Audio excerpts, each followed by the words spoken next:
Time. One more minute. Sharp, right? Yeah, still we have time, right? So මේ පොඩ screen එක අඩු අයින් කරන්න මට ඔක්කොම ටික කොච්චර බලන්න පුළුවන් ඒකට නැත්නම් yeah. Yeah, 22 participants right now. We can go from start. Yeah. So I want to later introduce some norms, but immediately keep your mic muted to avoid disturbances, but I encourage to keep the videos on so that people know you by face.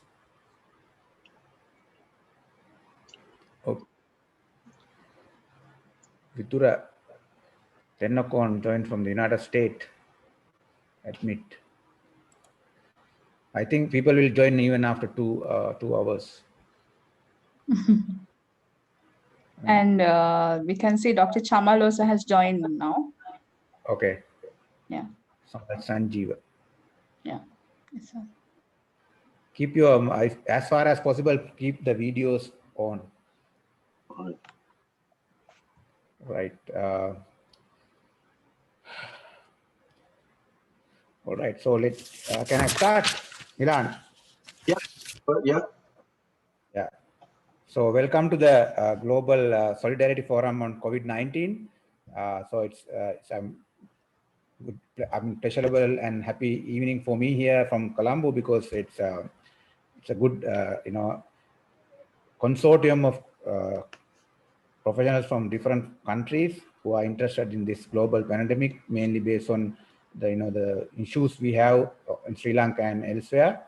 I'm very happy to see some of the colleagues who are known to me for many years, and also new guys and some kind of celebrities also on the issue. So thank you very much for joining.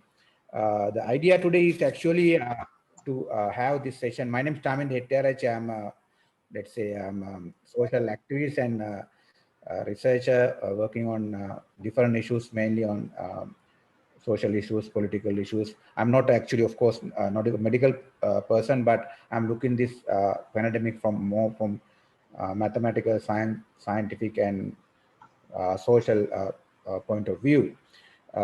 So the idea or the objectives of this session is to actually create a forum for, let's say, not necessarily hardcore experts only, even though we have professionals with different expertise, but there is a convention and belief that the pandemic should be managed only by professional medical people who are in the government or in the official positions. But we have been kind of looking at the concept of crowd wisdom or wisdom of the crowd, because as I've been kind of observing, there are a lot of new ideas coming from people from different backgrounds with different disciplines, not just on medical sciences or epidemiology or whatever it is. So we want to create a platform for everybody who want to contribute, maybe with their personal experience, any best practices known to them, or from their own countries or own regions, or even the mistakes made or some kind of blunders in their own personal level, national level, or even a global level. In addition to that, you can also share your ideas on policy level, what kind of policies or action should be taken by national or regional or even individuals, the governments or individuals or communities. So we look at all these options. So in addition to being a platform, we want to discuss this as a broad forum or gathering of people where we can create our own communities. I don't know, maybe digital communities, WhatsApp groups, or any other groups for the additional work in the future. And you are free to have your own communities. We will also try to have something common one. But I know this, now here, if you look at the groups here, for example, I don't know for all of you, but we are connected to each other some other way. So I think we can also create a forum, because as I mentioned to you already, we need new knowledge, new thinking, new expertise to manage this, let's say, challenge to humanity. As WHO has said, which I have already quoted here, nobody is safe until everybody is. And also global solidarity is a key in managing these kind of issues, which, let's say, we can say this is like the most, let's say, most powerful or challenging threat to the humanity after WW2 or World War II. So therefore, there are no fixed solutions. We have to find out everything by trial and error and by the knowledge or expertise of all the people. So you are free to share your ideas. You don't have to worry about even language. You can speak in English preferably, because then everybody will understand. But also you can also speak in Sinhala or Tamil or German or any other language you think comfortable. Of course, you will lose some audiences, but it's still all right. This will be recorded and then shared for the public viewing later, and we will be able to reach more people through that. And also, I want to, I mean, normally when we do this kind of forum, indirect, idea is to influence the policy makers, that people as citizens gather together to discuss beyond their, let's say, traditional forums or traditional media or in official forums, so that we want to tell them that we also have expertise, some kind of power to take actions and even protest. Today is no more much about protest, but we can even do protest. Idea is that we have to show the power of citizens or people, not in the mainstream or not in the policy, but among in the communities. Now, in terms of areas of discussions, as I already mentioned, this is not focused just on, let's say, COVID as a public health issue. Of course, it's a public health issue, but we have a lot of discussion on that in the media or in the government level. But it's all right. We can also talk about social issues like social distancing, health practices, public policy, measures, vaccination. So you are free to explain or discuss any of those measures or ideas, considering COVID-19 as a public health challenge, but also this is a social issue. For example, how you kind of develop new norms, what are the limitations or restrictions or opportunities we have, and how you consider this as a social, challenge to humanity, how we can go to the next level, how to, for example, build societies, communities beyond what we have now, how to build better. And then this as a COVID as a political challenge, because you can see the countries, the political leadership have been challenged. A lot of countries are struggling, and also the understanding of what is good political leadership and what is not good leadership are also discussed. For example, in countries like Sri Lanka, the debate on whether politicians or political leadership are trying to help really the need of the people. So, and also under this, we can also talk about vaccine nationalism, how vaccine, for example, as a public good has created different, let's say, divides, haves and have-nots, how this vaccine distribution and execution in the country, inside the countries have created tensions. So those kind of issues we can discuss. And also finally, economical challenge. Now, COVID is also affecting everybody's lives, and as a result of that, what will be the implications on other future, for example, livelihood and our jobs. So those are such kind of areas beyond political, economic, political, social, and health issues. This is also a great economical challenge. People, all of you can think about them and share your ideas. Now, a final point I want to, before going to the next level, I want to also very quickly discuss about what I have been doing. For example, I have been paying attention and learning about COVID-19 from, let's say, March 2000, not actually even before March. I first heard about this in January 2020, and from that day onward, I have been studying this.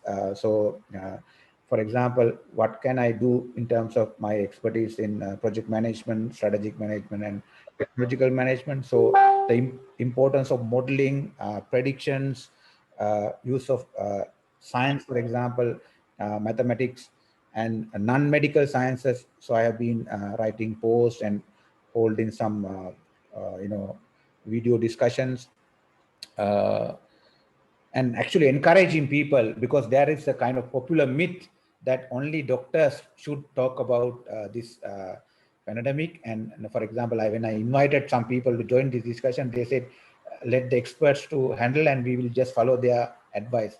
I think it's a wrong approach. We all, as first of all, as affected people, and also as people who have expertise in some other fields, maybe from computer science to mathematics, medicine, public health, philosophy, sociology, regardless of the background you have, you can contribute. And I have been also trying to encourage that kind of approach beyond just doctor-focused approach, which is very dominant in countries like Sri Lanka. I'm sure you have different experiences. And also, so I think most important thing is not knowing the solution, but understanding the problem, sharing everybody's concerns, identifying their problems, and even let's say crying together, or being empathetic towards other people and their concerns. Also, it's important. So I have been trying to do that also. I will not go into details, but I'm sure I can share with you some of my work I have done. And also, this is also some idea for you, some of you. I have already started mainstreaming COVID-19 for example, teaching. For example, I teach mainly management subjects using Harvard Business School's case method. And Harvard has already produced several cases on COVID-19 as a global pandemic. And then there's another case on Gavi, that is how to manage the vaccine globally. So I have already introduced them to my classes. We regularly discuss them mainly among MBA students. And also my main work is adapting industry for technologies in Sri Lanka. So according to my thinking, assessment, COVID-19, with all the pains it has given to us, it is also kind of a trigger for introducing industry for technologies, and it's kind of short-circuiting the requirement. As you can see, we started doing this Zoom in 2017, Google Hangout in 2014. Those days, it was very difficult to have people in a global online forum, but now it is like everybody's, day-to-day work. So therefore, there are a lot of opportunities for digital technologies to reach you wherever you are in your daily life. So that is my work. So I'm trying to use what is the impact of COVID-19 to industry for adaptation in countries, particularly developing countries in Sri Lanka. But now that's what I have been doing. So I'm very much interested, we as a group, how we can look at everybody's experience and how we can work together as a, even a loose group, a community, to overcome and get out of this big challenge. So that's all I have to say. So you are free to have your own kind of discussion. Very quickly, again, about the norms. I have written down some kind of norms of our discussion. As I already mentioned, you can, like, for example, when you start the discussion, you can talk for like maximum 5 minutes during your first cycle, but then we can also have discussion at the end. We can go, maybe I have fixed this for 2 hours, but we can go up to maximum 4 hours depending upon the interest.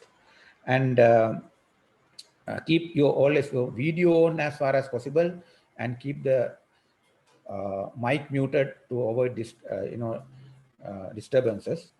We'll have a separate Q&A session. Also, at the meantime, you can also use chat function to talk to everybody. I think it's also enabled to have discussions. Let me check. I will check it a little bit later, but we can also do the discussion, simultaneous discussion in chat function. You can share documents or files or whatever it is there, your contact number. So we will normally do this through like first in, first out, FIFO system. People who join first will get the chance to speak first. So please try to keep into your queue, but if you have some urgent issues, you can raise hand or you can ask other people's approval and to speak earlier. Yeah, so if I forgot something Nilan, my co-host, can do it. Nilan, you can start your idea sharing, and if you have any other things to tell the audience or the participant, that will be very useful. All right. Thank you, Jaminda. And appreciate, first of all, initiate this and get together all of these expertise and professionals and affected people, as we said. And we can share our thoughts and experience and challenges. And my name is Nilan Fernando, and I am helping to host this. My particular expertise is IT, actually. I'm graduated from Sri Lanka, University of Kalani. And here I don't have much. I don't take much time to give my explanation here about COVID-19, but I let you talk because I see there are a lot of people who can contribute more than me. So, but I would like to say that recently I heard when I listened to some scientist forum, actually some discussions. A very interesting thing came to my mind, got my mind, is they are talking about that the COVID-19 is a virus, it's a natural threat, but we have to give our natural fight for this, like our immunity. So the major thing is our immunity. To keep our immunity stronger, they recommend that keep the stress hormones level down. Like you keep yourself active and happy, right? So what they said actually, when you have stress, so your stress hormone shut down the immune system. So the virus can easily get into their work. So that little thing I take it out, and I think Dr. Namal and Dr. Gunamani will start with a little background of the virus, because we're talking about the viruses. Then I think secondly came to the session Roshan and Dr. Namal. So Namal will express his discussion with his expertise about immunology and immunities. Then we'll go on with the first come first up. So okay, thank you and welcome everyone from all around the world. We'll have a good sharing, and here I believe we get a lot of knowledge from this expertise and share ours too. Thank you. Roshan, you want to say something? I see your hand. No. Okay. Fine. Right. Well, we'll start with Dr. Gunamani then. Hold on. I have to unmute you. Okay. Yeah. Unmute and okay, can I come to the screen? Yeah, sure. You can share your presentation. Share screen. Yeah.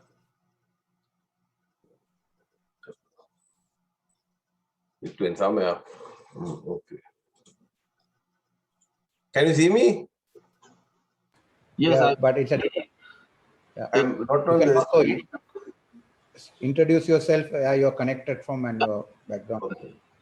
Actually, I myself, I think Nilan did that part. What I want to do, I am just going to give a brief discussion, PowerPoint discussion about this virus. Not only this virus, actually, what virus is actually.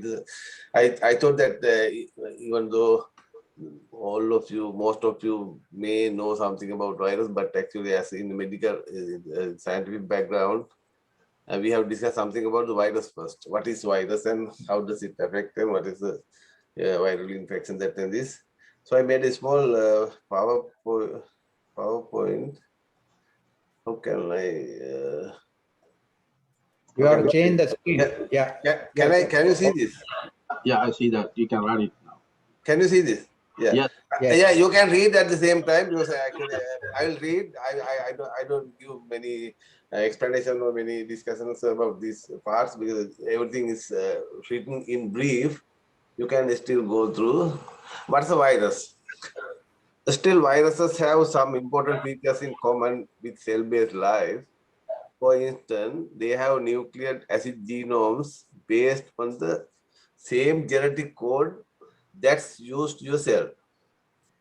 and the cells of all living creatures. Actually, the virus can affect any, even bacteria. As you know, bacteriophage viruses are there. We use viruses to kill bacteria. So any living cell. Also, like cell-based life, viruses have genetic variation and can evolve. That evolving is, you know what evolve is. So even though they don't meet the definition of life, viruses are in questionable range. It means that some scientists say virus is not a living thing. Some scientists say it is living thing. Some scientists say that is the joint link between life and non-life, living and non-living. That is actually this controversial. Anyway, we can see how are viruses different from bacteria. Even though they can both make us sick, bacteria and viruses are very different and at the biological level. Bacteria is small and single-celled, but they are living organisms and do not depend on the host cell to reproduce. Because of these differences, bacterial and viral infection are treated very differently. For instance, antibiotics are not helpful against bacteria, but not virus. There are a lot of different viruses in the world. So viruses vary a ton in their sizes, shapes, and life cycles. Scientists estimate there are about 10 power 31 viruses in the on the Earth. And if one can line up all these viruses, it will be 200 light years or 10 million times more than the stars in the universe. You can imagine, if you want, you can later calculate. Viruses do, however, have a few key features in common. They include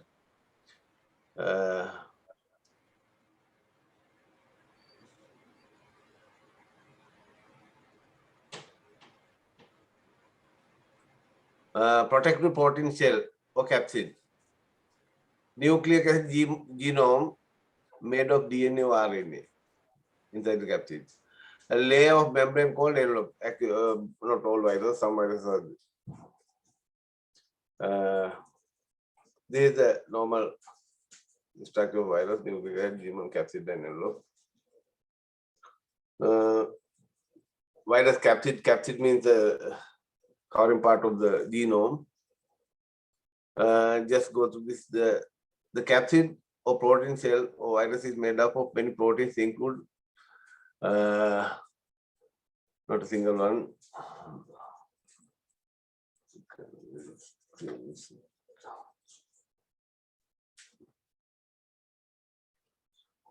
Capsid come in many forms, but they often take one of the following shapes. Shape is icosahedral, means 20 facets are there. Filamentous, you can see this easily. This icosahedral ribs is 20 facets, and these filamentous, this combination. I think you don't need all the details about this.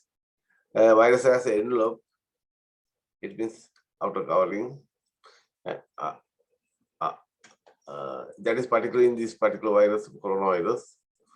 Virus genomes are maybe DNA, RNA, single stranded RNA, single stranded DNA, double stranded DNA, double stranded anything.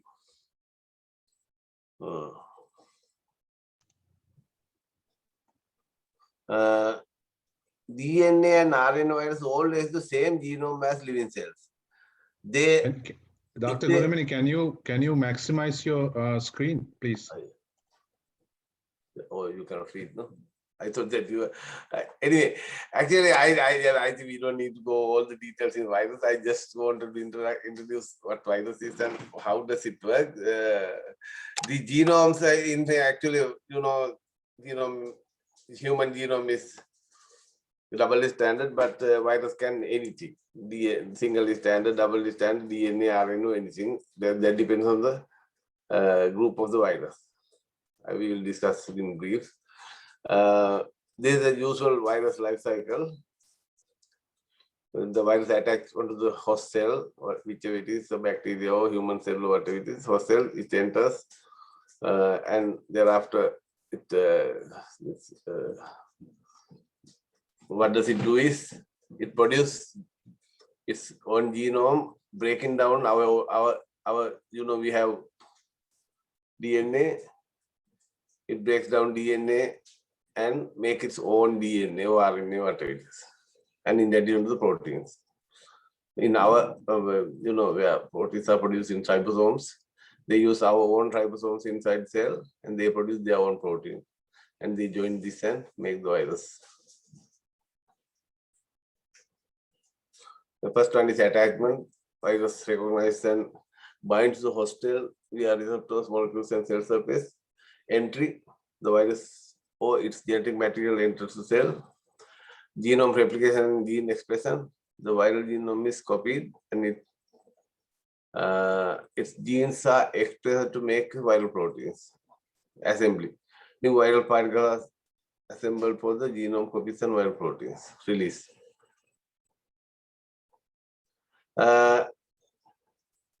The classification of viruses. There are a lot of, it is very complicated.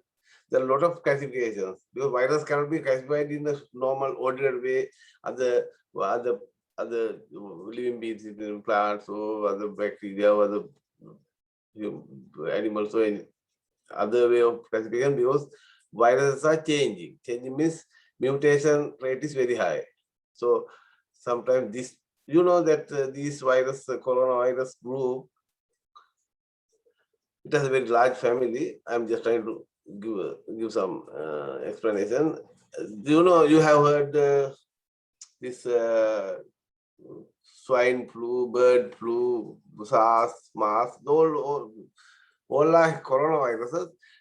Even now, Canadians, we get flu shot every year.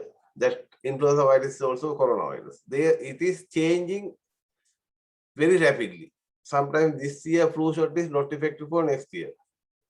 So that is why one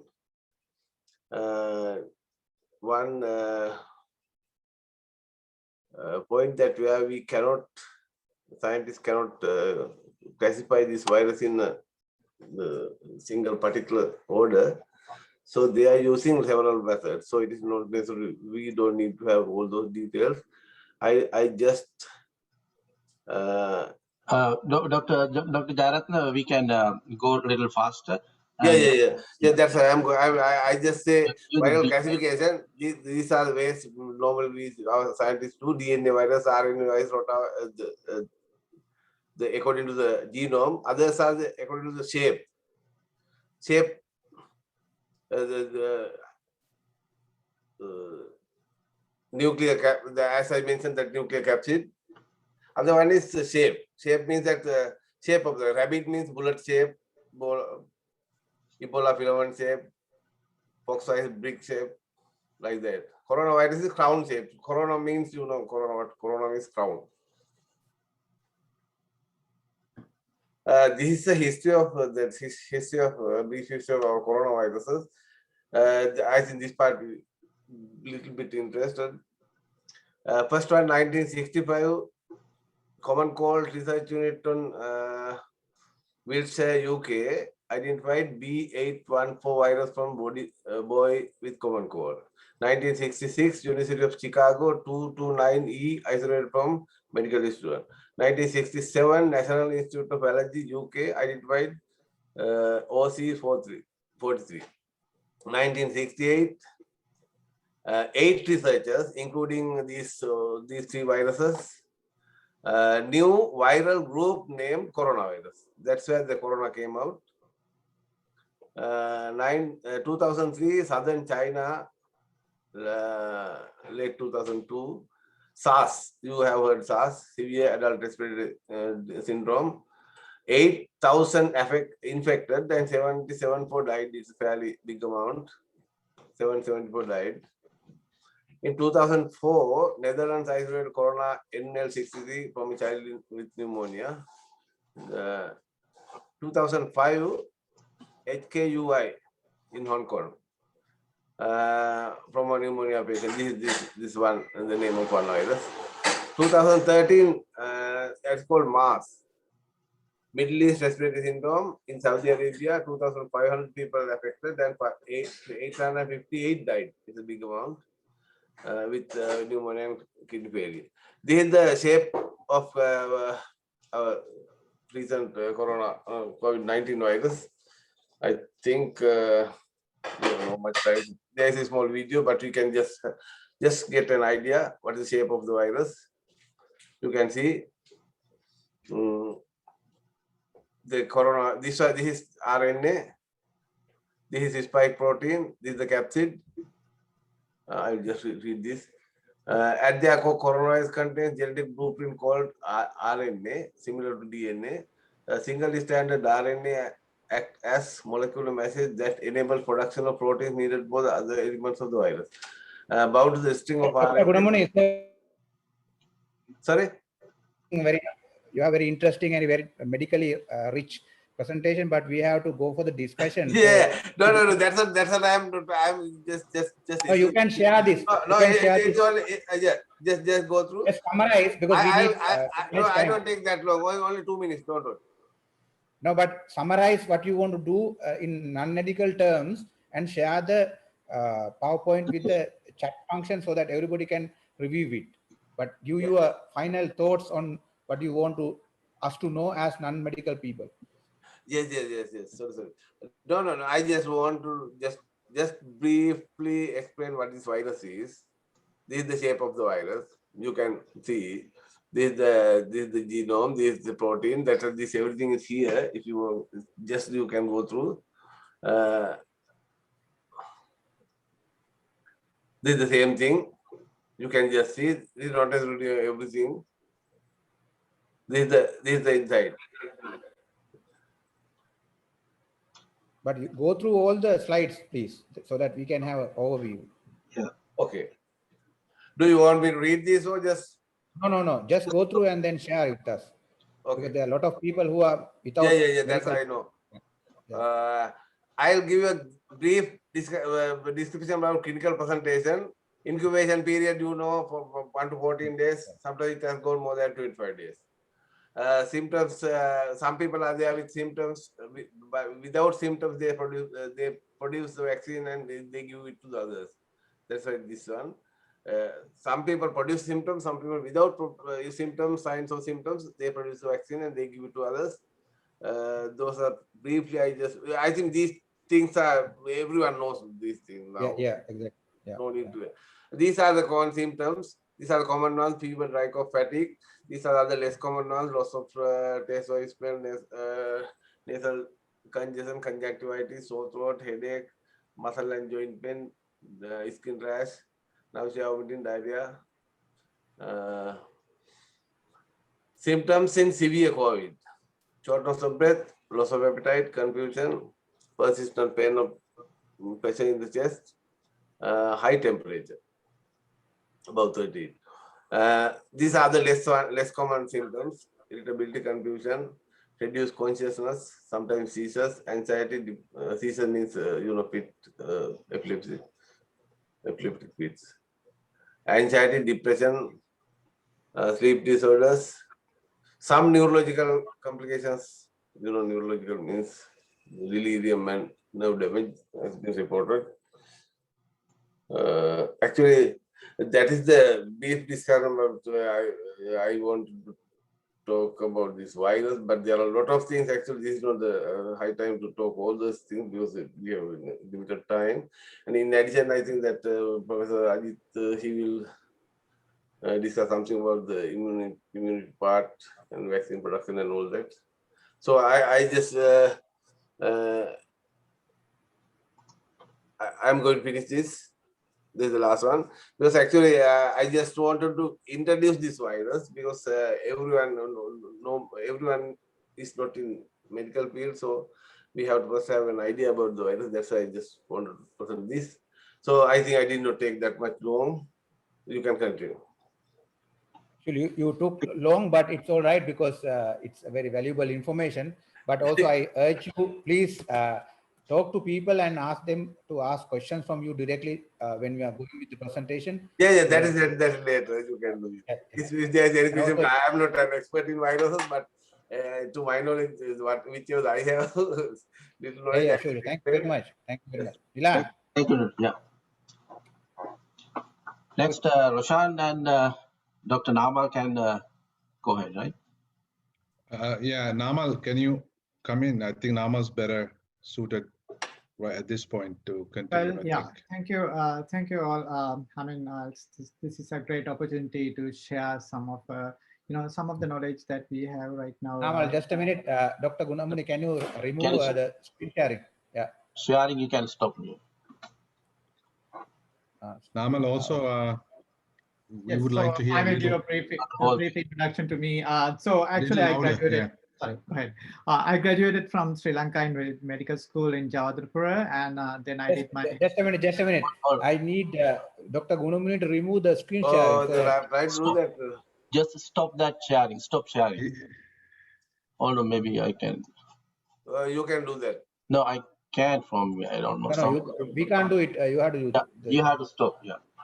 Yeah. Just go Not on the Zoom. again. Not the Zoom. Not the Zoom. Just stop the share. You're sharing. Maybe Okay, you can leave and come back. Yeah, That's you the can easier leave. way. I remove. Leave the Alright. meeting and come back. Now, Yeah, we're good. That's You don't want him to come back. Huh? You don't want him to come back. He can come back. everything is good. Yeah, Yeah, everything. sorry. Right. now it is Yeah. okay. Okay. I left it. Please go ahead. Namal, go ahead, please. Sure. And now Thank it's you. okay. Hi Thank you, everyone. Dr. So I'm Namal Linake. I graduated from Sri Lanka in the medical school in Jawadharpura, and then I did my graduate studies in the United States. So and then after that internship at Food and Drug Administration (FDA) and then National Institute of Health. So I worked at NIH for about 7 years, working with HIV pathogenesis, and vaccines. Those are my areas. So then I started my independent research at Ohio State Medical Center about 4 years ago. So basically my research areas focus on immunology, translational immunology. By training, I'm a translational immunologist.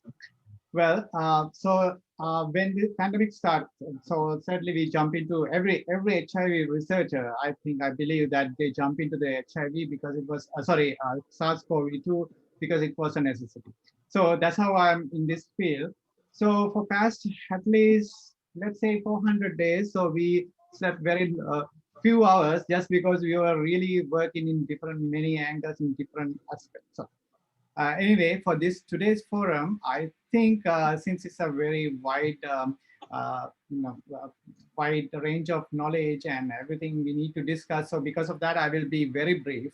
Actually, like I said in my previous discussion, I don't know where I can pitch in, but I can give some brief introduction to pathogenesis. I believe because Dr. Gunamuni, he has given some very good overview of the virus and the pathogenesis, but I try to be very brief. Certainly, I like to pitch in with the questions if you have any questions and things that I'm working. Actually, I'm working with different patient cohorts and also vaccine trials, ongoing vaccine trials here at USA. Some of the things in our medical center, so I can share my knowledge about that. But let's begin with this. So I think he has given a good introduction to pathogenesis, Dr. Gurumani. Actually, so I want to begin from there. Like he said, so this is a obviously virus infection, respiratory viral infection. So it has a kind of like a period of time that it's called latent period, or when you acquire the virus, it will not everyone get equally sick. So that's one thing where really we need to understand how the host and pathogen work. It's kind of like host pathogen interaction. So there where you get the immunology or your immune system. So I know guys were talking about boosting immune system. There are lots of things I can discuss in later in great details about the stress. I think Milan mentioned about the stress, how the stress can increase the chance of getting more severe disease. There are many things to discuss, but very briefly, so when the virus get into your immune, when the virus get into the body, so your body starts reacting to the virus. That's what happened. initially. So initially, we generally call innate immune system. That's the first line of defense. Exactly.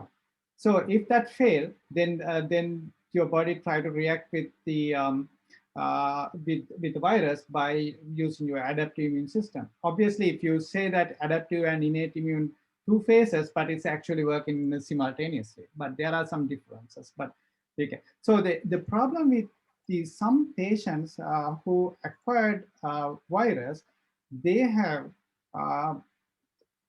we are still studying how that it occurred, but some people's immune system overreacted.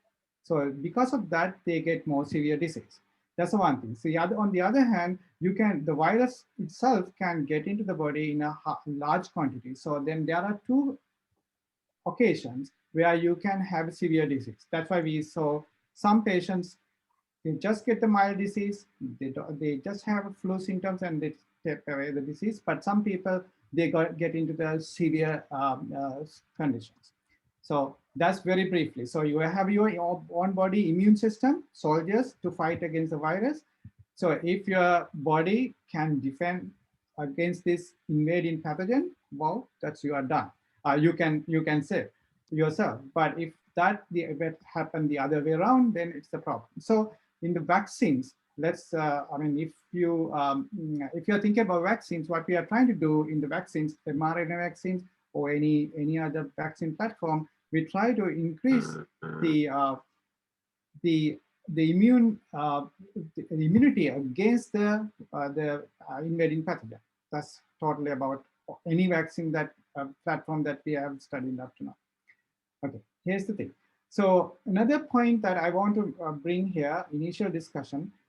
So like some people believe, even scientists in the very beginning, we don't know about this disease. Actually, even today, we don't know much about the virus, for sure. We are still studying. But in general, in any other virus infection, so we are using other SARS virus infection or any other viral infections.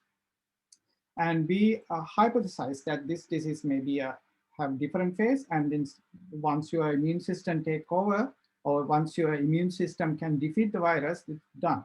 But actually, some of the studies that actually we have found that that's not the case. There are some instance where you even get the moderate to severe disease. Obviously, they will survive, but after that, you will have more consequences. Those are the very interesting and very, you can say, very alarming situation with this SARS-CoV-2. From our studies, we found that those who have recovered from SARS-CoV-2, because we have drugs, we have many management procedures, but they can develop cardiovascular diseases. They can have a new, it's called like new diabetes, type 2 or type 1 or intermediate diabetes. There are many complications that was ignored in the scientific community in the very first phase of the disease, but now it's recognized. In other words, what I'm trying to say, some people think, even some scientists thought to generate the herd immunity by infecting the people. I think that's one thing has happened, because people thought that when you have the herd immunity by infecting, means by not having any intervention, you can have a prevention. I mean, you can have a herd immunity and then you can prevent spread. But the bad thing about that, when you get the infection, you will, some people, or not obviously all, but some people going to another phase where we call post sequelae of the disease. So that's one area where people didn't touch, and of course, many research now started on. So one thing, in addition to that, I want to bring that the failure of many to respond to this viral infection by many authorities. Actually, it was a medical professional failure, and also scientists failure of the scientists, different policymakers, and also politics. So those three things hurt a lot, actually, because this SARS-CoV-2, well, actually, it's obviously it's a deadly disease, but we could have prevented that.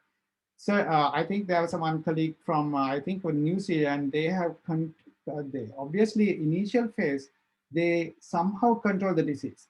In the US, in initial phase, we couldn't. Now we are controlling. But when you take the Sri Lanka or India, certainly disease is not controllable just because of the politics. So those are the things I want to put into the table. So if you want to go and deep immunology and things I can discuss, but I think I will stop at this point. And if you guys want to discuss more scientific points, I can open up.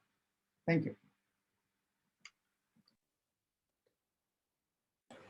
Just to add what you said, I mean, it's very interesting what you mentioned, because we have seen, for example, countries like very advanced countries like Sweden, how they kind of threw with this idea of having herd immunity, and also in other countries where the policy making, they made very scientific decisions confidently, and they had to revise. Even I think in England that was the case. So you raised some very. So I think Chamin, that's the main misunderstanding, because initially we everyone, because that's the case for any of the previous viruses infection. For example, let's say one of the main things is smallpox, right? We thought like, okay, smallpox, just when you get the smallpox, you get the herd immunity, which is true, but we don't know the consequence of the disease. Exactly, even some of the scientists came to the TV and say, hey, let's them infected, and this is a mild disease, which is not true to at least our understanding.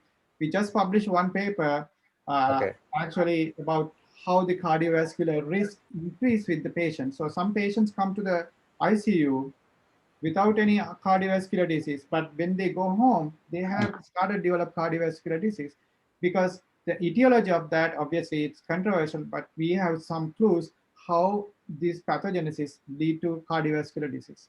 So, thank you very much. Sure. Gilad, who's the next? Roshan?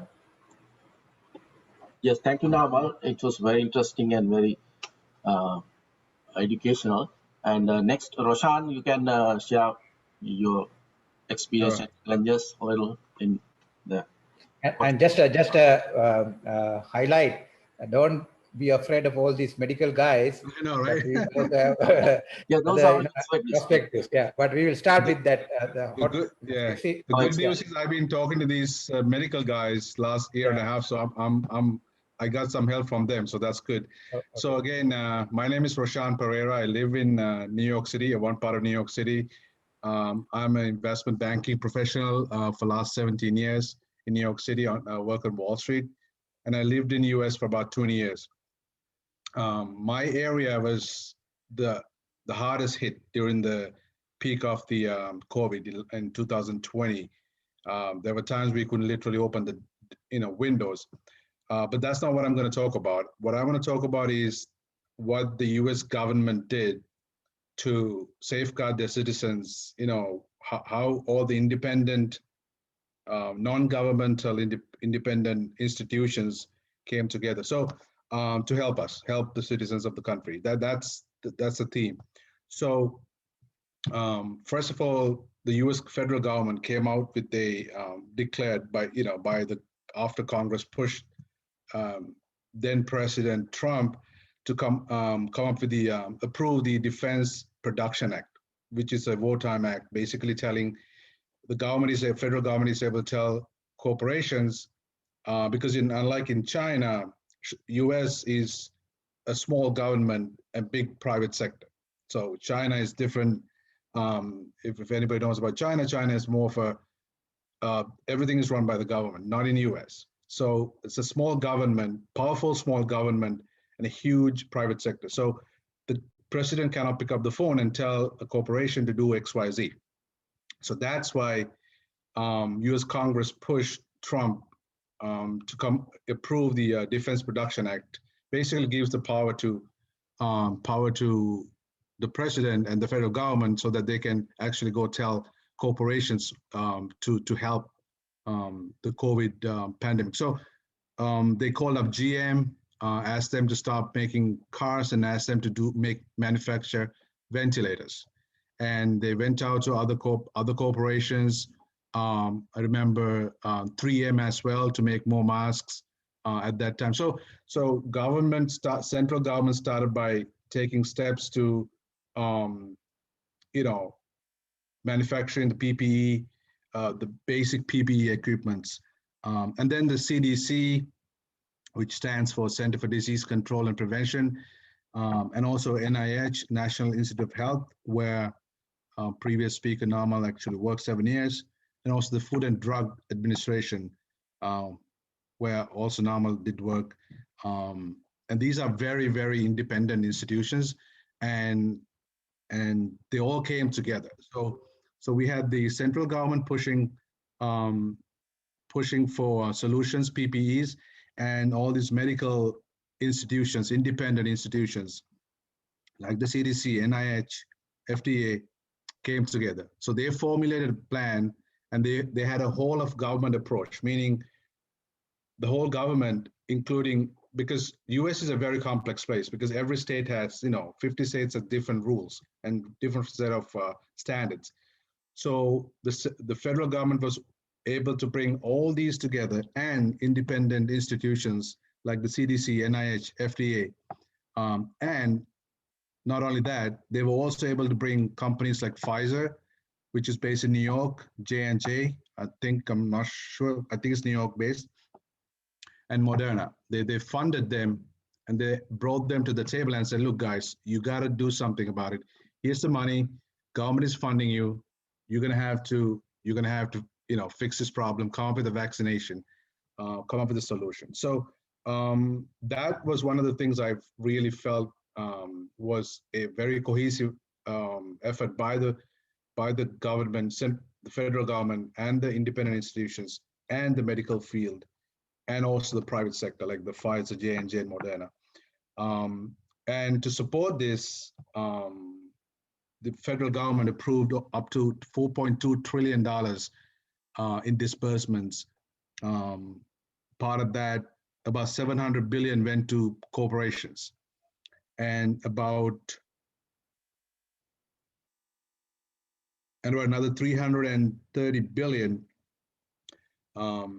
went to 160 million people so that they can stay home without working, and they'll have money. So the numbers are huge. Obviously, US is a big economy, but my point is,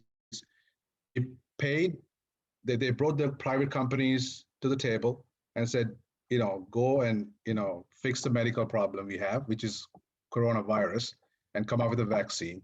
And they also gave them money, and they also gave money to corporations, small businesses, because they were shut down. They had no money to run. They had employees. So they gave them money to corporations, about 669 billion. And they also gave about another 380 billion to people and said, stay home. Here's your paycheck, stay home, and don't get up. And at the same time, they had an efficient system working, whereas you can order online anything, literally anything, except for the PPEs. You can order things online. You didn't have to go line up in a supermarket. You could order online, and they will deliver to your house. I remember the days that we stayed up till 12 midnight to get a slot for tomorrow's delivery from Whole Foods, Amazon, local supermarket. So the federal government actually did reach out to these private businesses and said, you're going to have to keep this supply chain moving. You cannot stop. You got to keep it bringing, keep all the food, medicine. Of course, there were times we had little shortages, but none of them were, permanent. So temporary issues. So my thinking is that, United States has about 400 million population, and 330 million officially. That's another 70 million people living here without documentation. They call undocumented immigrants. So about 400 million. And today we are here because of the whole of government effort to bring this country back to normalcy. And New York City is fully open. It's going to be fully open in, New York City is about 8 million, 9 million population. It's very populated. We're going to be fully open in July, which is, in a month or so. But right now we are all working, as if it's fully open. The masks are not required anymore. And also one more thing, economically speaking, the pockets of the average Americans now. The banks bank balances went up by $2 trillion during the COVID because people stayed home, didn't go consuming too much resources. They just lived with the basics, and the government gave them money straight to the bank account. They didn't have to go stay in a line to collect their cash or check or anything. It's just straight to your bank account. You didn't even have to check it. It just people got their money in their bank account straight up. So my analysis is more of an economic from an economic point of view. But what my point is, the financing, the money, economic power was able to manage all these institutions. It's a perfect example of public-private partnership. So I know this is a bit of a off topic in terms of health. It's not a health discussion, but I just want to give you some insight into this. Things that people overlook, the economic side, economic impact. Thank you, Nilan and Chaminda, for organizing this. Okay, thank you very much. I just want to also intervene here just to, you have very interestingly and very correctly mentioned the American approach, North American approach, where corporate play a big role in investing in vaccination and other related medical treatments. But if you look at this, also this is very different to European approach, because in the countries like let's say Germany or France, it was always the government will be the key I don't know how to call it, like a player in doing this. Now, as a result of what happened in the US or the US way, of course, they were able to develop all the vaccines, Pfizer, Moderna, and even what is the other one? Johnson and Johnson. But now I read the article on economics, for example, Americans are better in doing this to find out innovation, for example, vaccination. However, they suffered large casualty because they didn't take care of the people who were sick, like as you said, in New York. But whereas in countries like Germany, the number of people were very much less got, let's say, killed because they had a high infrastructure of taking care of sick people. So now, of course, in Sri Lanka, we don't have both options. We don't have a very strong public health infrastructure. Also, we don't have stimulus packages or investment for corporate like PP, how do you call private-public partnerships arrangement for encouraging people to do like good investments. We can learn from both kind of approaches, but now the American approach has also its own limitation. For example, I remember Trump was trying to buy this German small company who was almost trying to find a solution, but the German government, and they rejected on like humanity or ethical grounds. So, but what I'm saying is, you have highlighted a very important approach of public-private partnership or high intervention of the corporate sector and maybe directions by the government. But then that other approach, the European approach, where the public sector is the key, but they both have their own limitations and strengths. Thank you, Roshan, for your. Yeah, and Chairman, just to add to what you just said, I think we had a powerful president, a bit of a crazy guy in America at that time. Yeah, he didn't believe in science, but the independent institutions like the CDC, NIH, FDA push hard, and I think to the point that he lost his own office. So my point is the independent institutions in Sri Lanka, the MOH and the others have a good example of getting rid of, if somebody's not looking into the welfare of the people at a time of a pandemic, then they stood they stood strong and tall, and they pushed everybody else away, and the science won at the end. That's my that's a point. I think now very good example is, if you can remember that once the Trump and Fauci, his name, he had open confrontation in a press conference. So we don't have that, the institutional support, where president is like almost like the god here. So even people who do like individual fights, they can't sustain. But in the US, that was very different at then. And of course, after Biden presidency, you see a lot of welfare focus and public health focus. So thank you very much. Yeah. So, can I chime in 1 minute about that? I mean, I want to comment about that situation in Sri Lanka, in United States. What has happened was exactly like mentioned you both the government. So certainly because the coronavirus surveillance system was implemented like 3 years ago. I mean, more than 3 years ago, in China by NIH, because there's a one virus program there, like a coronavirus program that was terminated by Trump. So that's why we couldn't get the information. So the public, I mean, scientific community was well prepared to tackle any virus infection at that time, but the failure in United States just because of the political failure, not the scientific or medical community. For sure. I know Tony Fauci has worked because I was worked with in his department basically, so I know how the public, WHO's the responses, and certainly it was a totally failure just because politics in United States. But obviously people realize that later. So thank you. I just want to chime in and give my idea about the what has happened in the January to April in United States. Thank you. And they recovered the political mistake also they made in either 2016. So this program, so NIH has a program where you study, like it's kind of like a defense and NIH, like Health and Human Services Department. They have a program to study all over the world what are the emergent pathogens. So there's an emergent pathogen program. So when it was started, when actually Obama administration. So Tony Fauci was the one who led that.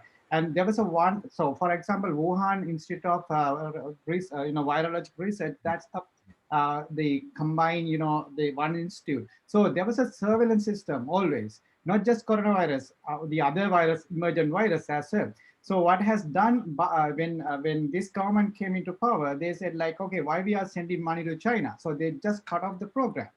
So, and that because of that, we didn't have a way to go, get the information from China. So there was a gap. So the Chinese CDC, this he's actually trained in United States under Fauci. So it's kind of like scientifically very sound system previously, but it was broken by these politicians actually. So then obviously we don't have any information. So that's the failure. So I just want to share that it's not scientific failure, it's totally a political failure in the United States.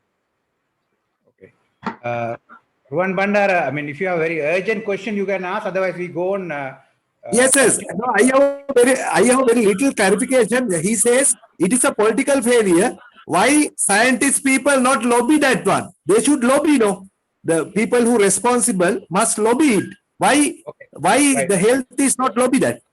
Okay, so you can maybe you can answer. No, you can answer actually in the chat if you don't mind. So that we can go to the next speaker, Milan.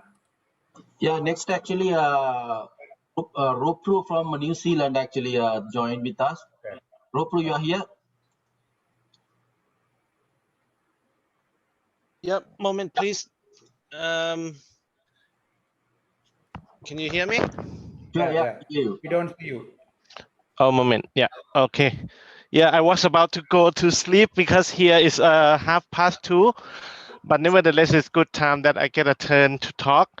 So I am originally from Thailand. I have been living here in New Zealand for the past 3 years as the water treatment engineer, working in one of the main organization for water treatment and wastewater treatment in Auckland.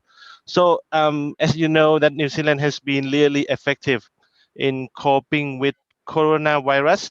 And right now, basically everything just go to normal. It doesn't look like we have COVID at all. Every day we go to work, and only on the buses that we have to have a mask on. And we do have like COVID app that we have to register wherever we go. So so basically there is, I believe that there is 0 cases in daily life and everything is normal.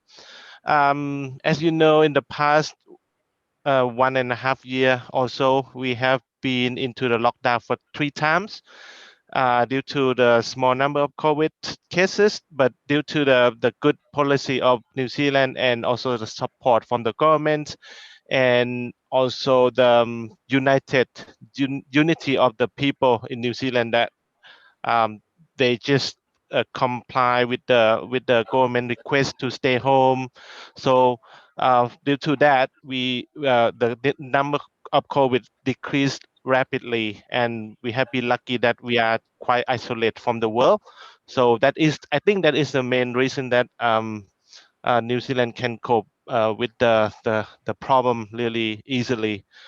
In contrast, I have been looking of the cases in Thailand, where my native countries, and you can see Thailand is surrounded by, it's in Southeast Asia, and it's surrounded by Malaysia, Myanmar, Cambodia, Laos, and Vietnam, and so on. And those countries have been impacted a lot by COVID cases.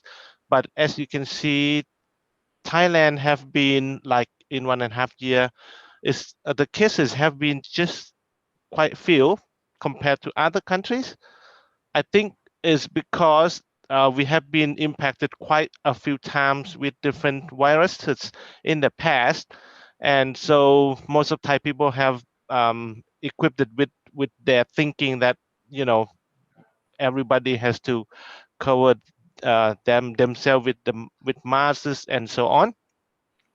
Only recently, just 2 or 3 months ago, that the number of COVID cases has been quite high, having like 4,000 cases infected every day, and the number of deaths is about 20 to 40, just about recently. So it's quite um, unfortunate that the war of the country has been broken. But nevertheless, I think we are having a vaccination program in Thailand, and it's going to be okay soon. The government have said that it will be like end of the year, everybody or herd immunity will be established, hopefully by vaccination. The problem is, I would say I would give a shot. The problem in Thailand is that people lack of trust in the government, because even though we have vaccine, but it come from from China, Sinovac, which is not accepted by WHO yet. So a lot of people are reluctant in getting vaccination, and also we don't have sufficient number of vaccine yet in Thailand. Just come back to New Zealand a little bit. We have been impacted by COVID because the cost of house is really high right now, because a lot of people, Kiwi and permanent residents somewhere in the world, they just come back.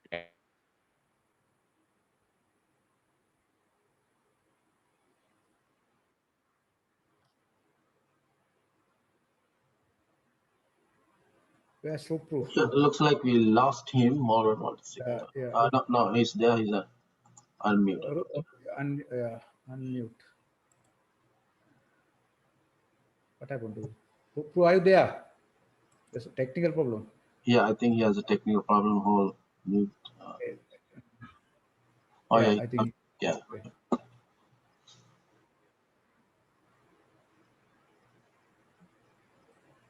I think he has a problem with the connection. It's all right. Let him to come back. But now it's a very interesting thing he mentioned about New Zealand and Thailand. I think Thailand has some similar. Rupru, you are there, right? I'm Kim. Just to ask you a question. Now, please. we heard from the US presentations, based on the political mistakes, the casualties or damage they suffered. But we have a very good example in your country from New Zealand, where political leadership has been like the main factor of being the success story. So can you say something about your Prime Minister and her work, how she managed? Yeah.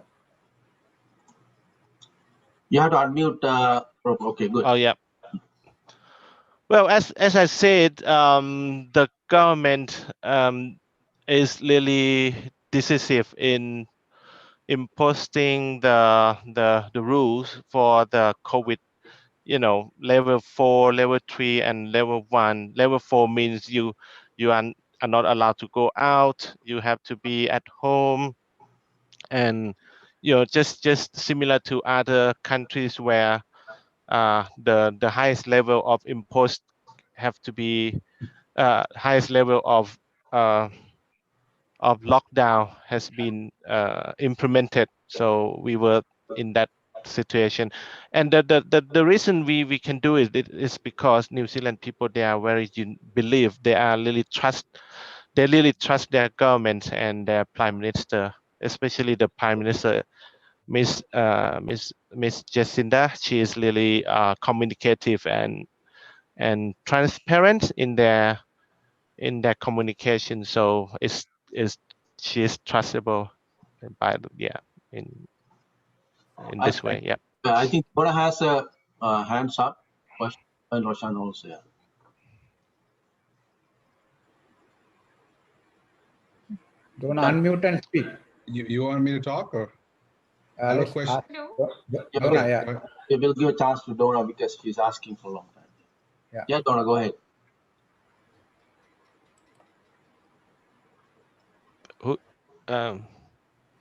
Yeah, what I Shandai? want to say before I well, we have been impacted by having a lot of people coming back to New Zealand. Basically, housing price is really high right now, much higher than normal.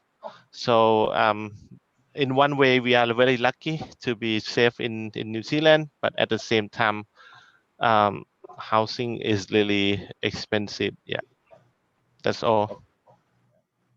Thank you. You can stay on. Yeah.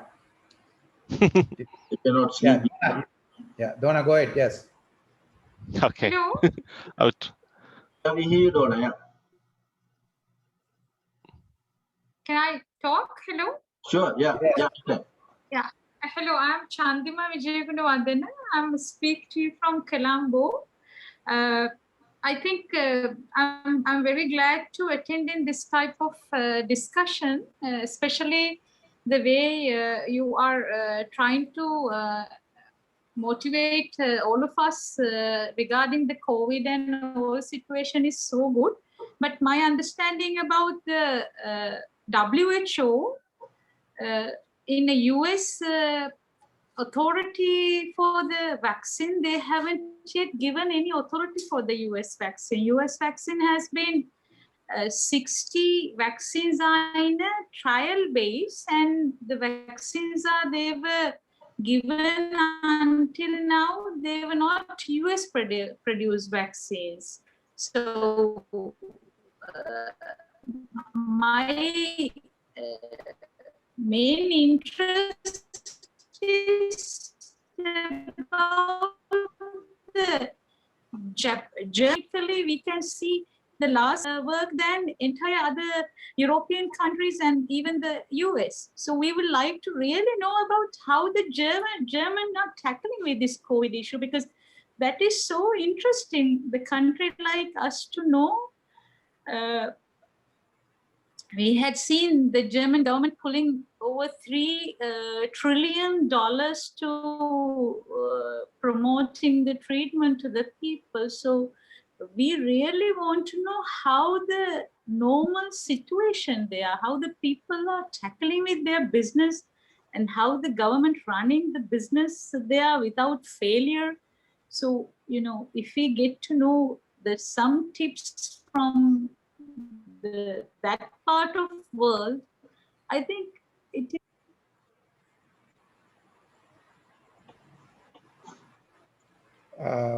Yeah. That was not very clear, but now actually I invited few people from Switzerland and Germany. I think nobody's here, but what I can say, based on my 20 years of experience as a German alumni, I've been following what they are doing. I don't know exactly what particular measures they did for COVID, but what I can say with the general understanding, Germany has a very interesting and very different public health systems based on the insurance system, and they are very much emphasis on the prevention. So even as you can see, this Pfizer vaccine was founded in a German SME. I have been to that city also. So this we can discuss in detail, but based on my comparative analysis also, Germany's number of deaths are also low, and the management of, for example, under like control. Sometimes it is now not out of control, but it's a different approach. It comes from its own health, the public health sector, and based on social democracy. There are a lot of factors, but I think we should discuss this in a different forum. But yeah, it's now that's what I also mentioned to Roshan. Now the American style is a different way, whereas mainly European, German, Swiss, French system is focused more on public sector and also decentralized approach in insurance or public health, and even working on vaccinations. But we can discuss that maybe in detail later. Yeah. So yeah. Okay. Thank you. Yeah. Thanks. Who is there next? I think next is Ravi came, right? Ravi from New York. Then Yeah, where's the Emoish guy? Nathan, the Emoish guy. It's gone. No. He's also there. Upul. Okay. Yeah. Yeah. Upul there. Yeah. Okay. We'll go to yeah. Upul, Ravi, no? Ravi. Leave yet, right? Yeah. Yeah. Okay. Okay. Ravi, and yeah, I think Ravi has to go early too. Ravi first, then he will explain about his. Yeah, he can explain himself too. Yeah. Yeah, Ravi. Hi. Yeah. You hear me? Yes, we hear you. Yeah. All right, great. So I'm Ravi Kure, joining from New York. I had to go to night shift tonight, so sorry about that. You're a doctor? Yes, Are you a doctor? Yes, I'm going to introduce myself. Okay. Yeah. So I'm a resident physician in medicine in New York, one of the New York hospital within the city limits. And I'm a graduate from Colombo Medical College, and I did my internship in a very rural part of Sri Lanka, very high density, high demand or underserved Tell the name. We know the country well. Mahiyangere. So I did my internship in Mahiyangere. Yeah, that's like 5-6 years ago.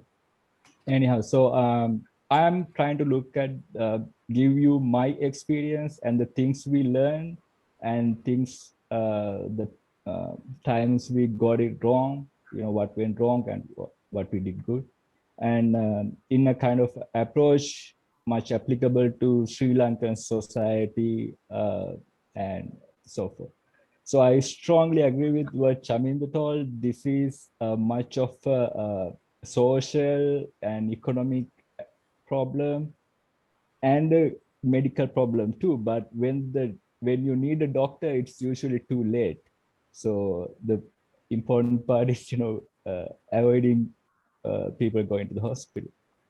And of course, I'm going to give a brief timeline and how we approach each step here. A few additions to what I heard throughout the conversation here about the vaccine question. So at any point, please stop me and get me to track. So I will answer the what is most needed in the group. Yes, I will go to a brief timeline first. So we got our first cases around last year, February, March. And as someone mentioned here, our political and approach was much like this will be a something like SARS came many years back. And it going to, no one had clear idea what's the scale of this. And I believe, yes, is in the second week of March, some part of New Rochelle, like few suburban area got first cases, and they locked down it regionally. And basically we did not prepare uh, because this need the preparation in matter of days and weeks, not in months. So at the end of March, to the point when we were sitting basically in the, working in the hospital, and within a week, we are in a full throttle, fighting fighting day and night. And at the peak, there were like 1,000 deaths in New York's called metropolitan area. So I should also mention there's no good when we consider how we manage, it's highly regional. We cannot compare like two countries. If you take New York metropolitan area, the suburb area include like 10 million people, as Roshan mentioned. When you get whole metropolitan area, it's like close to 20 million, which is equal to Sri Lankan population, and it's highly dense. And yes, actually, our friend came here from New Zealand. New Zealand has like 4 or 5 million population, I believe, plus very high per capita, so they can buffer it as nothing. So I was thinking a country which we can take as example, like similar population, similar per capita. So, but Vietnam is somewhere close, but yeah, we will leave it. So when we got the crisis, so it's overnight. There were no space to walk in the ER, and they were like, they put like little stretchers, and people were all over, and everyone we gave the oxygen, and no one knows what's going on. And so what happened, our infectious disease doctor, they kind of unofficial group they formed between the scientific community here, and they approach it differently. So that's why those days big guys talking about hydroxychloroquine, and everyone, because it's a play as you go. We never know what's going to happen tomorrow. So it's like just fighting to save one life at a time this minute. So first thing, the how a cold happens, how the resuscitation happens in the US setting is very sophisticated. They're like specialists coming, and there's a big team, and that thing went on the first day, because we cannot add whole team cannot come to cord all the people. So it's overnight. We have to train the general nurses and general doctors how to handle a intensive care level patient. So general medical ward was intensive care level overnight. And actually in a normal setting, there's one nurse for 2 intensive care patients. So because it involves a lot of blood draws, and it is very difficult.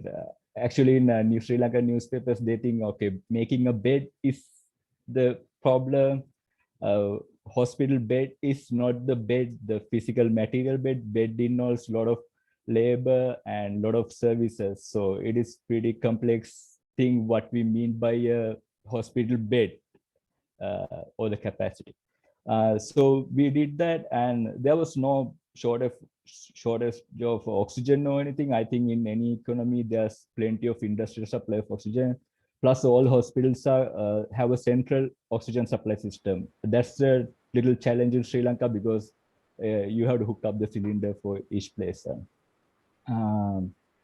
Then, as Roshan mentioned, so the capitalist approach.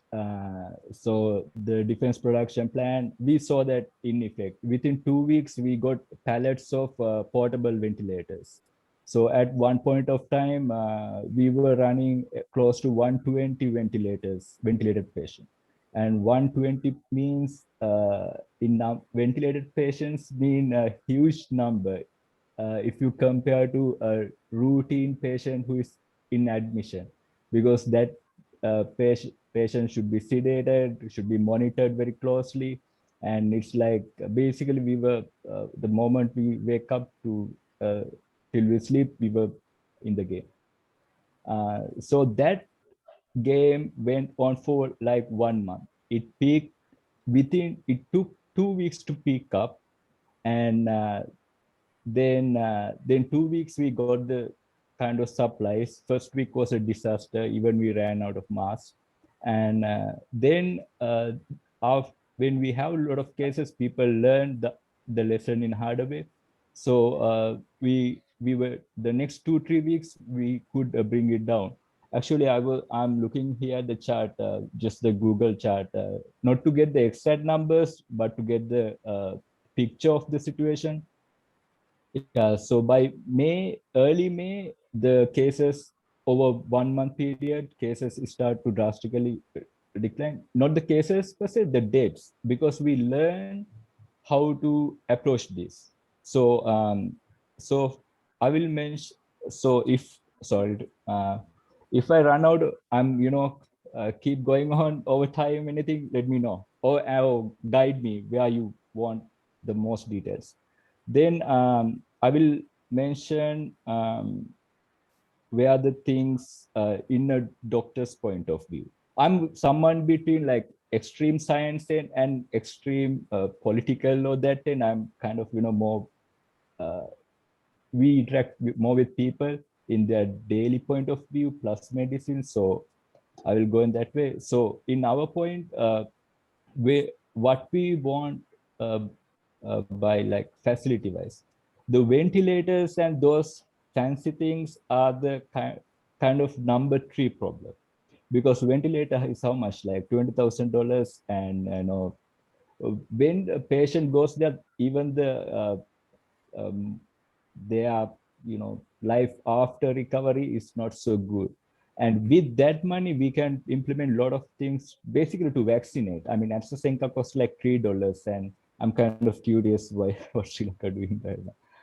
So in that sense, in not that much of concern here. I think Dr. Namal Yunagesiya, he is a kind of a professional to answer this kind of question.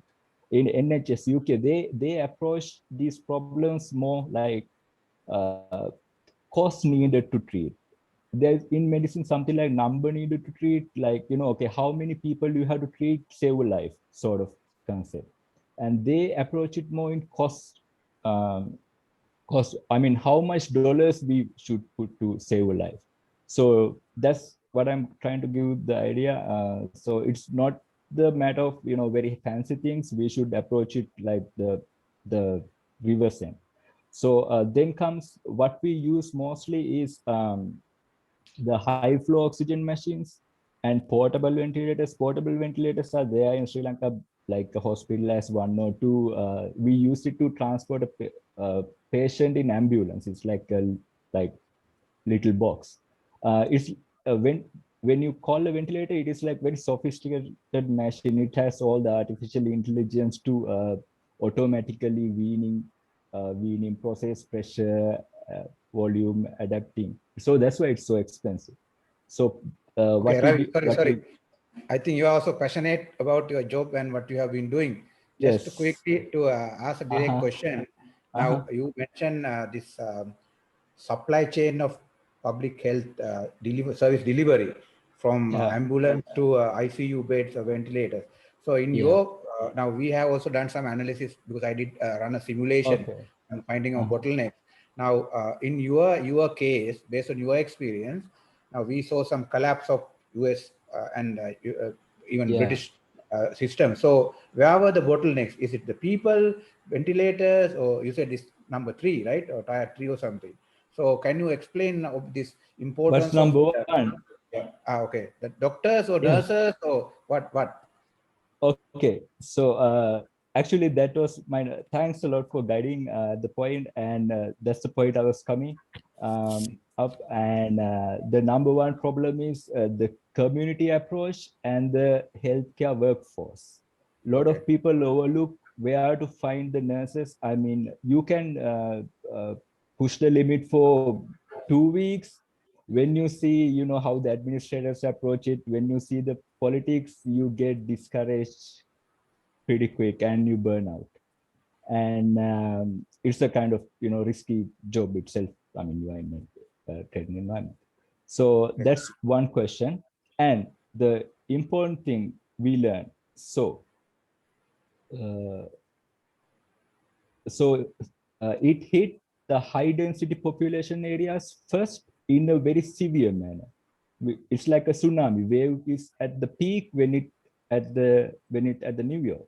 So it kind of, it's like, then the peak goes down when it goes to spread to less popular dense areas. The peak dens out, and so it buys a lot of time to adapt.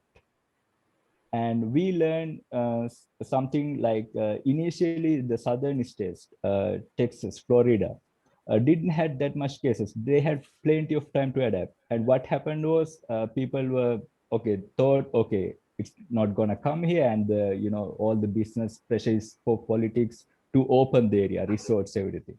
So, but they got their worst crisis 3 months later.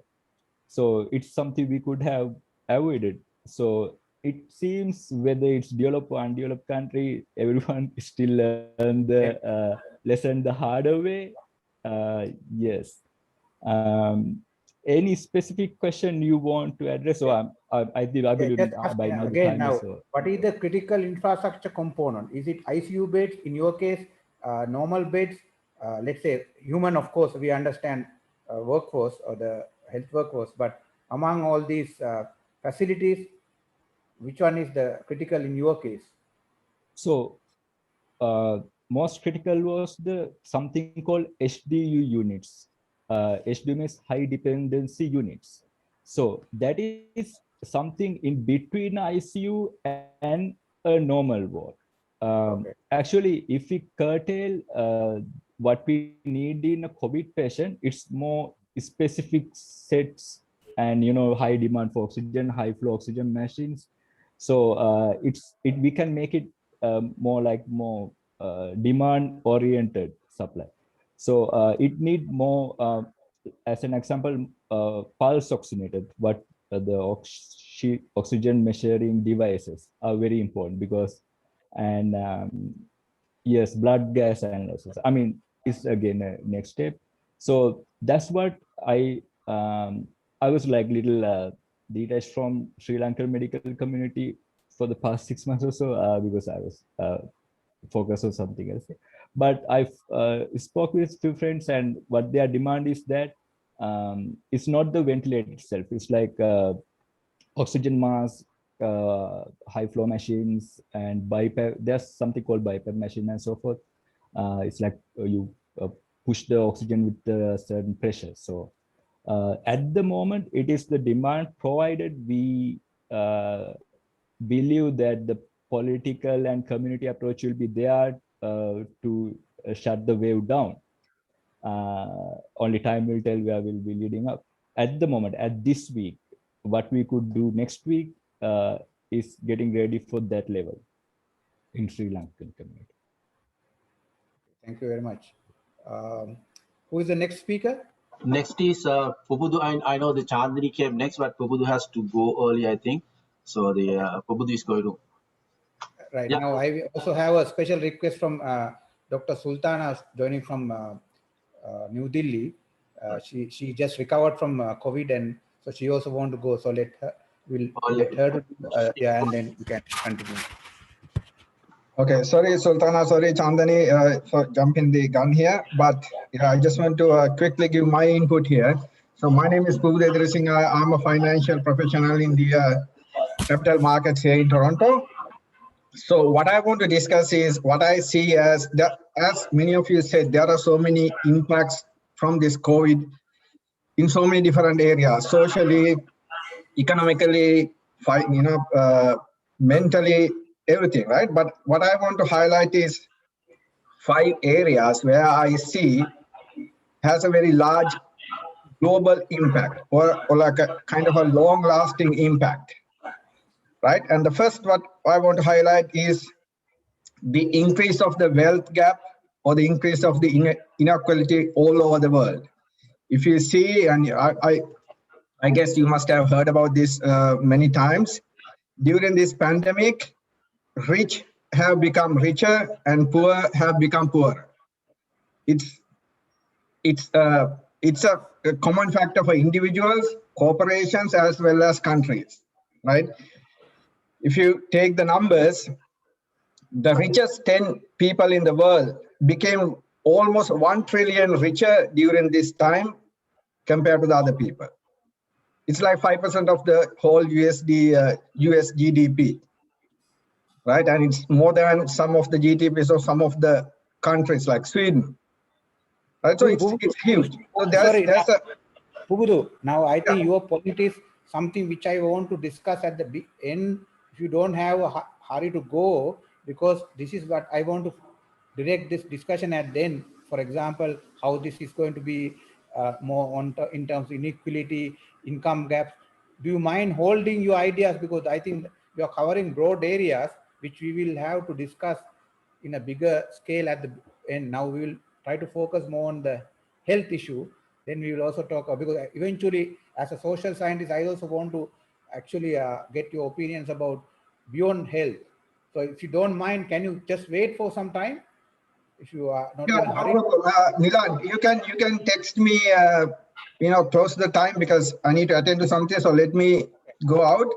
But whenever you guys are on that topic, let me know. I'll try to reach out.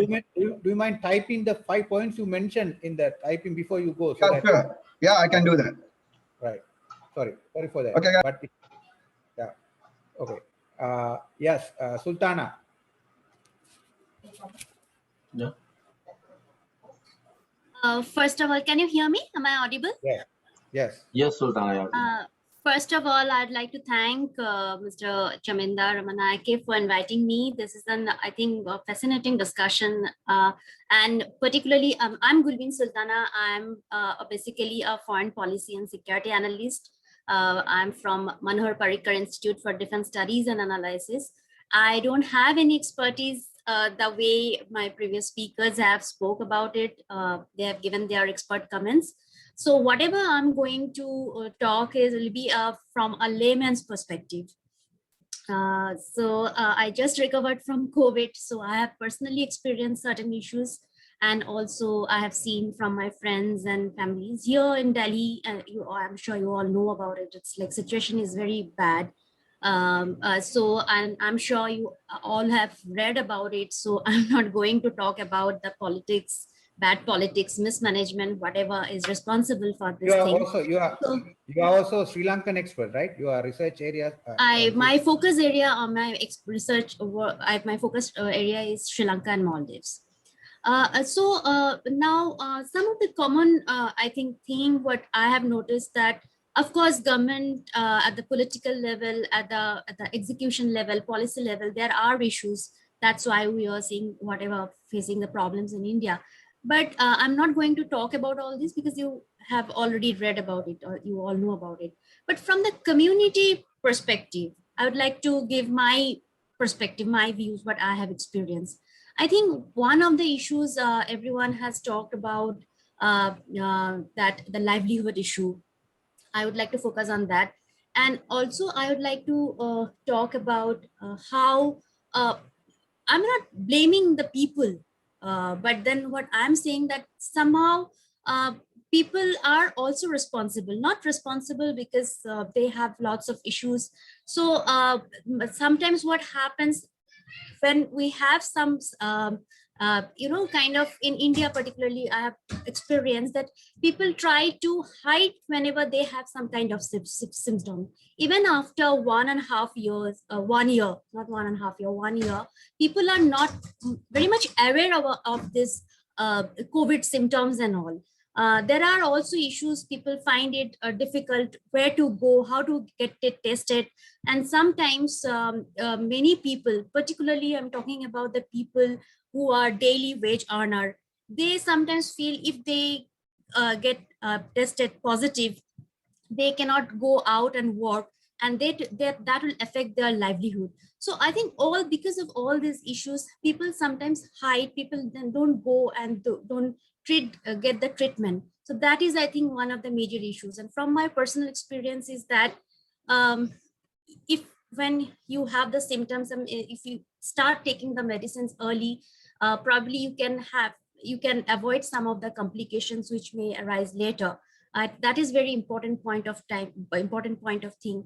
People at times, they feel that these are the normal fever and normal cough, so we can manage, no need to consult the doctor. But my personal view is that I think every case is different. Everybody has their own history, personal history, other diseases and all. So it's very important to consult the doctor and all. And I think I won't take much time because I have to go. Another point I think I would like to focus is the livelihood issue. Of course, government has an important role to play. They need to have stimulus packages. They need to need to see how they can provide financial and economic assistance to the people.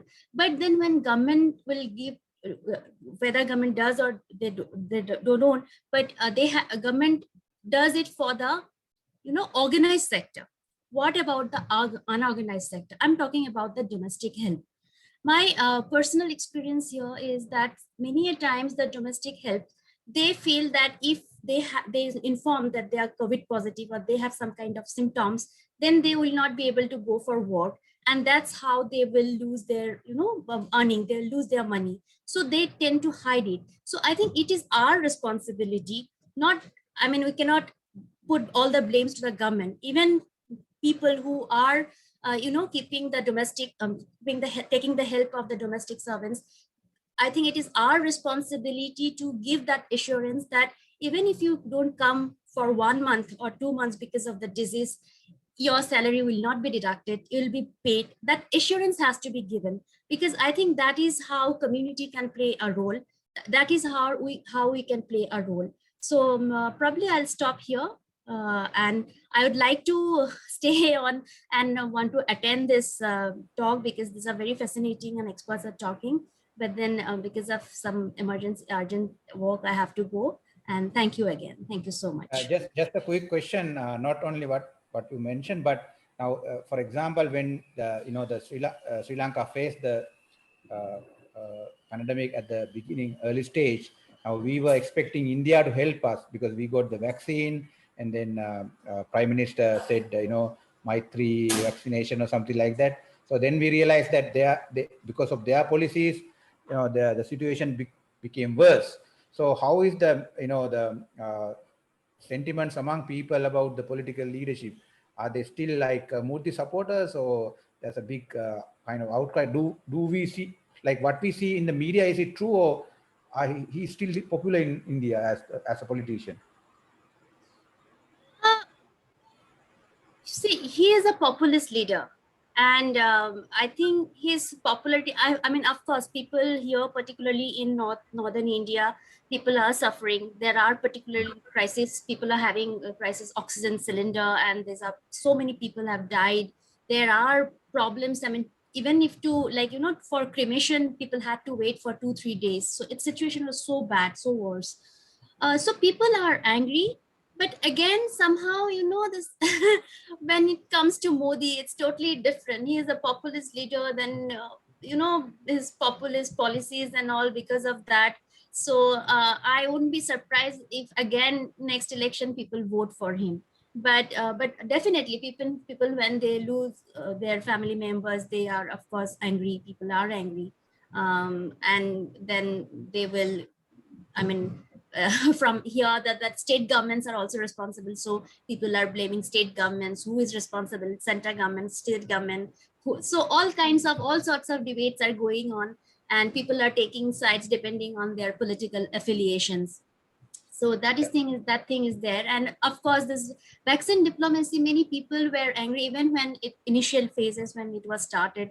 People were saying in India that we don't have vaccines. You have to, vaccinate your people first and then do vaccine diplomacy. But then at least that expectation was there that everybody will get the vaccine. But now the situation is, even people are like, now they have started 18 to 45 age level vaccination. Registration has been done, but people from the age group from 18 to 45, they cannot take the vaccination because there's crisis situation. So this thing is there. Tahir, you want to ask something from Sultana? as a Pakistani national? Well, not particularly from Sultana, but from, I mean, a couple of our US colleagues, if they can just, I mean, I was just looking at this research. Then we will, you can ask later, but because she want to go now, so if you want to say hi to your New Delhi colleague. Hi, I just wish her well. I mean, what's happening, what the harrowing stories that we are, I mean, hearing from India, while we're sympathetic, we just feel that, I mean, we had offered our help on a government level that unfortunately wasn't accepted. But I think when it comes to humanity, we have to sidestep and, you know, keep some of our differences and some of the core differences aside and come to the platform. I mean, when we just don't reconcile with that basic fact, I think then we are really playing to the populist sentiment. And, you know, as she's pointed out well, that it is a populist government. So I don't know how popular this particular aspect has gone in India, but from the vibes that I've seen, I mean, on the social media, it has probably not gone down too well. I mean, but then you can have mixed opinions because, you know, he has a lot of passionate support, also a lot of nationalistic fervor that, you know, has been harping in India for the last 4, 5, 6 years. So, I mean, this view may be in the minority. But I mean, that was a gesture by the government of Pakistan, which could probably have India could have met with open arms. Okay, thank you very much. Thank you for both of you. Yeah, Nilan, you can call the next speaker. Thank you, Sultana. Thank you once again. Yeah. Okay. Good night, everyone. Thank you. Good night, Sultana. And Chandani, I think you are the next, right? According to my list. Sure. If anybody see that they came first, please go ahead. Okay. Chandani. Yeah. Still muted. Yeah, I'm gonna unmute you. All right. Okay, you're the one. Good, I did. Yeah. Hi, everyone. Do you hear me? Yes, we hear you. Yes, I'm Chandani. I'm joining from Brunei. I'm a lecturer in business management, so I would like to share my experience as a layman point of view. When we talk about Brunei and COVID management, actually, it's a huge success story. For an year, we are we have already commemorated a year without a community case. It means it's a huge success. And from March 2020, March 9th, we got the first case as an imported case from Malaysia. Malaysia had a religious gathering, and from the religious gathering, the participants, we found few participants, then their families, and that cluster itself got around nearly 100 people were from that cluster, but the health authorities were able to curb the cluster, and they managed to quarantine everybody. And as the proactive measurements, what they did was, even before we got the case, they stopped flights from Wuhan and some other destinations from China. They stopped the flights, and they restricted the arrivals, and also they started these scanning of the temperature in February 2020 itself, and they started even PCRs from January 2020 itself. So those kind of proactive measurements really help Brunei to achieve this state what we are experiencing today. And also, so far the cases, we have got only 241 cases and 3 deaths. Out of that, 230 plus are already recovered, and only 10 cases are getting treatments, and all are imported cases from the essential travels. The airport is still closed, and even they restricted, even we are employees here, so we are not permanent residents. Even they didn't allow us to also go out. They requested us, okay, if you want to go back to your countries, you can leave the job and go. So then that's how they manage the situation of the the kind of movements. Then that also one of the strategy in terms of reactive strategies.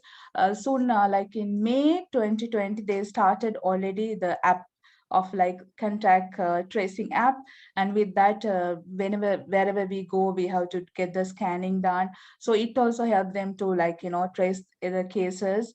And the vaccination process, actually they took some time since there were no community cases in the country, and vaccination started just like April 2021.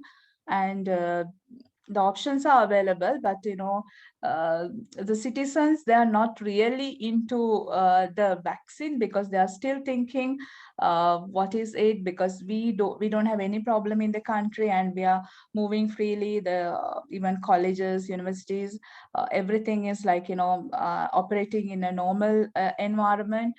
So we don't want to wear a mask, but still we keep social distancing, and also gatherings are limited. There are limited number of people we can have for a gathering. So that kind of restrictions are going on. And even the strict quarantine process is going on for the essential travelers, for example, diplomats and all those who are traveling from other countries. And even a recent two cases reported, like one USA citizen who had come for some diplomat purpose, and he the time when he was leaving, when he had come to the country, and after quarantine his PCRs were negative, but after 2 months when he was leaving the country, his PCR got positive, and it was a big issue. Then minister came and he did a press conference, and then they they investigate the situation.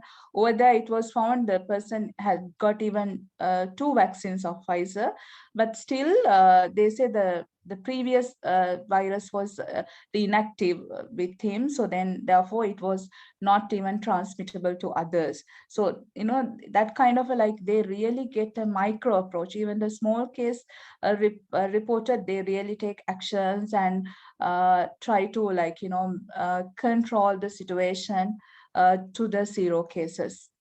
So that's what I want to share with you. But compared to other countries, we are a small population, just 500,000 of people, and also island.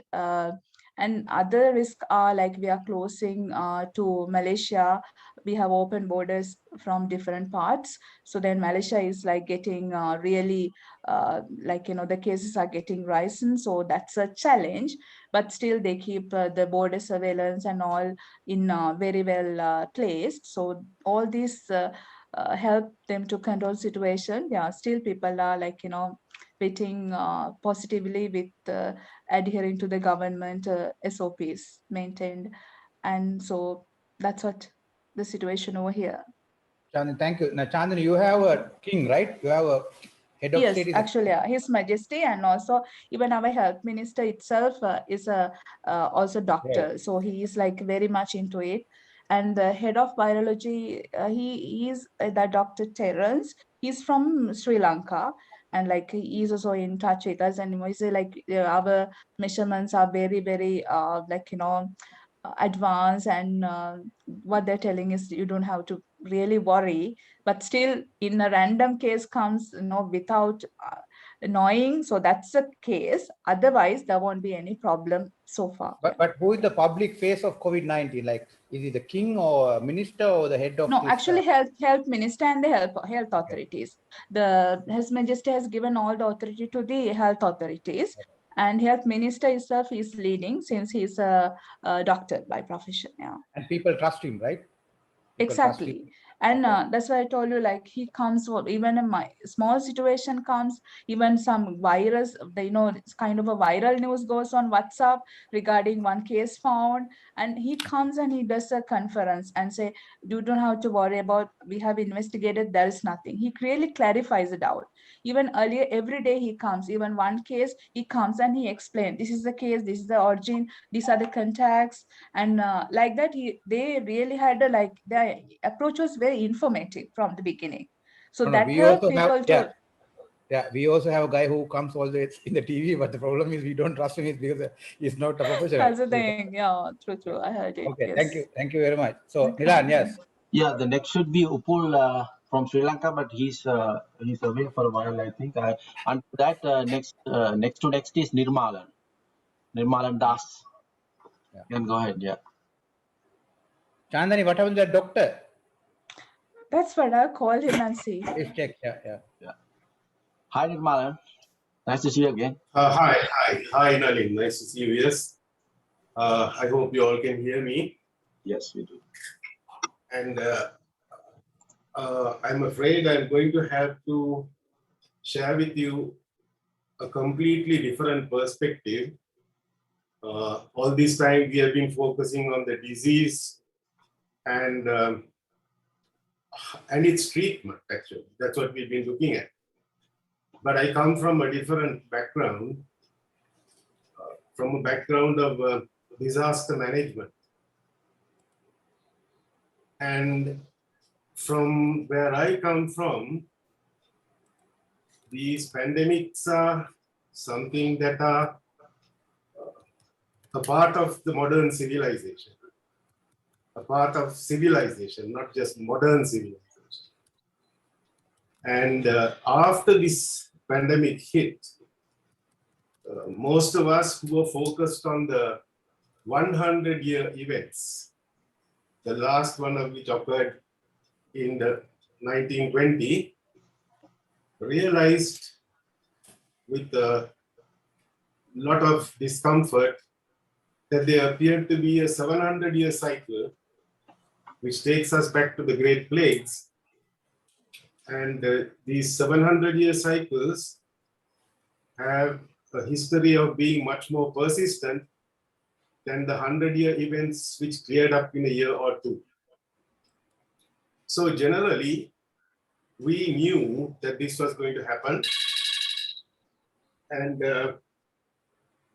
And in 2008, the US National Intelligence Council, in its report Global Trends, had pointed out that before 2005, we were likely to encounter a pandemic. There was a document made available by USAID which spoke about how to prepare for a pandemic and what steps nations should take to be prepared. That came out in 2011. And in 2015, there was a comprehensive pandemic risk management systems approach produced at King's College, London. So to me, and I think others who are aware of disaster management, what we are seeing is a big disappointment. It's very depressing. We had at our disposal the knowledge, and we had the time to organize ourselves as a species and demonstrate that we had got together and mastered the functional capacities and knowledge required to deal with pandemics. But apparently, this is not so. Then, I'm speaking to you from Sri Lanka. And here, at a national level, we were in the midst of a celebration. We were thrilled that we had found a national leader. A national leader whom we celebrated as somebody like Lee Kuan Yew. We thought he would be our savior. We thought he would have all the answers to all the problems. And we thought that he would lead us to a wonderful future. And then the pandemic came, and we watched with an increasing anxiety as the government failed to declare a disaster. As a result, the National Council for Disaster Management, which brings together all the experts we have and opens the door to global collaboration, was never convened. And it has not been convened to date. And then to our horror, we saw an attempt to defeat the pandemic using the armed forces. We did not know whether to laugh or whether to cry. The first failure we saw was the failure at contact tracing. And this failure at contact tracing was followed by a blanket of fear where people got afraid to say that they may have contracted the disease because you would find the armed forces and the police whisking you away from your neighborhood, and your entire neighborhood would treat your family and anybody else who's left there as outcasts. This went from bad to worse. And the relationship between the government and the population began to become one of fear and suspicion. Now it has come to the point where this failure of contact tracing is beginning to show up in its outcome. What happened is people were moving around in society quite freely with the disease because, as you know, not everybody is symptomatic. And it has spread widely in the country. And clearly, we do not have the health facilities and systems and personnel to treat all these people in hospital if they require hospital treatment. Now, what I strongly suspect is happening is that the testing is being controlled so that a limited number of tests are being administered and so that a limited number of people are detected. So what we have, this is not surprising because if you look at Sri Lanka, we also have a first-class democracy and a third-class, reality compared with that. So here we have beautiful statistics, which are not too bad, but still frightening. Because if you project them as Chaminda will show, we're going to have big problems in a few weeks' time. And the worst problem is, while the strategic testing is giving us a wrong picture, because we don't have the Disaster Management Council convened, nobody is working on what is called a post-disaster needs assessment. That is a part of disaster management strategy which has to be done. It is not being done. So in effect, we don't know where we are heading. We don't know how many people.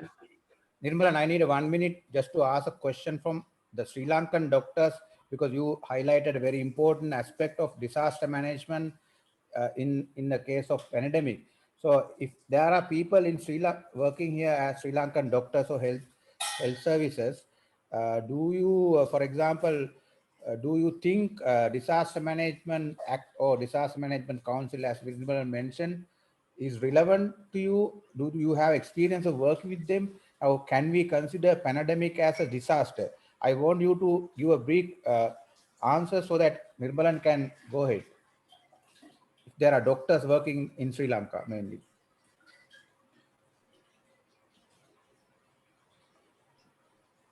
Anybody? Yeah. Kamal, you want to say something? Yeah.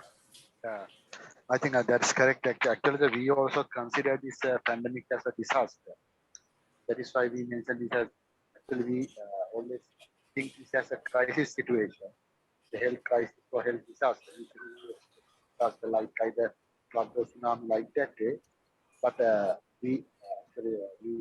definition also in the disaster wise, we usually tell that if you can't tolerate the number of patients or case load that excess the healthcare capacity, that time we can state as a disaster simply. And so different level of the healthcare managers in this setup, even the disaster units, what they are doing currently is actually in cooperation and coordination with the testing and all the patients are moving to the other units. Your voice is not clear enough. Now can you hear? Yeah. So as he mentioned, I think that's a good suggestion to hear because it should be not confined to the one segment. It should be a inter-collaboration and integrate approach.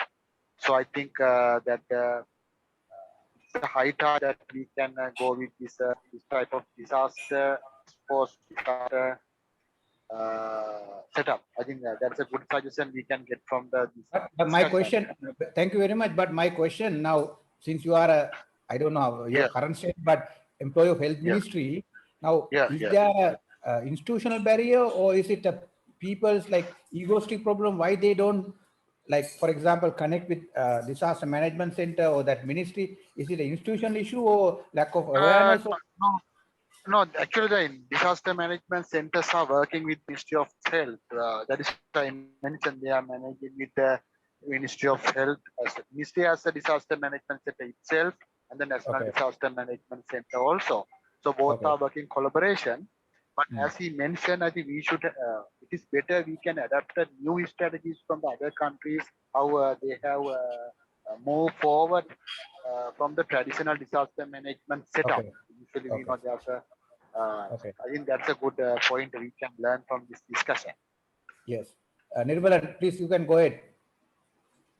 So thank you, Chamal, for that clarification. And Chaminda, since you raised this question, this is actually convening the National Council for Disaster Management and declaring this a disaster is actually a legal requirement under the Disaster Management Act.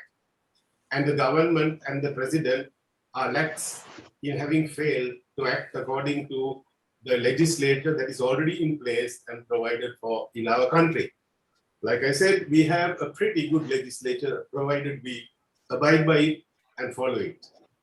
Then globally, I'm not saying that we are performing very badly in comparison to the rest of the world, because globally, I would say that the performance has been very, very poor. The performance of the WHO in particular was horrible. It appeared that they were changing their minds very frequently, not quite sure of what they were doing, and that did not inspire confidence. And it opened the door to all kinds of conspiracy theorists and people who started to confuse everything. So globally, we have not done very, very well either. And the absence of preparedness globally is something that cannot be excused.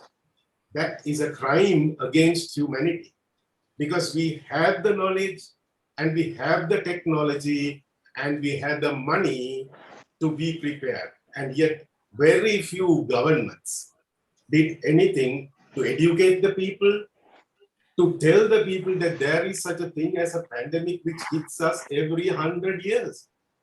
Nobody told the people that.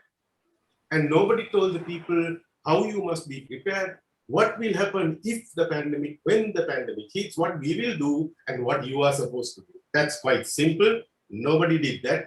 I know that the Obama administration in the USA did quite a lot of work in this direction. But we saw the Trump presidency undoing most of what he had done. So even as an example to the rest of the world, there was nobody whom we could actually follow, with the exception of New Zealand. New Zealand is a unique case which we have to study. Now, because of this negligence at global level, no global networking was possible, and so exchange of information, learning from each other, collaborating, working with each other, all that became very, very difficult. And now the problem still continues, because there's no thought being given to preparedness for a post-pandemic world economy. Nobody is talking about that. So why has this happened? We have had two global instruments. We have had the Kyoto protocols, and we have the Shandai Framework. Now, all the world governments know about this. It is not a matter of ignorance. It is a matter of lack of political will, and I would say deliberately ignoring what can be done. So we have a problem of how we manage our individual selves listening to all those who spoke today, I noticed that even in countries where there were good health systems, the people did not necessarily behave in a sensible way. The people had to be told sometimes to behave themselves. Now that is because we have not learned how to manage ourselves. We see that very clearly in Sri Lanka, but it's in India also we have seen this spectacle. And then, more importantly, as is more and more increasingly apparent in very many areas, we have failed to learn how to manage our behavior as a species. And because of that, we are failing to manage our relationship with our planet, which actually has generated us through its planetary processes. And without the planetary processes of which we cannot survive. So now, what can we do? We can do something. We can form a disaster management task force. It need not be official. It can be informal. We just need a few people who are willing to work on this. And we can examine the impact and cost of the failure of governments to prepare their states to respond to pandemics that were predicted. We can do it even in an amateur way, it doesn't matter, because then it points out to the world what must be done. And then we can examine the responses of each government to the pandemic and the shortcomings of those responses and the liabilities that arose as a result of those shortcomings. And we can examine the responses of populations and individuals, and we can comment on the impact of these responses, and we can make some suggestions, some recommendations as to how these can be modified in the future. And we can make recommendations regarding steps to be taken and institutional structures to be created in preparedness for the next pandemic, which is due in 2120. You can tell your children that. It is due in 2120. So we better get moving and we better do this work, because this is something we can actually give future generations, which I think will be worthwhile and they will probably appreciate. Thank you.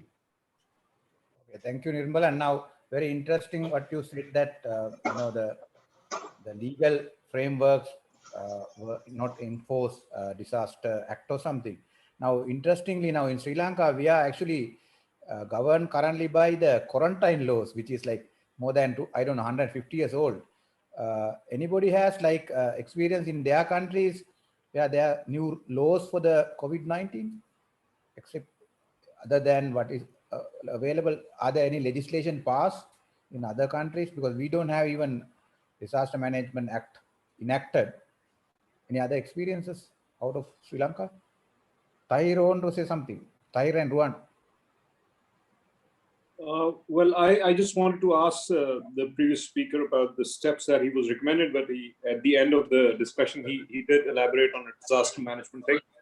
I think that's a good suggestion. But I mean, personally, I think that we can obviously have a prognosis and we can make our deliberations. I mean, a good test case can be our own populations, but the real input, the cross collaboration across the countries can be in terms of monetary reliefs, that those have to come around. I know the G20 initiatives providing some of the reliefs to some of the least developed countries, but I think that's just the tip of the iceberg. I think that needs to be much more massive. It has to go down from the least to probably the developing and the underdeveloped countries. I think that's where G20 and G7 and what have you, they have to pitch in really hard.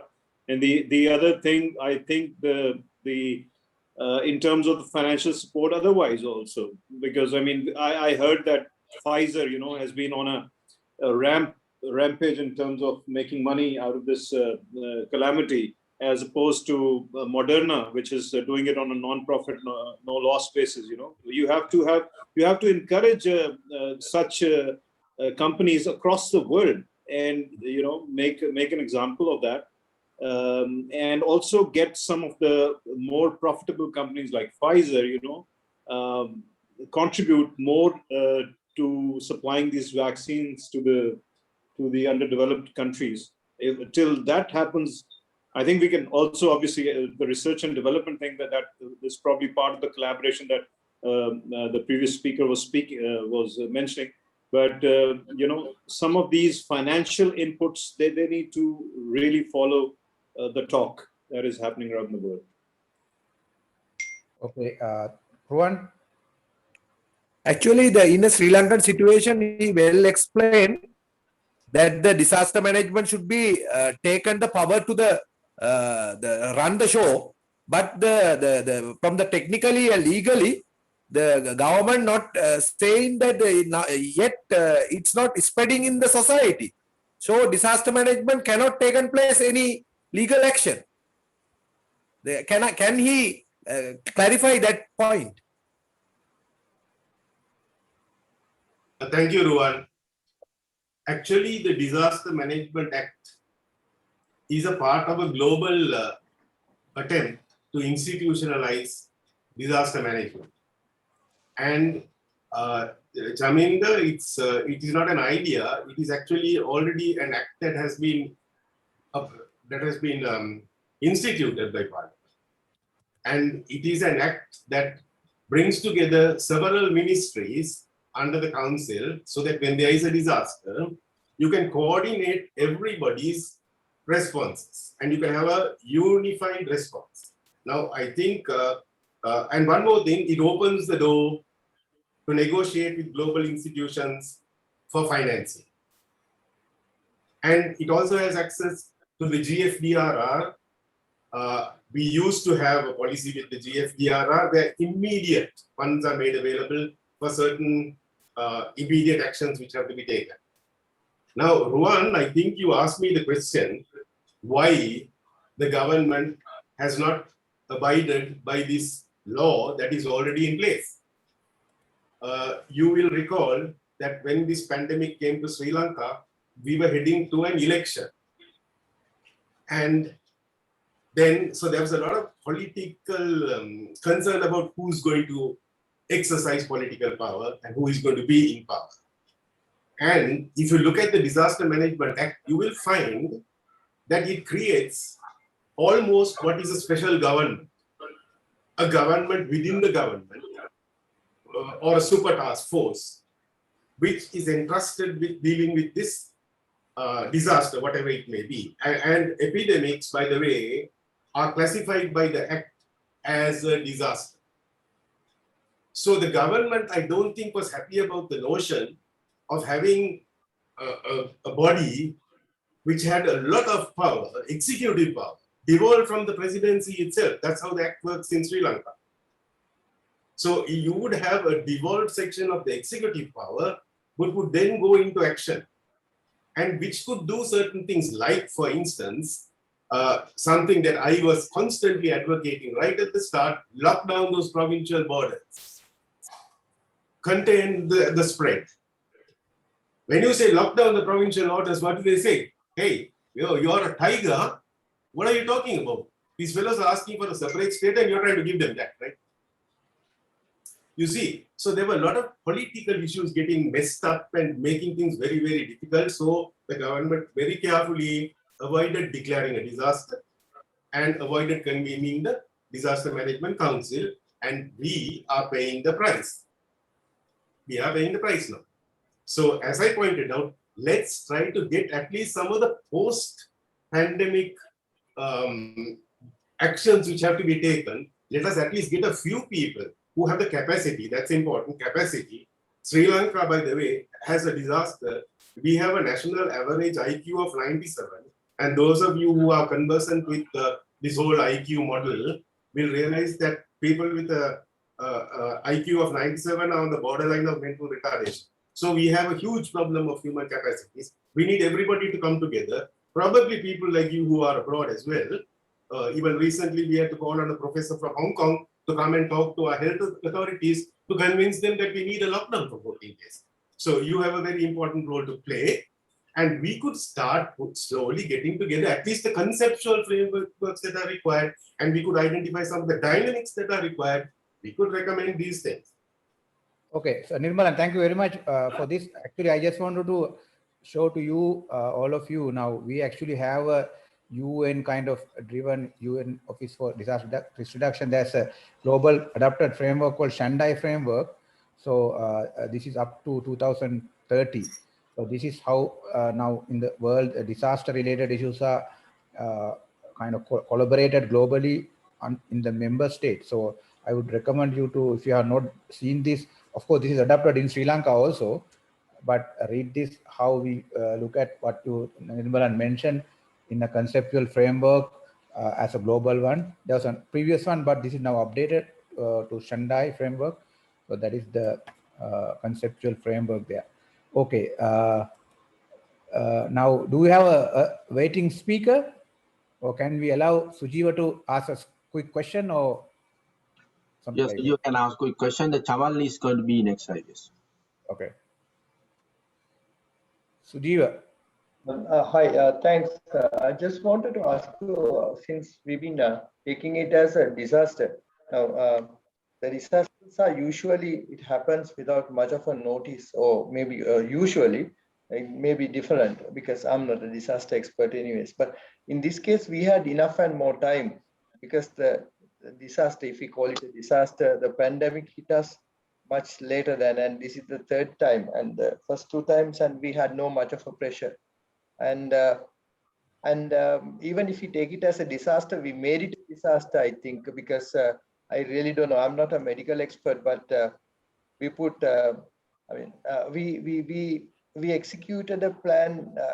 If I speak about a simple thing, that we put all our positives into concentration camps, or and even the patients we hospitalized. I really don't know whether it's the best practice of in the global scenario, and whether we have learned anything from the global best practices, although we had enough time.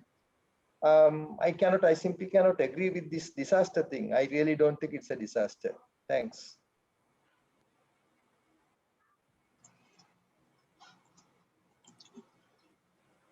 Yeah, Chamal is coming now. Yeah. Okay. Yeah. Actually, it's a disaster based on the definition.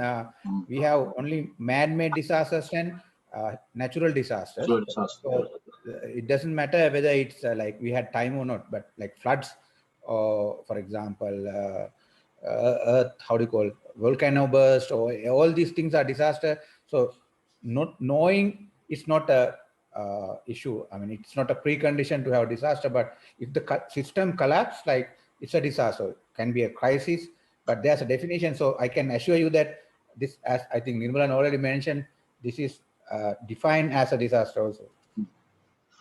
It's just technically one outbreak. Sorry? Is this the global disaster?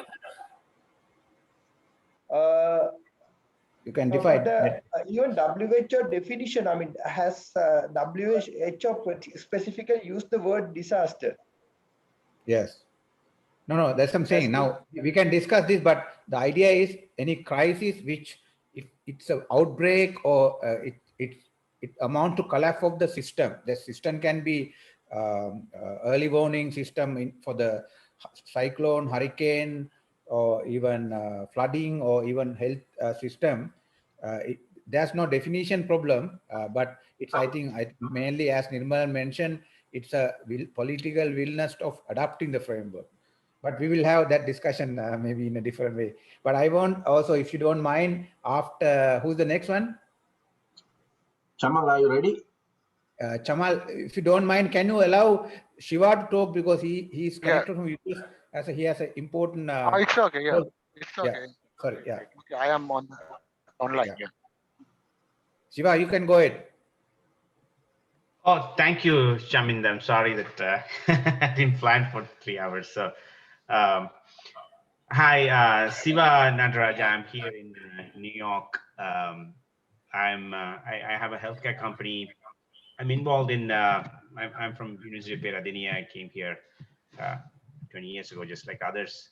So my involvement with COVID started with maybe about a few months ago when we developed a COVID rehabilitation program This is cardiopulmonary rehabilitation that we worked with the Johns Hopkins University here. So people can, we can reduce hospitalization. So what happens, many of these patients who are even, could be treated at home end up crowding the hospital. So this happened mostly in the United States earlier, and also we saw that in India, where then Johns Hopkins developed a very nice cardiopulmonary rehab program so that we can improve the oxygen flow when patients are stuck at home. And we got it certified through the WHO. Then we started providing this through telemedicine when India was really going through a very terrible second phase. So we launched that with these are cardiopulmonary physiotherapists who either visit a patient's home or ICU, or even through telemedicine, where they could basically bring in the oxygen levels up by providing cardio rehabilitation. So that's required for, during the less acute phase, and also during in the ICU phase, it has shown to help really well.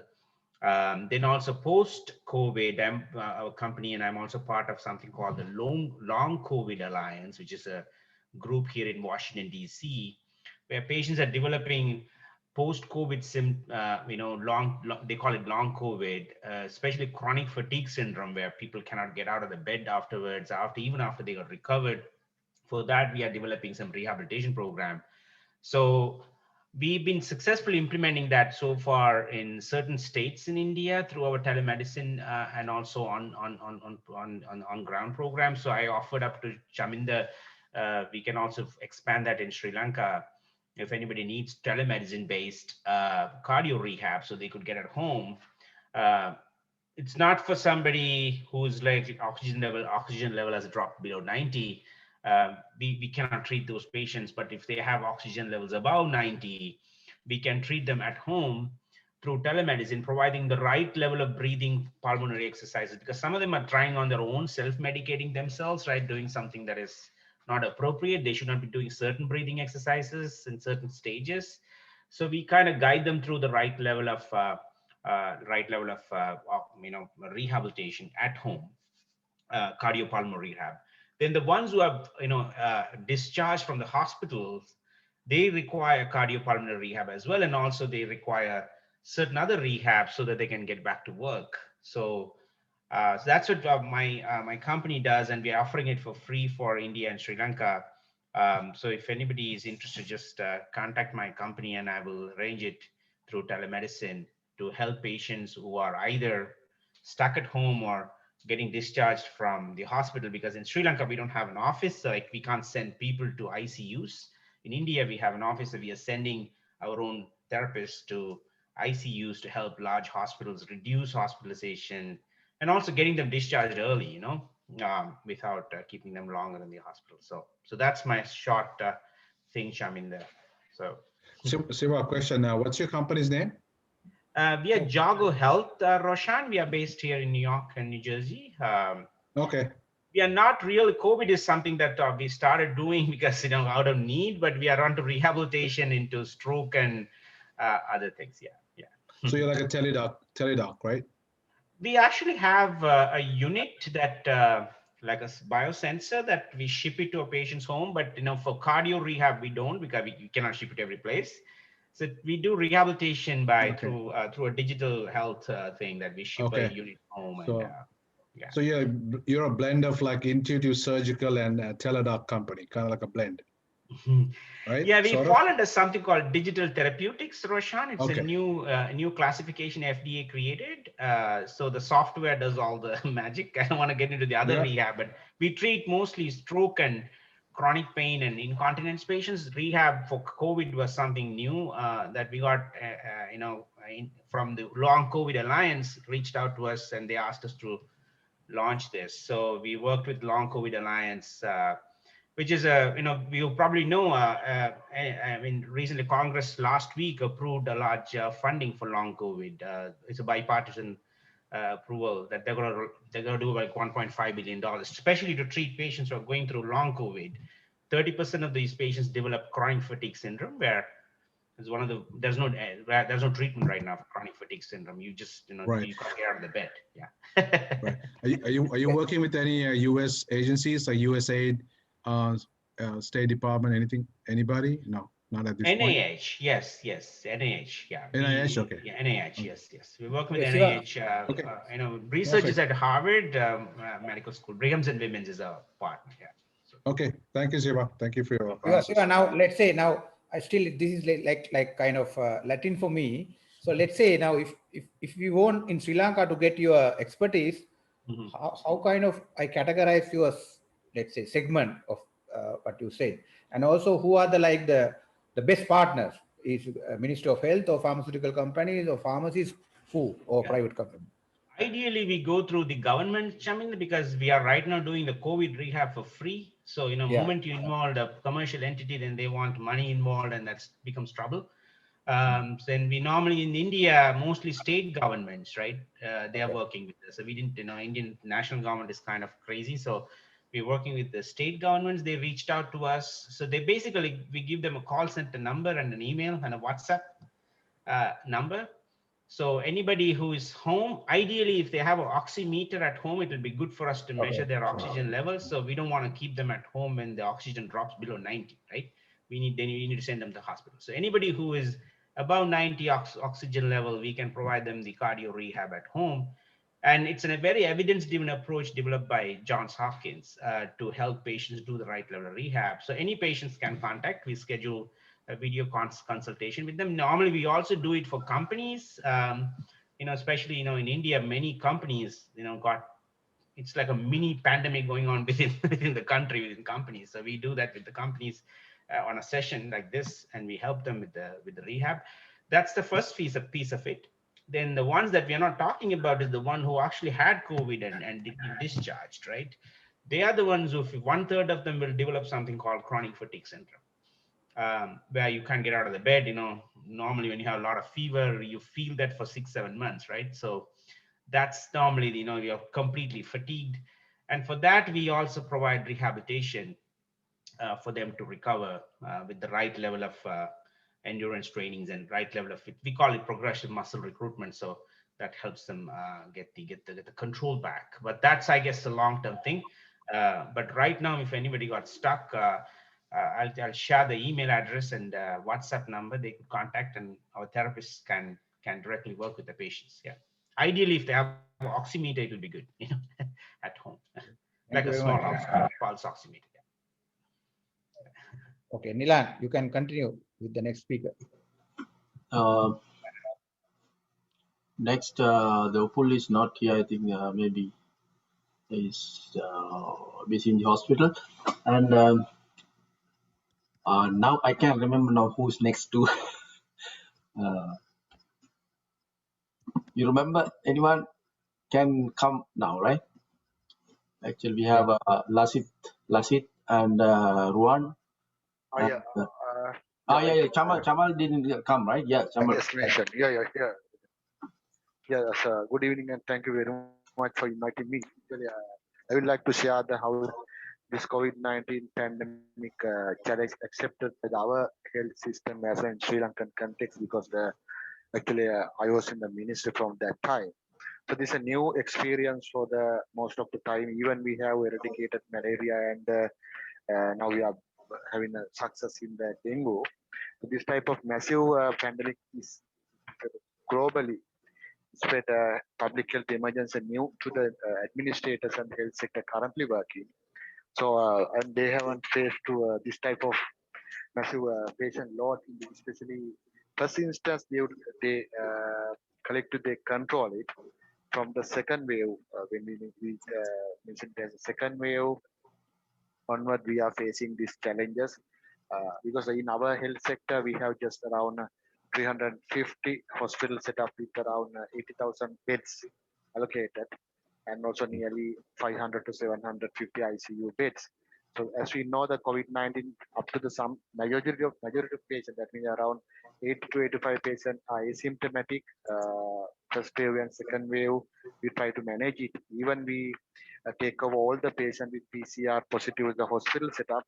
Majority of patients did not show the symptoms. But in this time, it was completely different with the that means the considerable number of patients have the symptoms, and also they need ICU admissions, and we had 80,000 beds, but currently there are 25,000, 30,000 patients, active cases are there. So we have to find out the additional infrastructure facility, as well as to treatment for those patients. We need the extra human resources. So we haven't, this was a real challenge for our health sector with we are dealing with a low number of patients, sorry, the staff, especially the medical doctors, just around 20,000 for all the public and curative sector. And also now with this, with the public sector, they have to go for the screening, testing, find out the cases. And so we have, for the whole process done by the public health sector. Fortunately, we had a good doorstep healthcare services with the public health midwife and the public health inspector. So with that support, it was a real internal support to the medical doctors, because otherwise the whole burden comes to the medical doctors. And these are the one challenges come for the here with the human resource issues. Another one is the technological issue, because there's our laboratory facility, especially the PCR capacity. Still, we are talking about this PCR, because at when the first Chinese lady found in the 2019, it's just one or two PCR machine at the MRI and the one center. But after that, when the number of cases rising, there are now I think 15 to 20 PCR machines over the island. But still, the number of MLTs and their capacity, they take around 4 to 6 hours in our machine setup.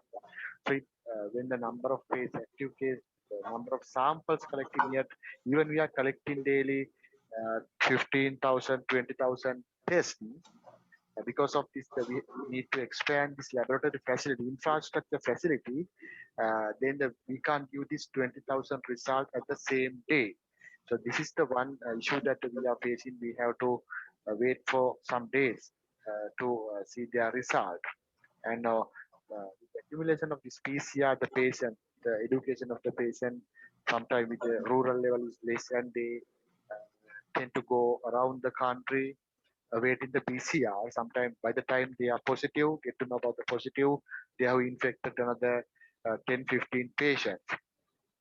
Other the challenges facing is about the expanding the that means the ambulance services and the tertiary care setup, because the rural setup still when the patient the overload with the patient, they have to find other places. As I mentioned, sometimes the patient from Hambantota, sometimes that patient might have to transfer to the rural, that means to the far away area. So this is a real challenge for the patient as well as the health sector, because sometimes they have to go the long distance. So all these come to our setup mainly, as you know about this, we have to consider about the health economic aspect also, because we are running with a very low budget.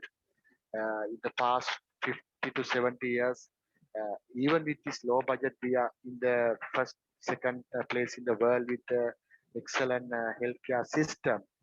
We can, wherever we go, we can talk about our healthcare system, education system that is in par with the well-developed countries. So we have to maintain that. Challenge came. And also with now the vaccination is another challenge we have to face, because for the get the maximum herd immunity to come back with the COVID-19, at least more than 50 to 70% of the patients should be vaccinated within the limited time frame. And now the vaccination process is going on, and I have seen some Reuters report that this might take some few weeks to months to go there. So by that time, we have to maintain the strict control measures to reduce the COVID-19 spreading, because the only way that we can control the COVID-19 is we have to break the chain from transmission from the one infected person to the other person. So we should have to maintain this social distance. But when we open the country, problem is even we health sector is doing the maximum care. When we open the country again, we have to deal with the public transport, public office system like that way.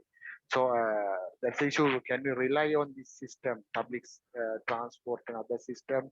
Sometimes when we cut off the number of even for the one or two buses running, because they don't run usual manner. Usual what should we expect is to increase the number of turns of the buses and trains.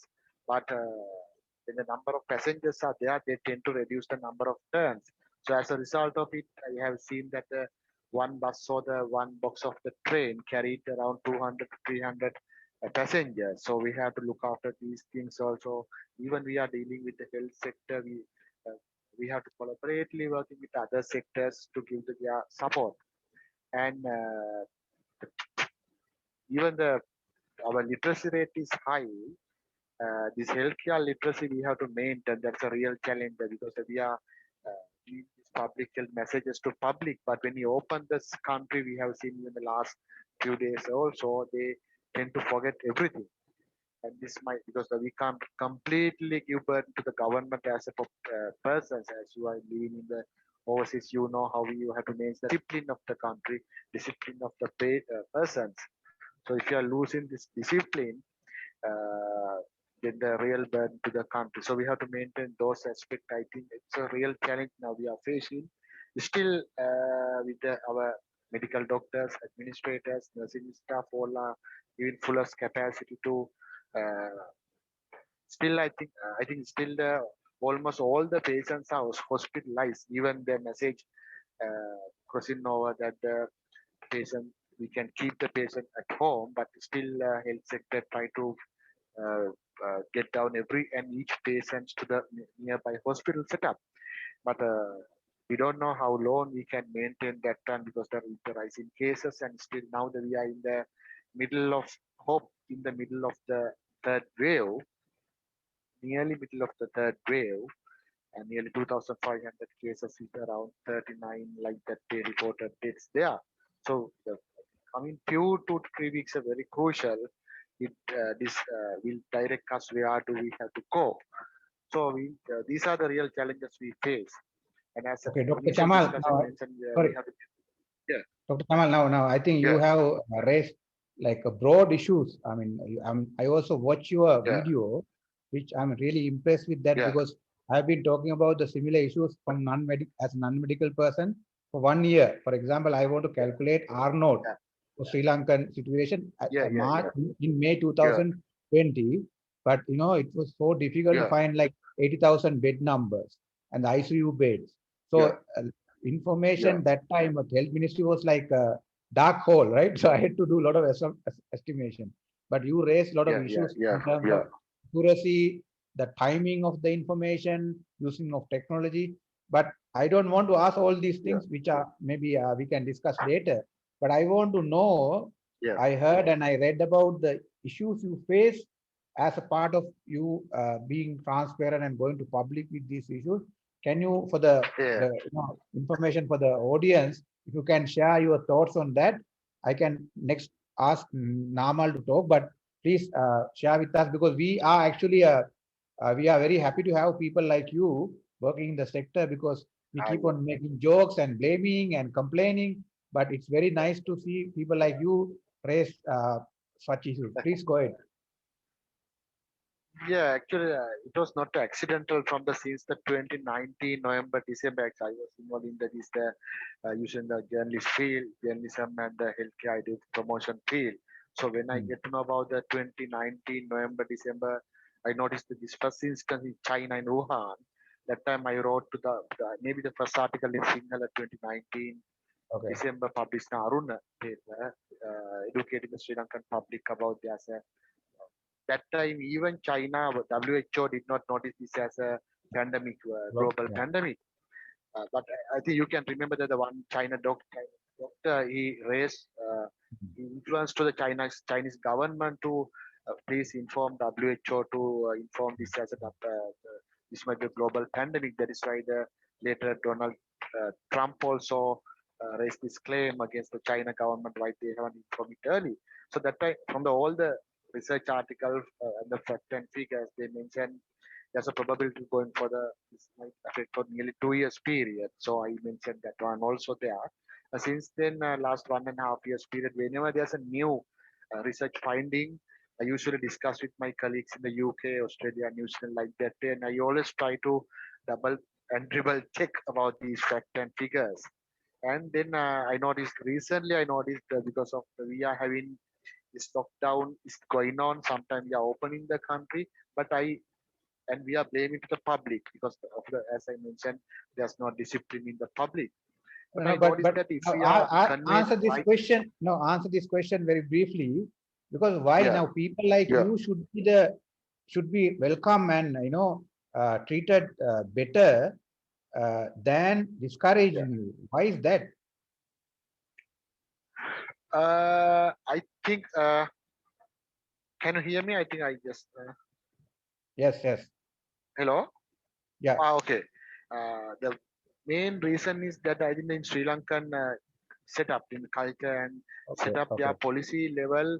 Usually they are going in the hierarchy setup. Sometimes they expect expert should be around 55, 58, 59 like that way. And in Sri Lankan setup, they usually don't encourage young persons. That means that if someone is searching, researching, giving opinion, dealing with the mass media like that way, they usually, whatever field, not only health, whatever the field, there's a trend to discourage them. They don't like to listen to the not that mean the new concept, new innovative concept. Sometimes I know that when some of the higher persons when they pass out from the university or like that way until they come to the top level post, sometimes they usually don't go read, research, innovate, having this type of don't join this type of new conversation. They don't like to identify new people. So there's a tunnel vision in our system. So when someone is trying to break this tunnel system, so it's a real challenge for the others. So I think this might So this be is a a reason typical, that okay. This is a typical Sri Lankan yeah. problem, right? Tunnel vision. I wrote a post on that also. So thank you very much. We have a question from Namal to Namal to Yeah, that's a great explanation, Chama. So I being a Sri Lankan medical graduate and in the US, working in US also, I can compare both countries. Yes, I completely agree with Chamal that our education system and everything's good. We are great at, we are producing very great doctors. However, in this pandemic, I think we learned a lesson because the total response, not just politician. I know I have different thoughts about politician, but medical community, starting from GMO, the response was very, very bad. Obviously, they may go up to one particular, political, group, but that hurts a lot because it's starting from a GMO. So once someone comes to media and say, hey, take this whatever Dumhatti or other medications or whatever things, everything turn upside down. I certainly appreciate that our education system is good, but I don't know whether it's a world best because right now I'm a little bit doubt about that. Just because we are failing every aspect, even now today we cannot implement the things very well because now there's a big disconnection, Chamal. I can see from health sector because now physicians and other healthcare providers see, the nurses, even these people who are helping to build, people who help build this infrastructure, health infrastructure, everyone fails. There's no communication between. So, I think you can speak about that. I think the first point I raised my hands to say about the diagnostic part, right? Again, I share my knowledge from the very beginning with Sri Lanka and my country because I'm from Japura. So I'm working with Nilika very closely. For a long time. So, we explain, we exchange our ideas. So things when started, obviously, government made the decision because they didn't have money. I understand, but money is not only the case, but there were lots of resources. See how many universities in Sri Lanka. There are about 12, 15 universities. They have molecular biologists trained under our taxpayers' money. So we could have done PCR without any problem. Like, what we need to do. For example, I can tell our experience. So, Namal, I know you are passionate now, but you have to hold your horses. We will let other people talk and then we'll come to this one. Sure. By No, the way, I just want to say that what I want to say in brief is this. Our education system, our everything we got, but we didn't deliver the things right way. And also the people like us who are educated should get them as well. That's the only thing I want to say. Thank you very much. Sure. Maybe we can go to the next speaker. No? We'll come back because we have few people only, so that we can have a more dynamic discussion once everybody finish their first talk. And Tahir is next. Actually, he has to share anything or. Tahir, yeah. Well, Tahir, I joined in more as an observer.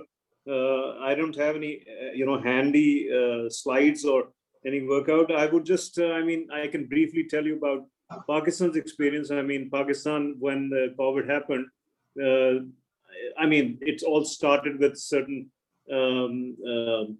religious festivities in Iran, and people, coming in from there, contracting virus there, and then they were rehabilitated in a province near Iran, on Iran-Pakistan border, and that is where it proliferated. But Pakistan's response, has been globally acclaimed. We've just had 20,000 deaths as of now on a population of 250 million. About 250 million. So that's the unofficial number. So I guess the number of casualties, the number of death fatalities compared to rest of the world, they have been pretty contained. We initially we were boasting about certain vaccines that we have had in our younger days, and that coming to the rescue of the population. But that was short-lived, because right next door in India, when there's this calamity, which, by the way, gradually grew, but it reached an alarming proportion about a couple of months back, probably 3 months back. And that is when, essentially it just came to us that that's probably something which we need to worry about. But we had this National Command and Control Committee, which was set up under the chairmanship of a federal minister, closely reporting into the Prime Minister, Imran Khan. And they did initiate certain steps, which included smart lockdowns, and those steps that they were taking. At the same time, the Prime Minister was very conscientious that the economy like Pakistan, or economies like Pakistan, cannot afford a complete lockdown. And like China, like the US, where this earlier speakers they spoke about trillions of dollars, coming in. We didn't have that luxury. We didn't have that fiscal space. So we had to be very guarded. We had to keep a nice balance, in terms of what we could, not allow in the society in view of this pandemic. At the same time, keeping it slightly comfortable for the people to go about their livelihood, and the state facilitating that. I work in a bank. I'm heading the policy and corporate governance for risk area for the largest bank in Pakistan, which is the B Bank. Also has a presence in Sri Lanka. So I can tell you that the State Bank also, like many other regulators across the world, it did initiate, the Central Bank of Pakistan, it did initiate certain steps under the aegis of the government, which basically allowed businesses to go about as close to business as usual as they possibly can, in terms of providing them relief in their loan restructuring, facilitating them, spreading it out, so that they don't have a cash flow issue at their hand, giving loans to the company for paying salaries and wages for 3 months to their employees. That was a step which was very, encouraging for the companies. And the companies were, in retrospect, they were asked not to lay off their employees. So one of the preconditions for them availing that those 3-month wages loan, that was not an aid, that was a loan, was that they have to ensure, and they had to check out, sign off that they had not fired any employee. So that was a good step that was taken by the government, and that did ensure that some amount of social equity, that creeps in policy strategy making. So that was a good step that was taken. Pakistan also benefited in a sense that when China was coming down, and those export orders for China and India they were drying out, and probably even Bangladesh. So Pakistan, because it had fared well in the initial phases, it did not have to go through, some of those orders actually migrated to Pakistan, and Pakistan's exports actually, firstly, they did dip for a while, couple of months, and then we have seen, that trajectory actually go, and the order books were filling up for a lot of the exporters. I mean, some of the exporters that were coming to us for financial relief, we found out after a few months that their order books had filled out and their cash flows had improved. So we did see this. So that, I mean, as I'm saying, just to conclude, that we have had our problems, we've had the scares, but I think we've coped it reasonably well. We could do more, but I mean, some of the things that the government can take, but that there's only so much, that the government can undertake in terms of providing financial relief, and whatever they could, they have. But I mean, as I earlier pointed out, that some of the, I mean, we basically have to rely, economies like Pakistan, India, Sri Lanka, Bangladesh, they will have to rely on some of the research and development, some of the good work that is going on across the world, and in terms of bringing that, wisdom and sharing that knowledge, and with it the finances to go with it. Okay, Tahir, now very quick question. One is, now, what is the role of army or military in managing COVID-19? Because as you know, in Sri Lanka, it's mainly by the military. What is the case in Pakistan? I have two more questions. I think it was basically, see, if I were to take it down a couple of years, the military, what it did was that for 1 year, it did freeze its defense budget. I mean, that was a good step that was taken, because traditionally you'd have 8 to 10% growth in the defense budgets. But strategically, they did, for 1 year, they did freeze that actually. That was one. Then in terms of the rehabilitation, in terms of the support, in making the facilities available, making some of the facilities available, and in terms of, encouraging the government also to ensure that those, some areas were confined for the vaccination, for instance. So it did play an active part in some of the, also in terms of ensuring that the rations, are provided to the less privileged. It did play a role. I think these are the few quick ones that I can gather, that they did come to the aid. They're not in the front line, right? They're not in the TV explaining and putting rules and everything. No, they're not in the front line. It's very well managed by the civilian government. They probably have some representation in the NCOC, the National Command and Control Committee, or disaster management, in simple language, and disaster management committee that we've set in Pakistan. They might have some representation, but that is for the logistics side. That is to ensure, the things are working well. Not in the front. Okay, right. Now, two more questions. Now, I heard that you are trying to produce vaccines locally in Pakistan. Is it outsourced from China or your own? Yeah, that's a recent one. A few days back, we heard that. I'm probably not too updated on that, but yes, there is a local vaccine which is being developed, but it may have to do with some of the raw material that is coming in from China, and that being packaged here. Initially, we actually, I go back a couple of years back when Feroz Sons, one of the companies that we had in Pakistan, was set to collaborate with a US company. It was either Pfizer or some. But I don't know if that actually came across, but yeah, there is some R&D, there is some local vaccine development also, which is in the pipeline. Yeah. Okay, last one. Now, do you have in Pakistan the facility for private sector people to import or execute vaccines, or it's only through the government? No, the private sector, this Feroz Sons company that I'm speaking about, it is in the private sector. It did, embark on this. How successful it was, I have I need to check that.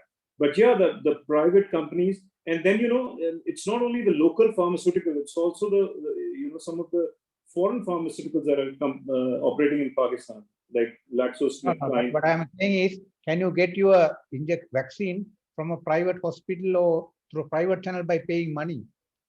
Yeah, very much so, very much so. We have it. Yeah.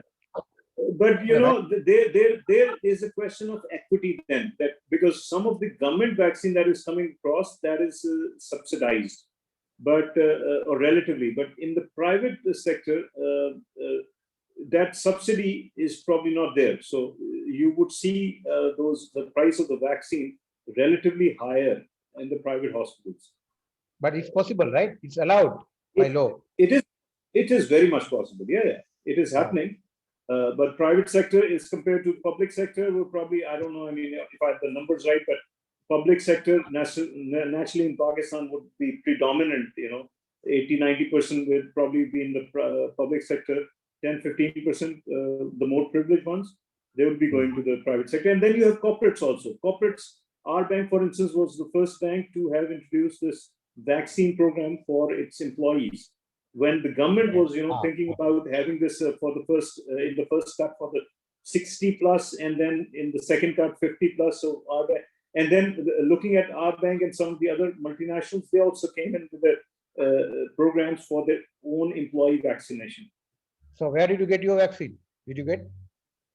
From a private hospital aided by my bank, which funded it fully, actually. I didn't have to pay for it, me and my wife. And now what they're doing, on the last note that I want to say is that they're gradually reducing this availability of the vaccine for various segments. It was, as I said, earlier 60 years, then 50 years. Now the cutoff is from 30 years to 40, the 30 to 50. So that is coming out in the next couple of weeks. So they are actually, trying to make it widespread. What is your vaccine? What is the vaccine you got? We have Sputnik for the Russian vaccine, as well as a Chinese vaccine, the Chinese. So it's split, half of the country is probably getting one and the other half. I don't know about your experience. Which one do you have there in Sri Lanka? No, I don't. Still, I didn't have any, and we have all the options, but nothing available. It's not possible to get it from a private hospital. You can't pay money and get. So we have to wait in the queue when the queues are not in order. So eventually, people who want to wait will be the last to get. So that we will discuss again now in the vaccine issues. Yeah. So next speaker. Thank you, Tahir. Thank you. Thank you for the contribution. Thank you. Thank you, Tahir. And next is Lasit Gunawardana. Lasit, you can introduce yourself. Yes, thank you, Nidan, and thank you, Chaminda, for inviting me for today's session. So I'm an academic. I'm at the University of Sri Jayawardenepura, where my specialization is in information technology. So my perspectives are more in terms of misinformation in this pandemic era. So I think for one, when we talk of pandemics, this is probably the first pandemic in the information era. So I think you've been bombarded with a lot of information and much of an overload of it. So one of the things that I've been trying to research on is how I'm sure all of you would have got there's enough sources of misinformation in this for related to COVID-19. Some have been from sources like presidents telling us on like Donald Trump, for example, recommending different medicines. Sometimes there have been certain, for example, the WHO initially talked about masks from an economic narrative, like saying, keep the surgical masks for these rather than a scientific basis.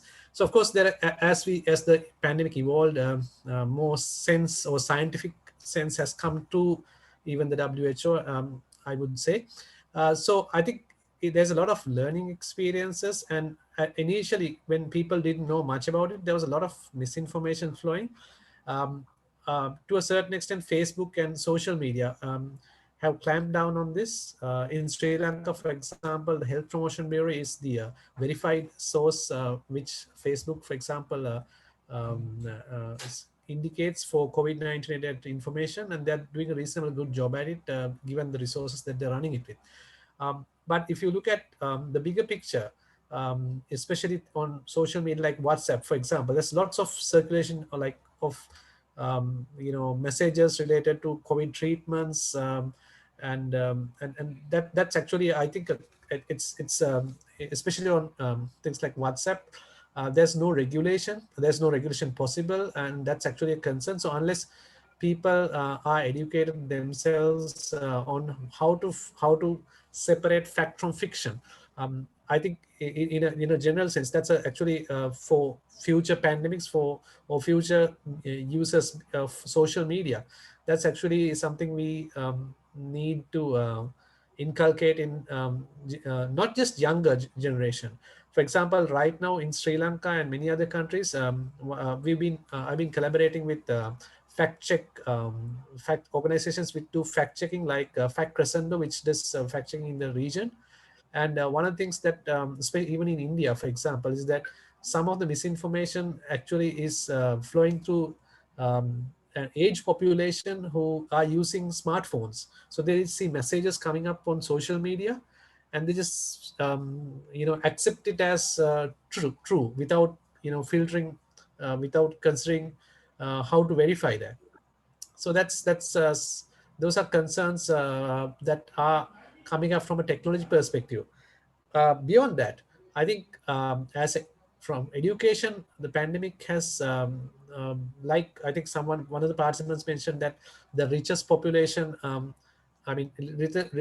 richest of the richest have gone up in terms of the evaluation for 1 trillion. Likewise, to a certain extent, those in at least the case of Sri Lanka, who are when it comes to primary and tertiary secondary tertiary education, we see a bit of a digital divide in when schools are closed. The ones who are able to afford smartphones and devices, who are with good connectivity, are able to continue their education at least at a limited scale, while those who have no access to smartphones and devices and are in pockets or regions where connectivity is an issue, are kind of left behind. That's actually one of the concerns moving forward. So those are things that have to be addressed in the long term. And beyond that, another issue that while we are talking about the negatives of the pandemic, as one of the positives from a technology perspective that I see is for countries, on developing countries like Sri Lanka, there has been to a certain extent like focus on organizations for digital transformation, like people who didn't order goods online, who didn't have trust, were compelled to. People who didn't use, for example, teachers who didn't use online delivery were compelled to. So those are some of the positives, in spite of all the dark clouds, that I would say has come through in the pandemic. Okay, that's true. Lasit, very interesting. Now you mentioned about this information, fake news and stuff like that. Now I also find like the other side of that. For example, government used this opportunity to, based on this idea of spreading fake news, like for in India, I think the Twitter, they did on the request of India is actually I think trying to lead the way in that, saying that in COVID, in Indian version, there's nothing called a Indian variant. They were quite keen on stamping that, and there's an ongoing issue with Twitter. It's WhatsApp. Sorry, WhatsApp, because the government is trying to ask WhatsApp to trace the origin of message. I mean, it has two ways of it. Now, from misinformation perspective, on WhatsApp, you can't really trace what's happening. So that's actually a concern. And if you look in countries like in India, there have been, like we are just moving a bit away from COVID, but then there have been murders committed, or rather people have been killed because of incorrect WhatsApp messages spreading through. That's just not just limited to India. I mean, we've had situations in Sri Lanka where sometimes communal violence has occurred, and some of them has been amplified by social media, unfortunately. And the other thing, maybe you don't have to comment, but for example, because we are from Jawaharlal University, we had 2 cases now. This is authentication of original information for as a contribution to scientific evidence for the pandemic decision making.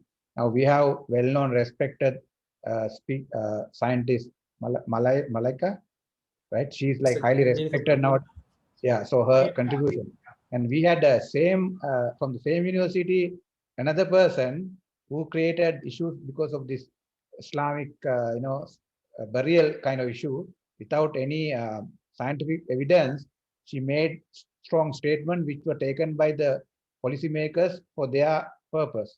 So I think she's out of the equation, but still, not just the channel, but even the content created without scientific background is a big issue, which has both sides, right? Yeah, I think so. Science, I mean, some could use science to actually propagate a correct message, and then sometimes in a non-scientific way, others could deliver an opposite message. So that's something. So as I think what happens is, if you look at the audience, so in general public, it's sometimes hard for the general public to separate out the science from the not so scientific nature of how it's communicated. So they trust the source and like from what the institution is. And sometimes people talk out of context, like say the expertise is on one, and then they talk of something which is totally not their hardcore like expertise. And that actually sometimes affects the message. Because I know you have been like very active in, promoting digital technologies and mainly communication from 90s, right? Late 90s maybe, or I don't know, early 20s. So you may feel the both side of that than other people because you have seen the development during last, I don't know, 2 decades, right? Yeah. Who has been trying to push even the university staff to use more digital technology. Thank you very much, Dr. Lasit. Who's the next one? Next is Ruan. Actually, Ruan is raising hand too. Next speaker guest is Ruan too. Yeah. Okay. Thank you.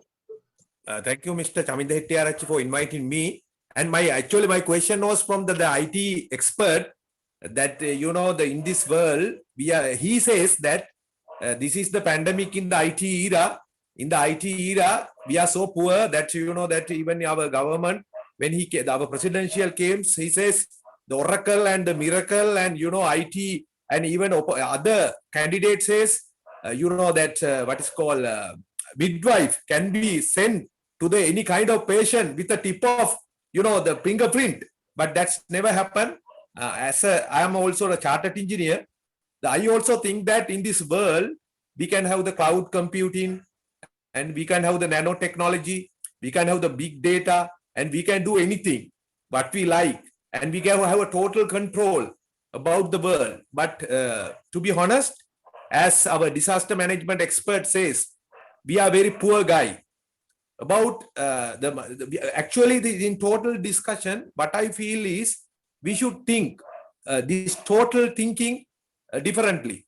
For example, we are not thinking from the cause and effect. Why this COVID-19 has come?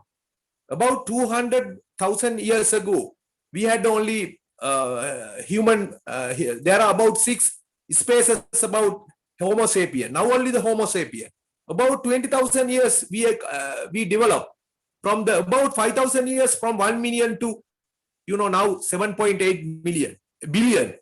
So last 200 years or 216 years, new 6.8 billion added to the world. So this is the possible pandemic. We cannot blame to the doctors or politicians. Always the second speaker, the blame politician. The doctors are not responsible.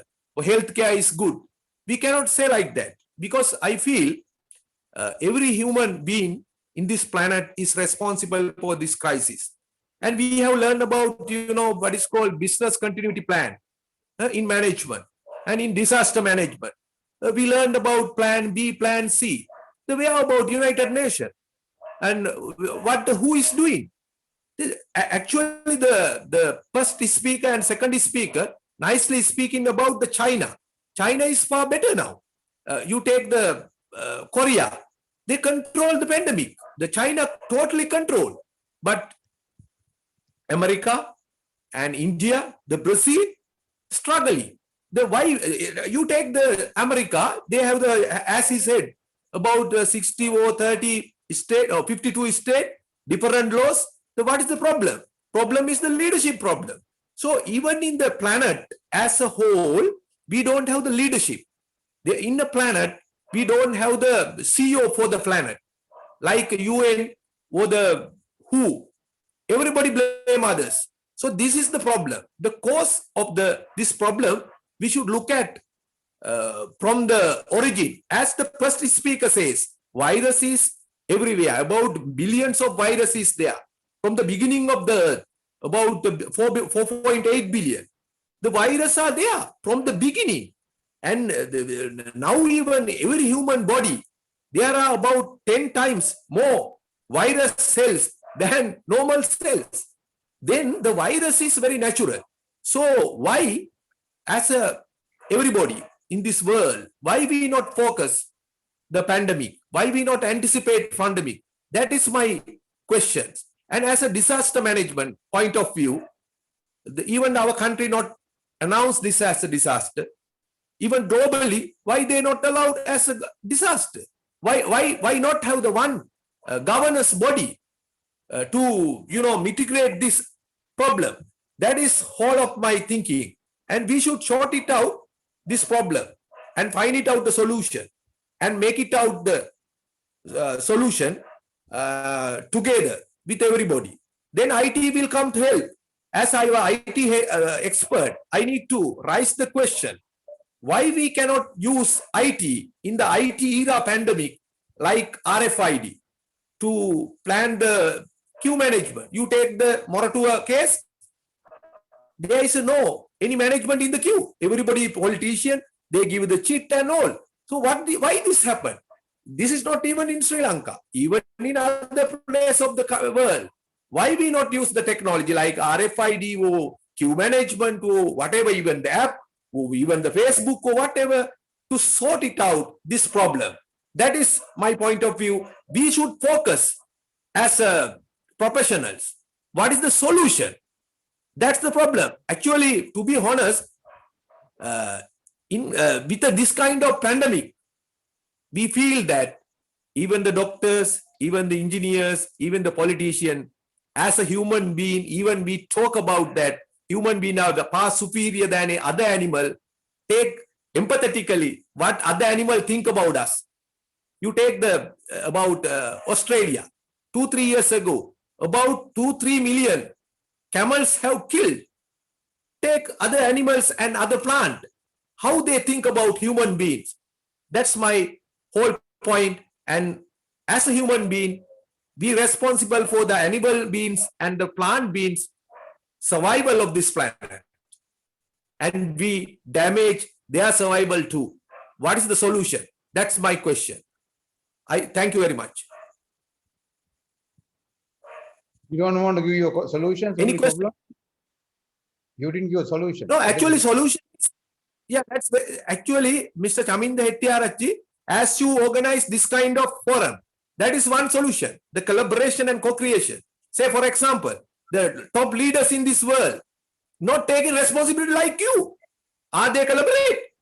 India collaborate with other countries. America collaborate with other countries. Are they sharing information? That's not happened. That's the major issue. Only you sharing with the people and you collect people as an individual. Why cannot the good governors and top people doing that same thing? That's my answer. That is the answer itself. Okay, thank you very much. Can I say something about that? Rohan raised a great point. But remember this. So they're not just, this is a huge pandemic. This is a pandemic. It's impact all over the world, that's for sure. But in the recent past history, we had another kind of few pandemics like HIV. For take example, HIV. We successfully controlled HIV, okay? And then Ebola. So Ebola, it's an outbreak which was highly, detrimental if it's spread from Africa to other countries. It's some cases reported in India and some in United States just because this immigration. But health sector, scientists, politicians, they were really after that and they control everything very well. So I know that for HIV, now it's under control, right? This is where my expertise at. So we know that it was a very well planned, and it was to the target. Everyone will work on one after the other, and it's successfully controlled. So what has happened in the COVID, it's something different. I don't want to give a lecture, but I'm just saying it's a respiratory disease, so and it's spread faster. The third thing, the initial response are very minimum. That's the three things. So again, I think everyone should take the responsibilities. Now, I'm not just saying the politicians, but also like some countries, even in the United States, I think we had a CDC, we had a FDA and CDC, they take control out of, but the administration suppressed that. But once they get the opportunity, they went ahead. I mean, Tony Fauci and Deborah, they did a great job. But in Sri Lanka, that's what I was trying to say in the before the conversation. Like when in Sri Lanka, there are like different bureaucracy, health doctors in one setup, the MLT in the other, politicians other. So there's no cohesive, the communication between them. There's no one body to control everything. So that's the biggest problem.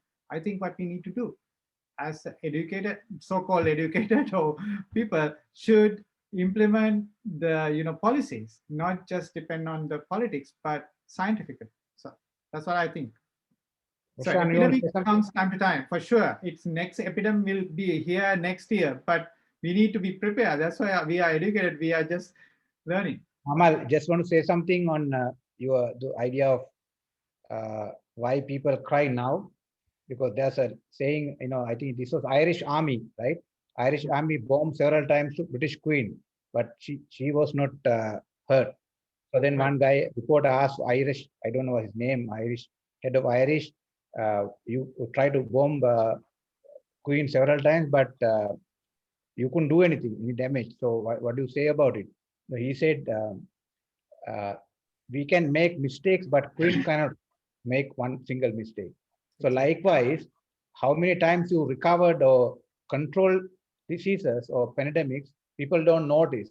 But if you make one mistake or not manage well, everybody will complain against, Western science, all these medicine, pharmaceutical companies, developed countries, but they don't really understand.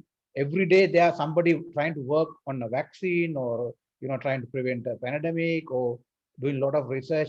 Now that is why now when the pandemic came to Sri Lanka, I couldn't believe how people trusted it, because I kept on telling them, these companies like Pfizer, like spend 100 years, developing vaccines, maybe 5,000 PhD guys working every day, best smarts, brains in the world, collaborate multinationally, and then try to develop a vaccine as a multi step, few years long process. And one guy, boss guy, in 1 week came with Pania and said, okay, this is going to solve all the problems. So now people who know what is happening, what are the inputs required or knowledge required in scientific processes, will not complain even they make a mistake. But lack of knowledge, as you mentioned, in our countries and myths and all other issues are like really now. I really understood during last, let's say, first 3 months or 6 months of the pandemic, people question, Western science. They said our immunity is good because of our herbal treatments and food practices and everything. And all these guys, now they are going in queues to get the vaccine developed by not even Western people, but the Chinese. So yeah, you are right, Chamila. So my main concern, I don't like to talk this much, but immune boost is actually hoax. So it's just, immune boost against COVID, I don't know. People use that term very uneducated way, because there's no such a so-called miracle things to immune boost. Obviously, like reducing the stress, exercises, and also good food habit, that's good for just broad immunity, but not against COVID. Obviously, I like to have kottamalli, but that doesn't mean, it may be psychological, it may be something, no one has really proven that. So the problem with the Pania or Dumhatia, it came to the, in the public, and it went everywhere just because of the media. don't think about that. Just go for the hydroxychloroquine. Exactly. What has happened there? It's anecdotal. It went through the anecdotal, like, sorry, Roshan. Nama, quick question for you. These vaccines, right? What is the impact on long-term impact on the immune system? Is it gonna be? I read somewhere, obviously it was a Chinese paper, Chinese newspaper, a Chinese doctor, but they were suggesting that some of these vaccines can kind of have an hyperactive impact on the immune system. So, for example, you can have it can cause, what should I say, autoimmune disease, things of like that nature. Your immune system starting to act hyperactive later on. I don't know. I'm just asking you. So you're the expert. Here, Roshan. So this is the thing. So there are some cases where you can have hyperimmune reactions. Obviously, for anything, like, even when you get any antigen to the body, you may have targeted certain immune responses which exaggerate a response, and it can be, detrimental. That's for sure. But it's maybe 0.0001. It's very, very rare incident. So in general, vaccination start from Edward Jenner, right? 1786. So it's kind of like how many years we are using this. Knowledge. We never seen like a huge community-based epidemic or any kind of sort of disaster because of vaccination. That's the misconception. I got many calls and even videos from so-called some scientists. They think that when you give the vaccines in the peak of a pandemic, you will develop lots of other, other bad consequences. But I don't buy them, because they say that you have energy, it's called B cell energy can happen, but it can, but it's very, very low. I don't think it's okay. That's the case. Thank you. Sure. Rashid, you want to say something, right? Yeah, so actually I agree with what Dr. Namal saying, that the responsibility lies everyone. So I'll just take one example in relation to what Ruan mentioned. So don't we have solutions for some of these from IT or technology? Now, if you take one example, contact tracing, it's rather successful in certain countries. Sometimes maybe may not be scalable, but if you look at our situation, the government introduced the ICTA introduced this contact tracing app, and it's if you enter a supermarket and many other places, you find this sticker where you're supposed to scan it. But I believe there is a reluctance on the public to scan it. Sometimes people think it's a hassle. So in countries like Singapore, it's more it's even at the lower number of positives, they've actually been there. Once if it's a rule in Singapore, I think people abide by it. In Sri Lanka, the enforcement part is a bit lax. People are to blame. The authorities are to blame for keeping not much of a track. It may not be the priority, of course. As a result, the app is there, the technology is there, but I don't think it has served its purpose because people have not used it. And as a contact tracing app, I really don't think there's been much development apart from the technology being there. So it's more something question of practice. Yeah, China is the best country to get the best example about the contact tracing. They forced everyone to record their positivity or negativity. Otherwise, they put them in jail. So that's why they control. So the question that someone raised is that. Namal, did you see that they use some kind of nets to catch people, like without touching them, using a drone? Okay, but I want to talk about a bigger issue. I think Ruan to some extent mentioned that, but also Namal referred on that.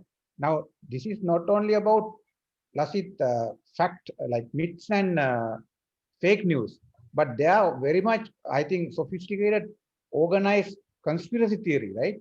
About vaccination, about this as like a biological weapon. So it's not just 5G chips inserted into your skin. Exactly. So we have to always think about those things. But I think wider issue in country like Sri Lanka, we lost trust on science and medicine because and also romanticization of the pandemic is a big issue. People said all this oxygen, carbon dioxide level went up, and then the planet started becoming again I don't know, green, and so romanticization as like we are the problem, like humans are like the issue, not like we should survive it. Like progress is based on human activities, and of course we make some, let's say, damage to the environment, but solutions we have to find. But now thinking that now this is like a Hondavade for the people, for the for the punishment from the god. I think it's exactly what you said, Namal, right? Namal. In the when COVID came in 90s, sorry, the HIV, they said they I can still remember posters in Colombo. HIV is a punishment from God for unmoralistic behavior. So don't do like unethical sex. But it didn't work, and then they said wear condoms and be safe. That worked.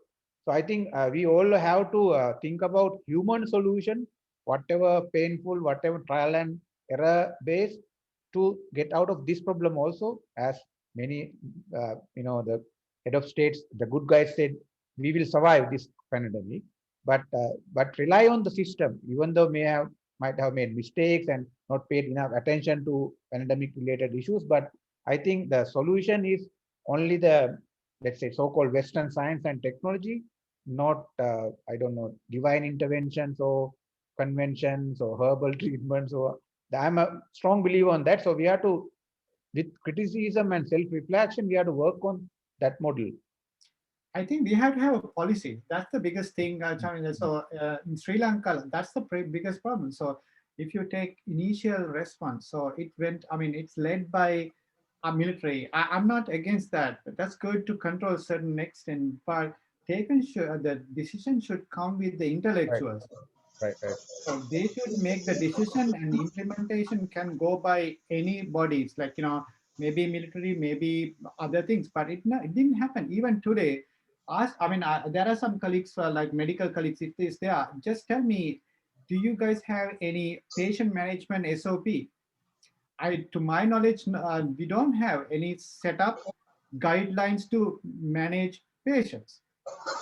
So, for example, Homagam Hospital, I know how they manage, and then Karapitia manage in a different way. So they actually don't have they don't have a SOP. So that's where we have a problem. I'm not against anyone, but that's, so I'm trying to say we have, like previous speaker said, we are having a good education, but unfortunately we don't have a way to put everything together and a system to implement. So, and certainly Javadurpura, Nirika, Malavige, she found lots of new things and mutation and all, but it's scientific, really good. But in terms of people, we don't. There was a miscommunication. So MRI is the same thing. So I think we have a very big disconnection. Even now, I think we need to go to our basics and try to get everyone together, and epidemiology unit, IDI unit, everyone should get together, and regardless of all the politics, you need to come up with a plan if you want to implement something. And also, I want to ask one more question from Sri Lankan people in Sri Lanka.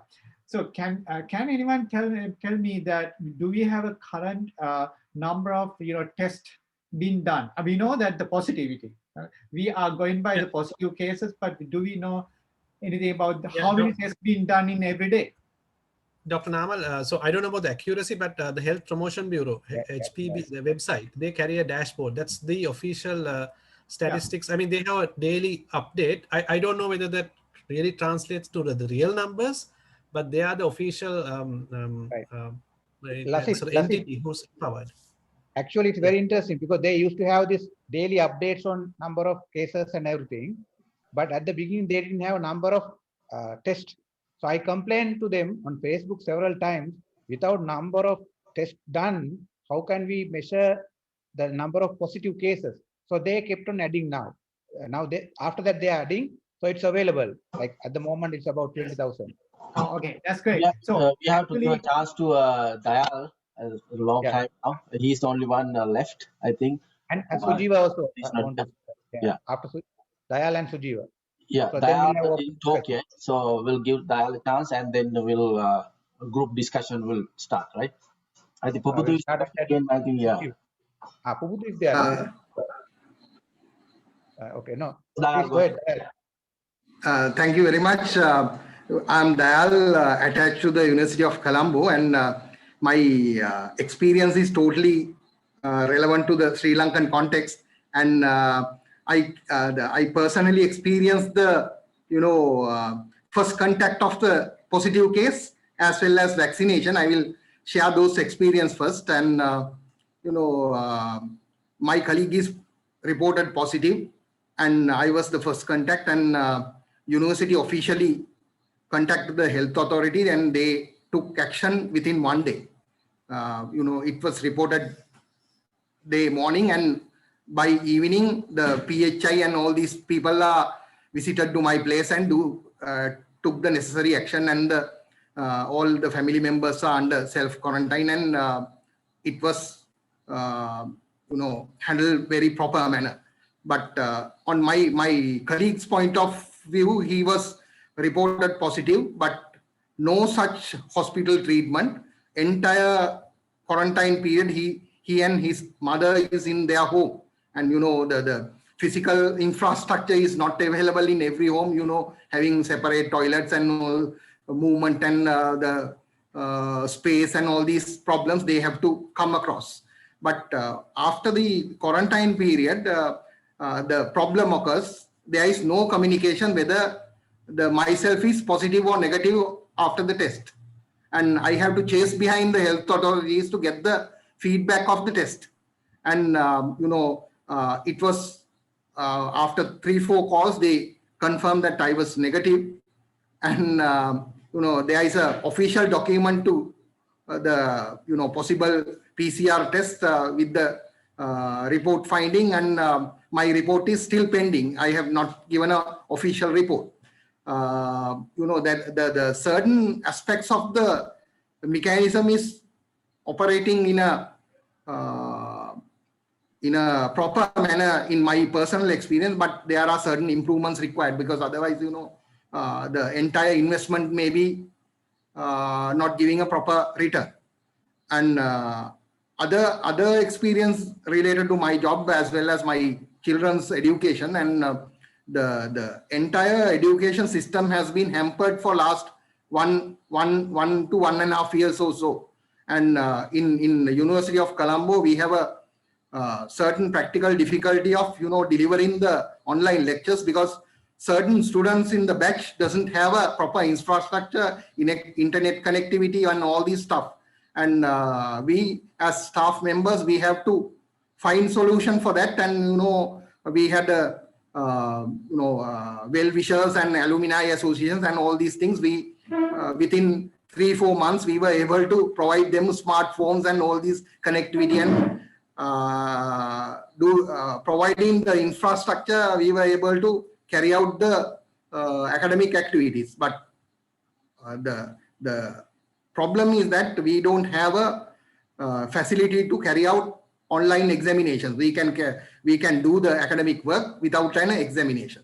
That is one problem, and my understanding is that the impact on the education due to this pandemic situation is far more long lasting than the other impacts which we are able to quantify. And other one is that most of our Sri Lankan colleagues are discussed here. There is no such opportunity to have a vaccination on their own, like no, not available in the private hospital. Even the people are willing to pay for a vaccine, and they are not in a position to take a vaccine. But in the university setup, University of Colombo had a certain arrangement. Within 1 day, we were able to vaccine entire staff, including this outsourced staff like security, cleaning, and all these people were given the vaccine based on the health criteria, like age limit and all these things. If the person is eligible under the provided health guidelines, all these people were vaccinated within 1 day. it was my personal experience. And other thing is I have a other concern is that the political influence of this activity. I'm writing always in the social media because the health people, with due respect to them, they should be lead these campaigns. Or my understanding is that strategy should be defined by the health authorities and people who are having a knowledge on these aspects, not by the politicians or any other parties.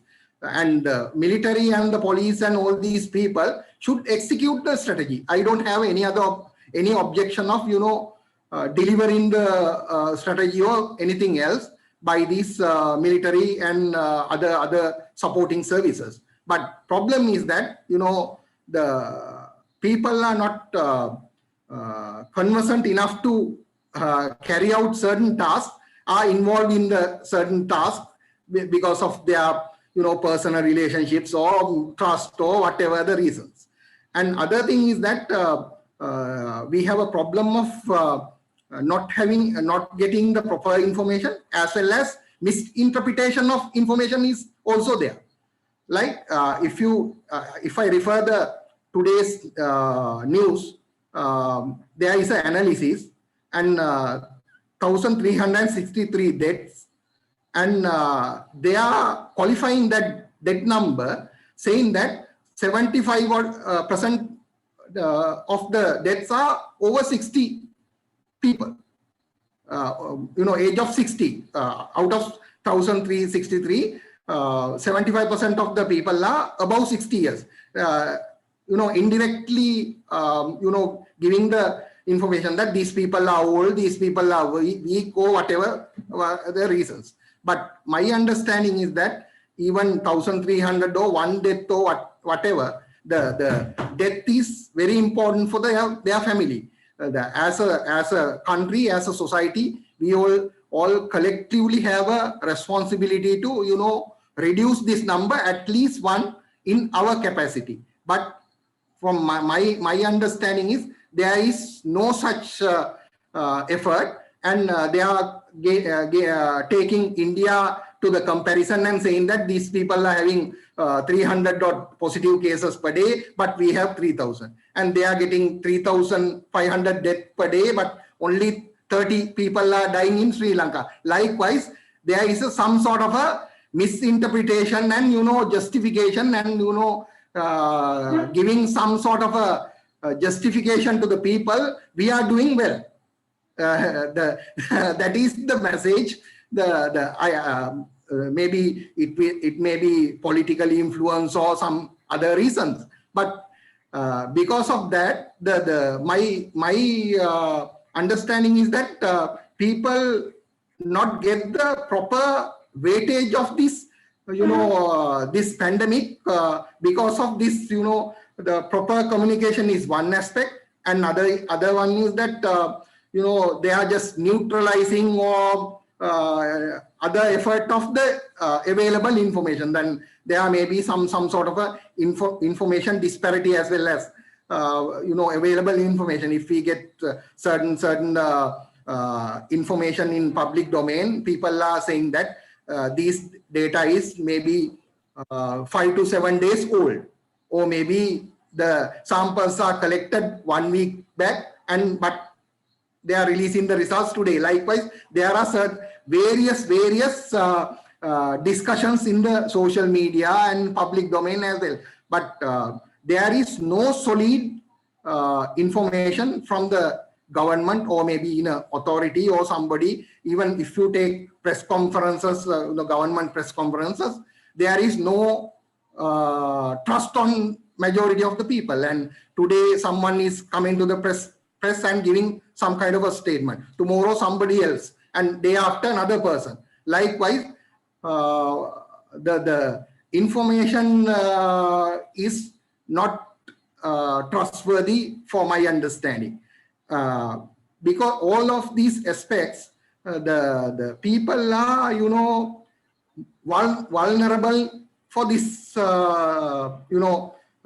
aspect, I believe, because if we take the recent, blast in the ship, Express or some ship, you can see that majority of people are in the show and collecting the stuff coming out from the sea without no mask, without no distancing, nothing else. But those things are, signs of the understanding of the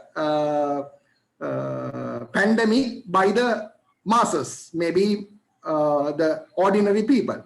But for my suggestion is that, it has to be government responsibility. People should educate the adverse impact of this thing. It has to be in a layman language. If you use the highly medical terms, the ordinary people doesn't understand.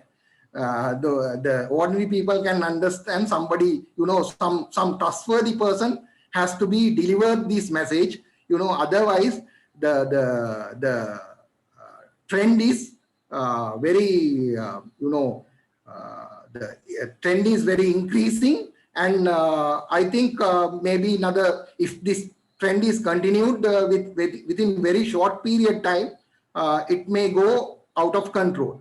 That is my understanding about this thing. Thank you very much for this opportunity. Okay, Daya, thank you very much. I want maybe next half an hour where we are going to close. Of course, we are over time, but it's all right. To have more ideas on how to go ahead, for example, suggestions, solutions, more solutions. Maybe we can start with Sujiva. Ranbandar, you can come next. You can have your original question, discussion as well as your suggestions from now. Sujiva. Hi, I think I still have the concerns on whether we have over amplified the COVID in the Sri Lankan version I'm talking about. I know that it has hit some countries badly. I mean, much worse than what we experienced. Well, we are somewhat lucky. In fact, a couple of other speakers also highlighted the fact that the luck has, our death rates are lower compared to, I mean, we have to go with the available data. We cannot go with the work with anything else, but with the available data, we are doing better for some luck, although we don't see much of organizational level. But one important thing, the Indian, I was listening to the Indian example, how India worked with IoT as well, and but as we all agreed initially, the IoT has played a major role. I'm sorry, I cannot remember his name. He mentioned from India. I mean, this is the first pandemic which has hit us within the IoT era, the age of internet. So now with this sort of a thing, have we used the internet, the IoT, the available technology in beating the pandemic? I mean, even WHO in that case need to take the blame. I mean, have they taken it to that level, the involvement of the technology? We know the America at that time, it was with Trump who was against technology or whatever. I really don't know, because not knowing how the I mean, I'm just listening to, I don't live there. So I don't think, but with what I've heard, I don't think even America played a great role, but China for sure. And I'm listening to the world, the brand value listings. The China's WeChat has come into number 10 post, passing Ferrari. The WeChat's brand value is now higher than Ferrari even. I mean, brand value is not the revenue, basically. We all know that. And it's within the global top 10. So number 1 is Apple and number 10 is WeChat. I mean, why WeChat is there? The WeChat is there with their contribution in controlling the pandemic with IoT. So these sort of things, why other governments, we all know China handled it well. But I think IoT has played more than the nets and all their the regulations, military style ruling, but more than anything, the technology played a great role. So the brand finance brought WeChat into that level for the very reason, and they specifically mentioned that. And the other thing, so I'm not a medical professional or anyone who can talk about the how to control the pandemic or whatever, but we live in a country where the military try to control it. That's anyway, it's going to be political, which is not my area. But I'd like to point out again the disaster level. I mean, I'm into the trade of transportation and rather mobility. In mobility, do you hear me or what? Okay, you hear me? Yes. Yeah. Okay. Yeah. In transportation, we don't call. There are two things called. We call famously we call things called accidents, but the two vehicles meet getting hit each other is not an accident. We call it a it's not an accident because accidents are not preventable, but collision, we call it collisions are preventable. So that's why we have a thing called defensive driving. But when we apply the same thing to this whole COVID scenario, I don't because what Chaminda mentioned, earthquakes are an accident, and because it's not preventable, so then we only can take precautionary measures, and likewise. Anyways, that is just to highlight on my prior point, but it's too late to talk about all these things. In moving forward, applying the pandemic to the trade that I'm in, that the way we move, it will be changed for sure. But somebody mentioned the way we shop. It has been changed for some time, but as the global the transportation, the mobility experts predict, mass transit will not be profitable or sustainable anywhere in the world hereafter. Even after COVID, there will be differing measures. So it will apply to Sri Lanka as well as globally. But the shopping, I think, I don't know, I have no specific reference to that, but shopping will remain. People will do online shopping for now, but since their movements will be limited after COVID, their work purpose movements especially, their travel will be definitely limited. And but because of that, people want more movement. I mean, none can work on a computer for full time. And so then we want somewhere to move. So then that will be for leisure, and maybe shopping also as leisure. So then I think, although we all talk about online shopping and it is here to stay, I personally believe it will. I mean, we will enjoy going into a supermarket. We will enjoy going into a mall. Likewise, these things will be there. But for sure, our travel to work, local and overseas travel will be maybe limited by half or maybe more.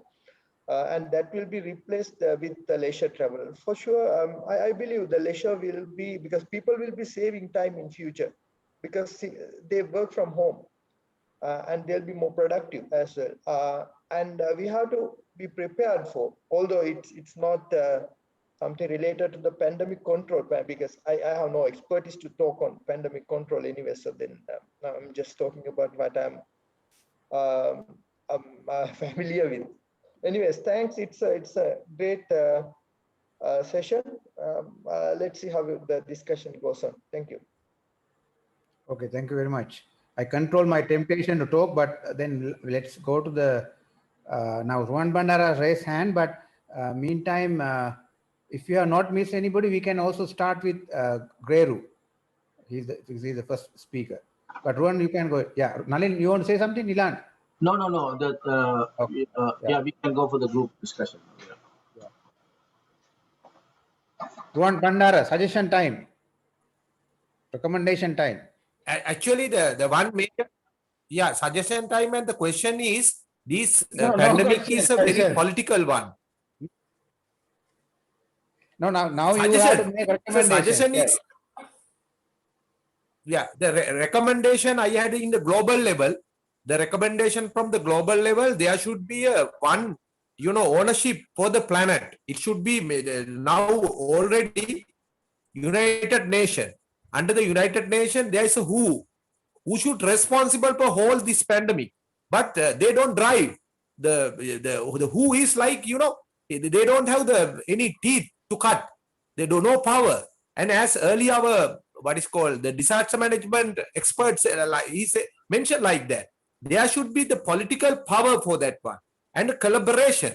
And when this kind of pandemic happen, we should empathetically collaborate with the available knowledge. Nobody taking the available knowledge from the China. Other countries also the same. If the China is far better, why we not apply the Chinese method even in America? That should be the policy wise. The lesson learned should be shared, and policy should be updated and upgrade accordingly. That's my view. Thank you very much. I hope the President Joe Biden will get your point. Okay. Grenu. Doctor, you want to say something? Thank you for waiting for a long time, but you already finished your quota. I am in favor of quota now, because quota increase my salary with 2 lakhs or more than 2 lakhs rupees. Because by the you said quota, right, Chavinda? You said quota, yeah, right? quota, time quota. Not quota. Quota. I thought quota. Quota is the mind. Just a I clarification. don't use the word. I don't use that word. I said quota, time quota, but it's all right. You can go ahead. Actually, a lot of things are discussed, nicely discussed by our professor from immunology. He did very good discussion. The presentation it means about what has happened in America. Actually, as this last gentleman, I cannot remember his name, as he suggested, we should have a political solution for this one. Because actually, even if we discuss everything, there is no matter, because we cannot do anything more than this. Everything is taken by politicians. So you want to change the quota? No, actually, as he mentioned, there should be a single global leader or system, not a leader actually. It should be fair and genuine. That's the matter. I am thoroughly against this capitalist system due to that reason. Not because of anything else. Because actually, no, that's just imagine some epidemics that happened in Cuba, not recently. Okay, no. I will ask. I'm talking about. They nicely managed, including. No, but I will ask you the question. You can answer and then talk about your opinion. Now, if you look at all vaccines, I mean main vaccines, Pfizer, Moderna, and AstraZeneca, Moderna, yeah, all found in Anglo-Saxon countries where the corporate sector operated, but like countries, my favorite countries, France, Germany. Okay. What is the question? So now if they proved they are innovative and fast enough to develop solution to the pandemic, why we oppose capitalism? No. Capitalism is the actual capital. Again, in that aspect, actually, they are managing fairly well in that aspect, because in this case, other than this case, the pharmaceutical industry is the third most or second most profitable business in the world.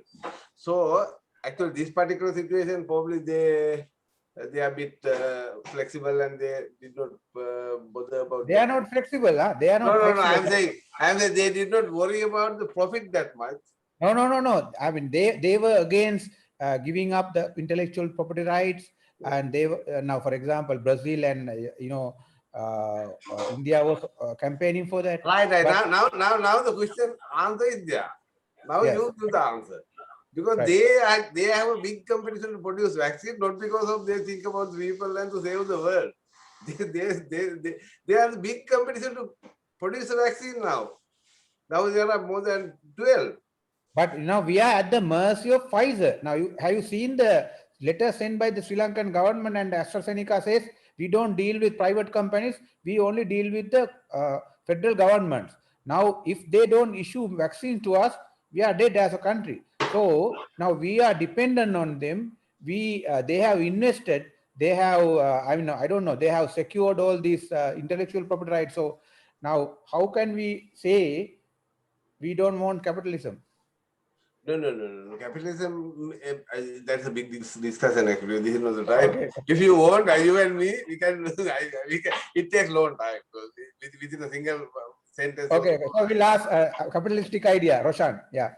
Yeah, Reno, I'll give you a very simple example. So I deal with a lot of these biotechs all day long. All they have is a strategy and a plan and bunch of scientists like Namal, right? I mean, Namal knows this. He used to be in the biotech capital in America, Maryland. So take other countries. You take the plan and go to the bank or the money guys. They're gonna say, what kind of assets you have? No assets, just a plan on the piece of paper, maybe on a piece of a napkin, right? So in New York, in America, okay, I don't know where you live. You live in Toronto. I don't know about Toronto, but America, you take that idea to a bunch of people, whether it's like Google, Facebook, Apple, all these things. Biotech especially, they have no assets, only intellectual property. One scientist wants to do something on a piece of paper, right? Idea. And then you take it to 20 venture capitalists. Somebody's going to give you a check, and you take that check, and you start your work, hire people, brilliant people, and then you go to private placements, raise more money, and then you list it in New York Stock Exchange or NASDAQ. So I'll tell you, that's, for me, I think that's like one of the biggest reasons why America is innovating, because of the money, the capital. Now, what happens when they get bigger? That's why Congress, all these people bring in different laws. I mean, of course, it's an evolving system. No company in America says that to come on TV and tell you, oh, we don't want to make money. Like I know a lot of Asian countries are thinking is like, oh, we don't want to make money, but all day long, all we do is chase money. But we say that. We say we don't want to make money. Money's not the only thing.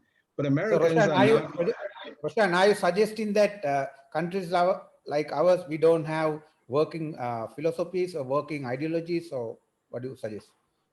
No, I think we have very good, very good heads that can think well. Only, see, the problem is they say the most richest place on earth is the cemetery, right? All the good ideas are buried there, right? All the great ideas, you and I, myself, you, everybody, we have great ideas. We can't execute. One of the main reasons is capital. We don't have money. Not me personally, not you personally, but in conceptually, we don't have money. So you have to have access to money. Even this pandemic showed that, right? One of the reasons US is coming out of it is because they were able to print money. And luckily, it was the reserve currency of the world. Sri Lanka printed about 300 billion, but that's not the reserve currency. So lucky enough, Americans were able to play that game because of it was a reserve currency. So that's my point. We have a lot of good ideas. East has great ideas. Actually, most of the ideas came from East to the West.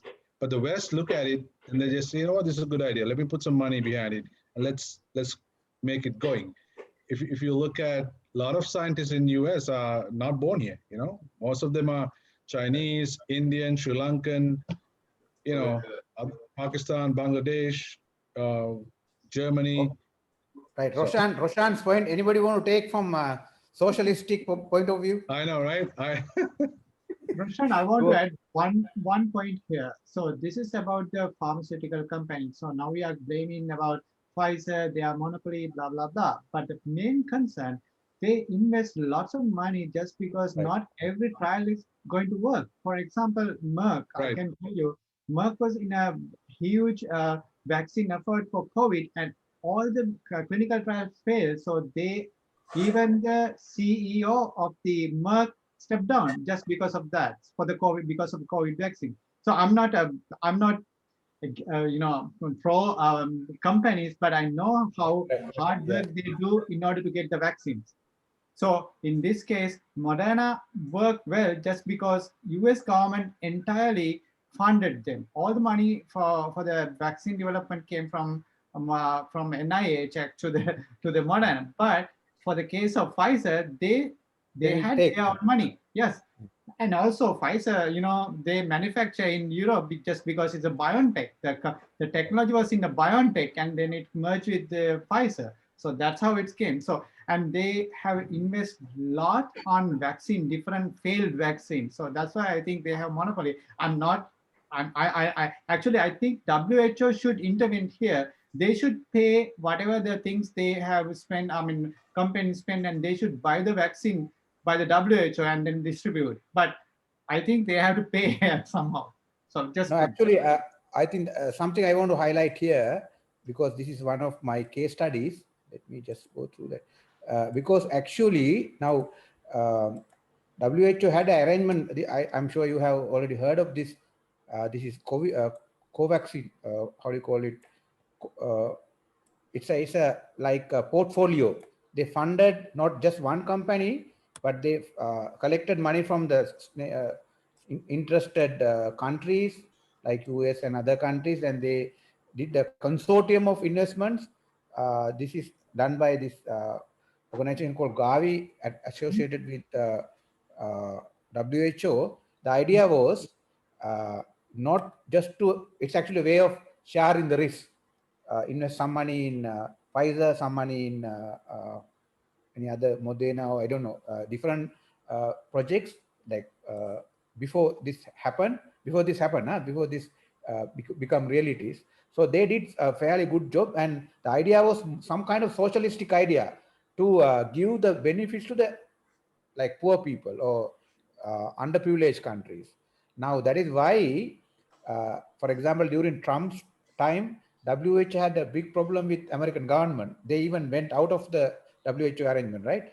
Now this one, for example, now Sri Lanka, for example, got 2 million or something. At least we had an agreement through the this arrangement, COVAX facility. I'm actually doing this as a case study because it's this is by Harvard Business School. So now I actually don't disagree fully with what Roshan and Namal said, but now this what do you call pandemic has created some other new challenges for capitalism, because classical capitalism look at the profitability or profit maximization.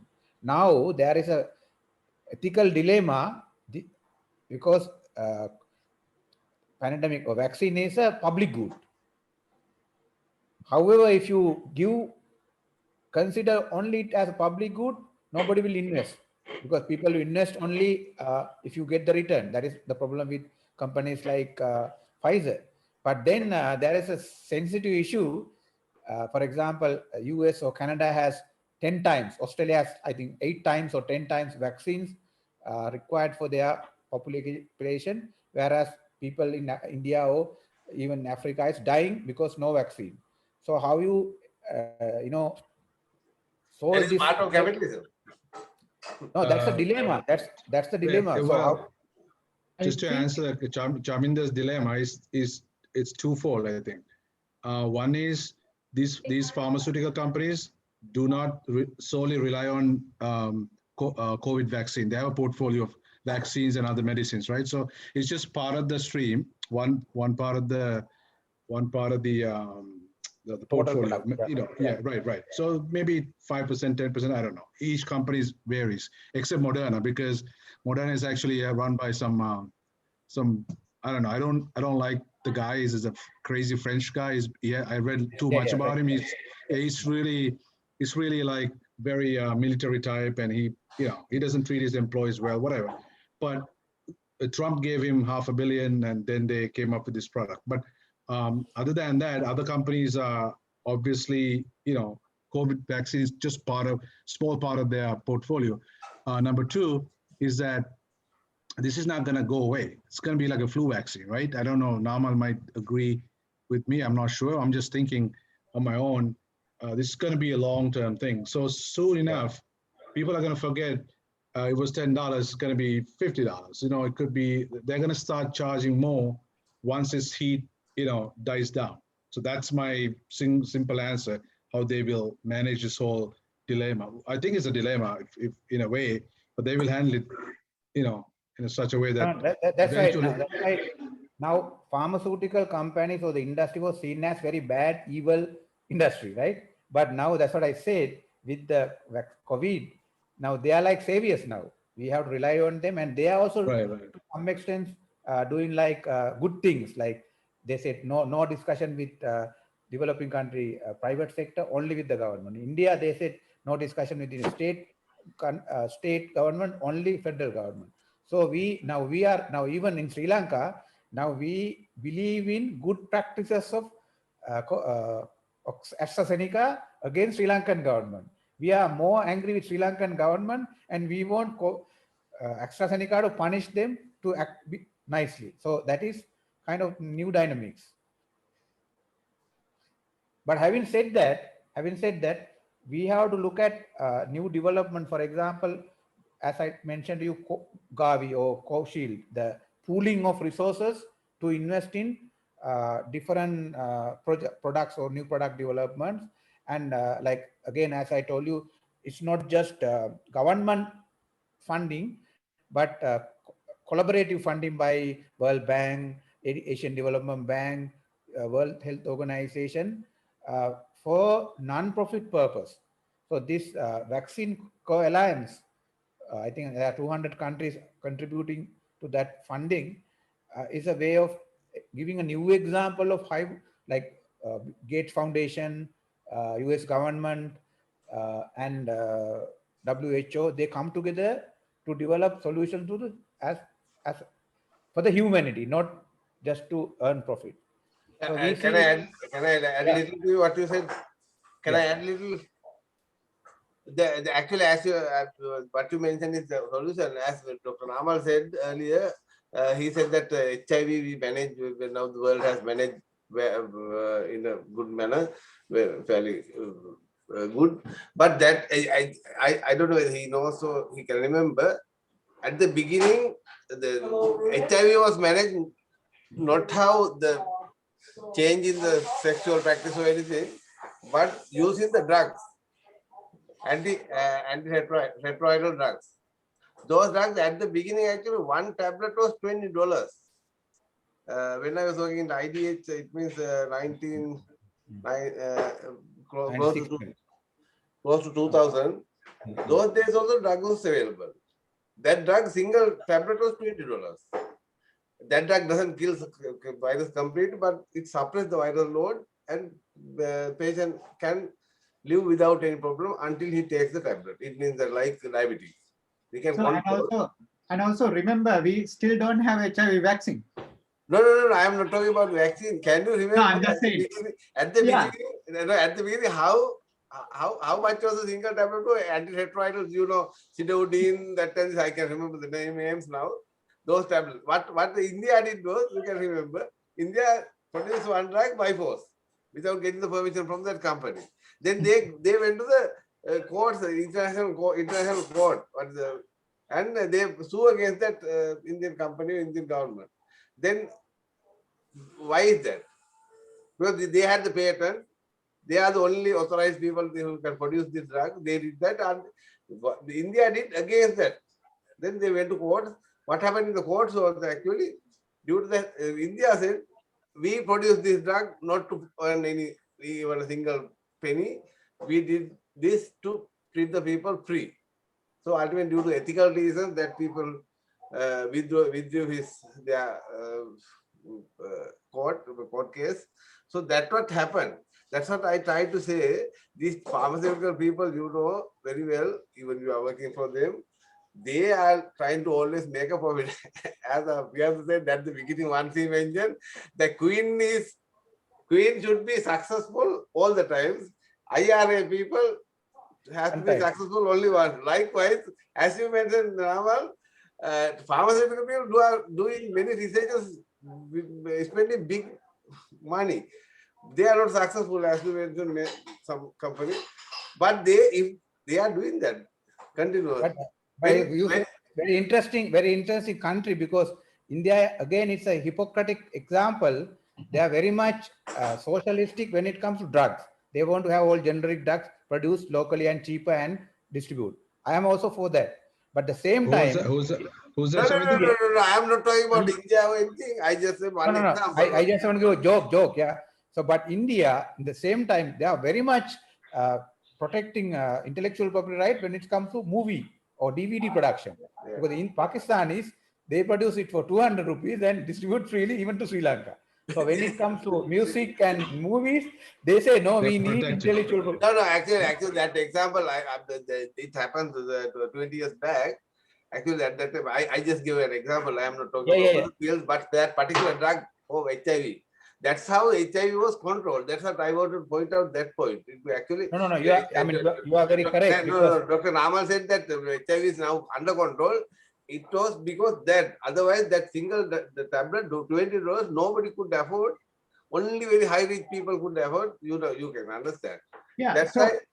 Right. I mean, you take how the African HIV prevalence went down just because of the PEPFAR. PEPFAR is the program which performed by U.S. government and actually at that time Bill Clinton. So because of that fact, then you reduce the HIV burden in Africa because just because the U.S. government worked with the pharmaceutical company. Obviously, I agree. I mean, it's a really politics with the pharmaceutical for sure.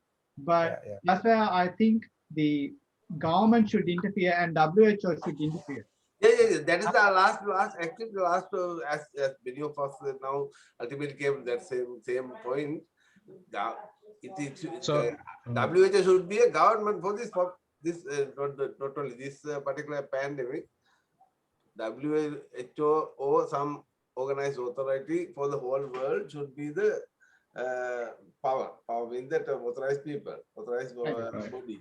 Namal, just a additional thing now.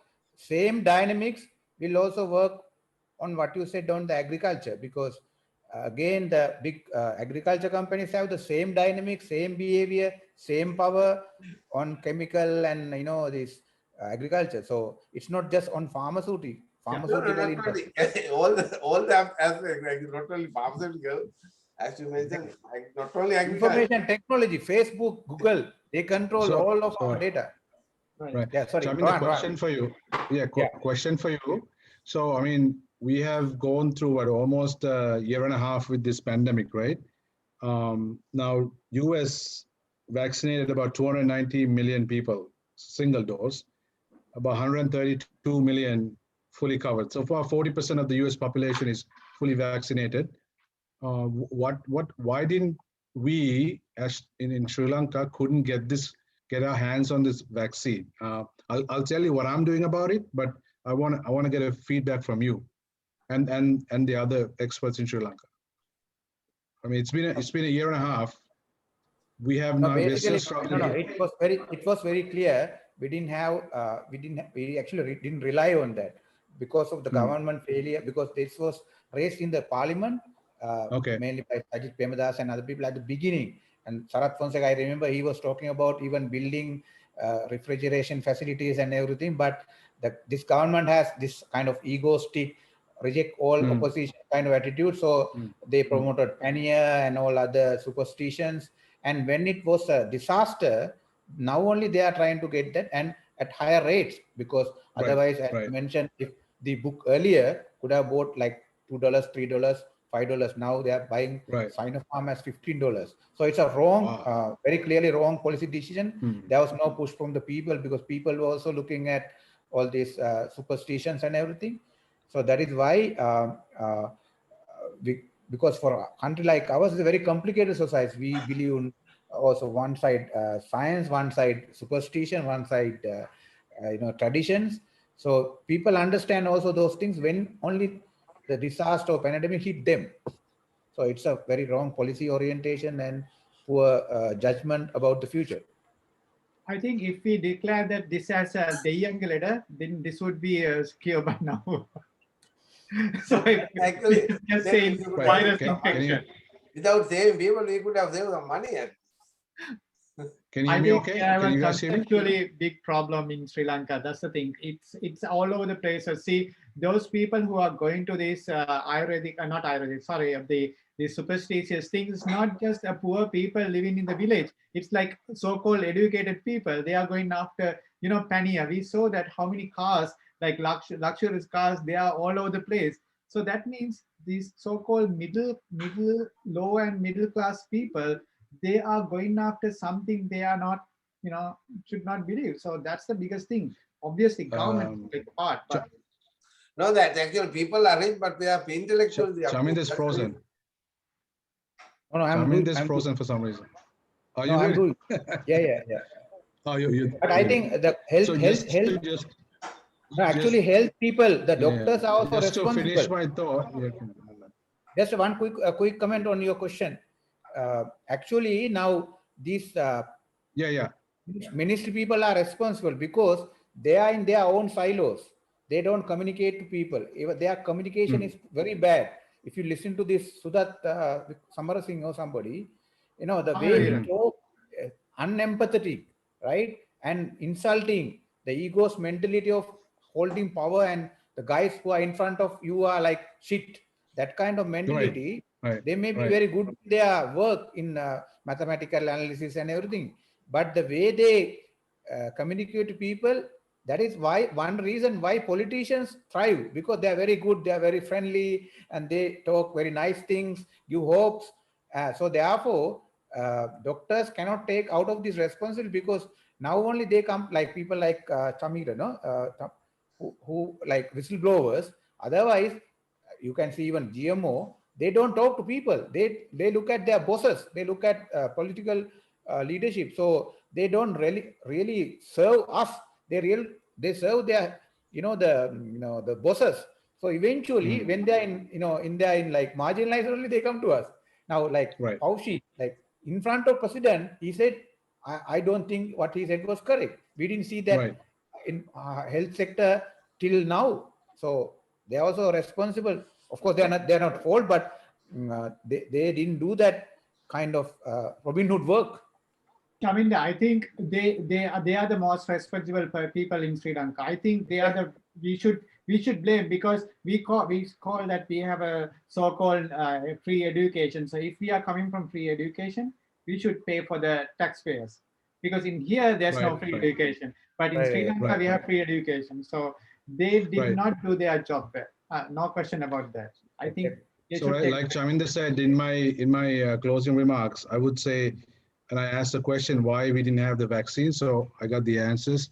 What I've been doing is about a week ago, I had a meeting with the U.S. State Department officials. They're mainly responsible for Asia, Southeast Asia, about 6 of them on the call. And they did promise that they were going to send some medical supplies last week. So it should have reached Sri Lanka already, but they were not sure if they're going to get any, if we were going to get any vaccine. So what I did was I reached out to a couple of Congress people that I have a relationship with, and some of them actually sits on the committee that controls the USAID. USAID is the one who's deciding how many vaccines go where. So I have been able to add Sri Lanka along with Bangladesh to the list. So I'm monitoring, what's happening with those doses. We don't know yet, but it's too early to tell. But this is something that I could do, and this is what I'm kind of doing as a solution. I know there's so much we can criticize about how every country is messing it up and how what they're not doing. But as Chaminda said, we also have to look at solutions. So that's what I do. You should do that, because it is true that we are not 100% rational people. We are traditional society. We have some kind of scientific training, but by heart we are still tribal. Actually, we go to the different gods and traditions. So, but it's not an excuse for us to let our people to die. Now, I think it's Namal mentioned. Exactly. Namal mentioned after even so many warnings, there's people went to the beach and collected those radiated, these things from the ship. So this is our people, when tsunami hit first wave, they went to the sea and took pictures and played in the sea who has gone down, went backward. Then the second wave came and killed many people. So this is we can't change the overnight because very traditional society. Same with India, Right. Pakistan, Bangladesh. So but still, if there are opportunities to help people, I think Absolutely, incrementally absolutely. people. Yeah. Thank you very much for that. Okay. Can you give me 1 minute? Yeah. As Dr. Amal mentioned something about the doctors, actual doctors are responsible. I'm talking about now the DMOA has become politicized. They are also going to contest under court or something that Padini and all that. When I was once I was an active member of DMOA. Those days you can remember we made a strike against what Fauci did. Fauci did once. You can remember the saline. You can remember the saline. Yes, You I can remember that. remember that time. Yes. Saline. That we went against of these actions and all that. Once you can remember, Dr. Namal, you can remember once they got houses. Somebody called Sanuhir or somebody. He has bought some antibiotic, amoxicillin. Nothing was there inside the capsule, only some palm pity or something. Yeah. Those days actually GMOA was an independent group. I'm not sure, but it's all right. No, it was independent those days. We fought all That was days. independent when UNP government. I mean, I'm not just saying it was in the UNP government. That's the thing. No, not because UNP. No. Can you? Fauci was not the UNP government. He was No, I'm not talking about in US. I'm talking about back in the saline incidents happened when the Gamage, that was the health director at that time, right? So No. Because Hold on. I myself was not the UMP or not SLF here. Okay, but we will hold this GMO discussion. We will go away. I just asked 1 minute. That's okay, right. Ruan Bandara. It is not about the GMO or the doctor profession. The international trade agreement in this country was drafted by the doctors. That policy documents. Why then in the pandemic they are not running and giving the leadership? That's my question. But Okay, the answer by the doctor profession. Okay, no, we don't need an answer for that. But your question is noted. Okay, Tahir. Dr. Chamal, you can talk. I just wanted to know from Roshan and Namal as to, I mean, what kind of let's say harmonic or genic code would this virus have in terms of, because I was I just Googled this thing, and they said that 50% of the Americans had been diagnosed, and by July 4th, that's in a month time or 5 weeks time, they were expecting 2/3 of the population will get vaccinated, and maybe by the end of the year 80% of the population. Now my question is, and they were discussing theories about this being something which will subside, for good, let's say. That being the null hypothesis, that this are you still around? Yeah. Okay, so I mean, the question is that is this something which is going to come back like flu and regenerate itself, or come out as a variant of the virus, as we're hearing about, various variants, and that will put the existing vaccine, a bit out of order, and for you to get vaccinated all over again? I mean, are they really thinking of this disease as something which will come back as flu, or is going to subside, let's say, for a good 2-3 years after the first couple of doses of vaccine? Yeah, Namal, you want to come in? Yeah, that's a great question. So whether this is going to be kind of like endemic or it's going to be come back again. So it's all depend on how the vaccine responses. For up to now, all these major vaccine, mRNA vaccine, vector-based vaccine, which means Sputnik 5, and even J&J, Johnson & Johnson, and also Sinopharm. So those vaccines shows good efficacy in trials. So I mean, for certainly mRNA vaccine, they have shown protection against many mutants for now. So I think if we can keep that vaccination all over the world, and we can get it up, the epidemic, for at least we can vaccinate 70% of the entire population. I think we are in a good shape. So I think we can get rid of this epidemic within next 2 to 3 years. But the problem, if there's a mutant come back with resistance, then is the problem. So it's too early to predict. So the double mutant which it's found in India, so it also found in some in I think Minnesota here, that shows about 60 to 70% neutralization, which means that's not good. So that means that virus, the vaccine, mRNA vaccine can neutralize that the virus about 70%, which means we have a 30% chance that that virus can be circulated. That's the problem. And we are not hoping that some of the pharmaceutical industry, the pharmaceutical companies are going to reinvent that virus, just to get their bikes going. Exactly. What they are trying to do now, they are going to have a booster dose from year from now, changing the protein structure. I mean the capsid protein to against the new mutants, and then that's what they are expecting. I think they are going to have a booster dose from year from now. I mean, there are some clinical trials going on now, phase 1. I mean, NHP, non-human primates trials, which I actually attended yesterday a meeting. So they have shown that by having a mutant variant in the monkey model, they found that a good response to that model, which means what I'm trying to say, they are doing that part right now, not just pharmaceutical, academia also doing that part. So maybe we have a booster vaccine year from now. And if we don't have any more mutants, any more lethal mutants, so then we are okay. But it's too early to say anything about future. I think I think it was BBC News today. They have found a new mutant of UK and Indian version. Exactly. I just saw. I just pop up. That was pop up. I didn't see the paper, but yeah, I saw that double. It's circulating on the WhatsApp. Yeah. I saw that.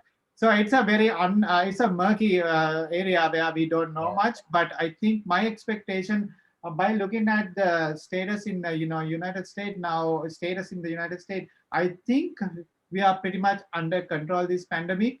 But if something pop up, everything gone. That's why we really want to get rid of this virus from Asian countries, because if this the transportation start, then the problems come. So now I think this is a very interesting. One small question just one small follow-up for my understanding is, when you say herd immunity, now does that include both people who have been infected as well as people who have been vaccinated? Right. Because the immunity would essentially come from both these aspects, right? Exactly right. But in my explanation, what I said, like some people try to achieve the herd immunity, but just not by vaccination, by infecting, spreading the disease. That is a disaster, because in terms of post sequelae is post diseases. So. Okay, so now something I want to kind of raise now again. Now, when we had tsunami, then we had international community to help. When we had war, then there were people, countries who helped us. Now, when COVID-19 struck us, that time the entire world was on fire because they are trying to struggle with their own communities or people, populations. But now we are in a situation after 1 year, 3 months, where US is to some extent under control, Europe is taking over.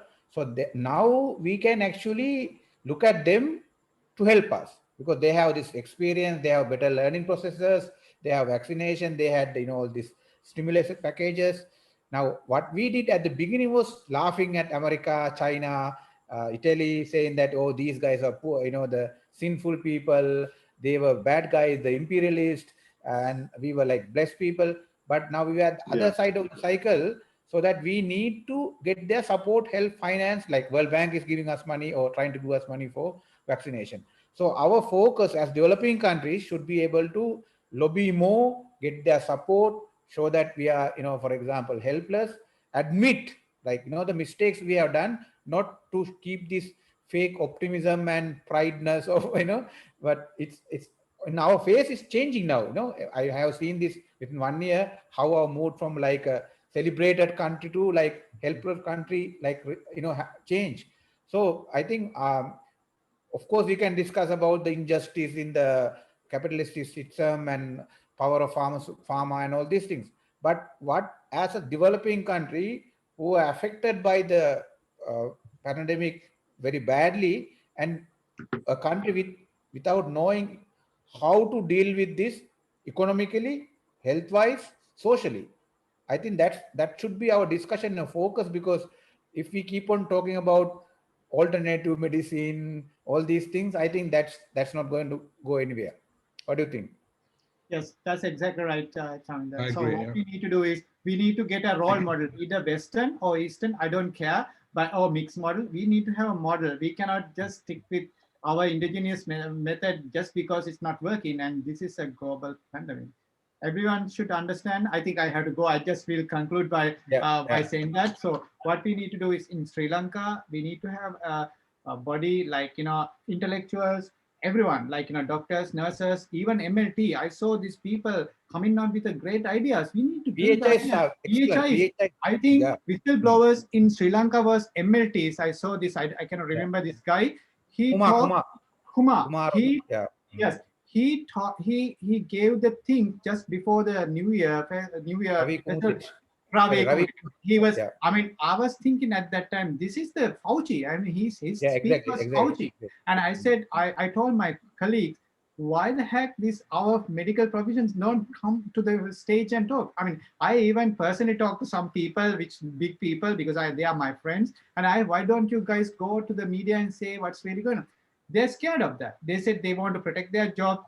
They are government servant. But I think Ravi told me, no, I think you didn't get clearly what Chamal has done. He has done the exactly same thing as I know that. Okay. I know so there are some whistleblowers. I know some some MDs, they did good, but I'm not saying everybody. But I'm just saying the people. Actually, I propose even a whistleblower act. We don't have whistleblower act in Sri Lanka. Exactly. So I know some people did that, like very isolated people, but main people, like, you know, for example, I will tell you the Krishavitana, one of the, you know, senior biologist, he actually came to the media. None of the media gave him the publicity because he's the one biologist. He's one of my teachers. So I was just thinking that this guy is one of the oldest and one of the seniors biologists in the country and in the world. I mean, didn't give the opportunity, and take the Malik, you know, Shriyal Piris, Malik Piris. So these people are, you know, world class, but never given a chance by the media. So I'm just saying, and also GM different things. So I'm trying to say, the responsibility should go to everyone. We need to. I mean, this may be not the last and first and the last epidemic going to hit in our country. So we need to be prepared. So I think. And also, this is a great opportunity, Chaminda, and I think I want to thank everyone. This is a great forum. I think I enjoy a lot, and I'm willing to help anytime. And I have to go, so I cannot be there anymore because I have another thing to attend. Thank you so much, guys, and sure. Thank you very much for joining and valuable contribution. So we can go freely now. Thank you very much. Ruan Bandara, you can say something quick, and then we can start other people also to contribute. Last comments, we will finish by 11 midnight Sri Lankan time. Actually, the whistleblowing policy, we can say very easily, but in practice, it is very difficult. Even the PHI, that's union leader, when he attacked to the government, his family detail, his mother's detail, his wife, and everything is exposed in the media and attacked. And even myself, when about the telecom, about 140 corruptions, when I voice in the Facebook, they attack personally. And the president's brother sent the police people to my home and threatening. These things happen. It's we are living in such a country. So whistleblowing, technically you can tell, but that's what the doctors are, very fear to come forward. That is the rationale behind that. Okay, thank you. Thank you, everybody. Yeah, Ruan, but like Chaminda said, you have to have some kind of a legal framework for you to fall back. So right now, if there's nothing, people are going to have to defend themselves. Even here in the United States, you have something called a witness protection program, right? Where witnesses are protected until the situation is resolved through the courts. So I know a lot of countries. I mean, even Sri Lanka. I have a friend actually.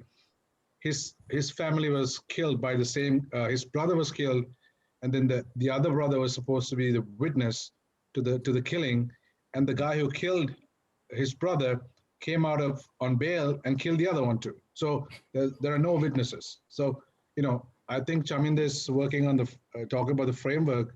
I know it's what Ruan says is very very true.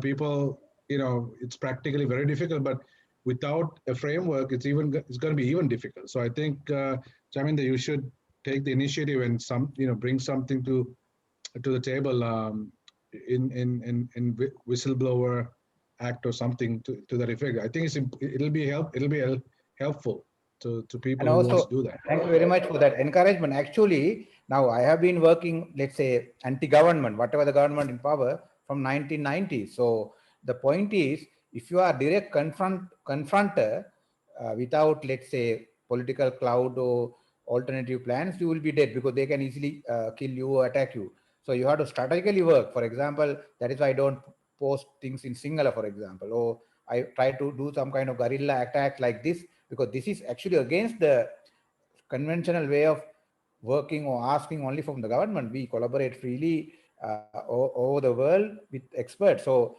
of course, as Ruan said, there are risks. Now, I can be abducted tonight, but if you can't do anything, what is the fun? Otherwise, it's better to join Gota's government and take a position and suppress people. So I don't want to do that. It's more fun to work like this and try to propagate idea and like-minded people. So we have to collaborate and take some risk, not like individually. You don't have to go to the street and get killed, but I think it's a continuous process. So we have to take care of all aspects. Otherwise, what is the fun of getting educated and trying to do things in a different way? Okay, where is this Dr. Chamil is gone? Huh? Who want to talk? Chandani?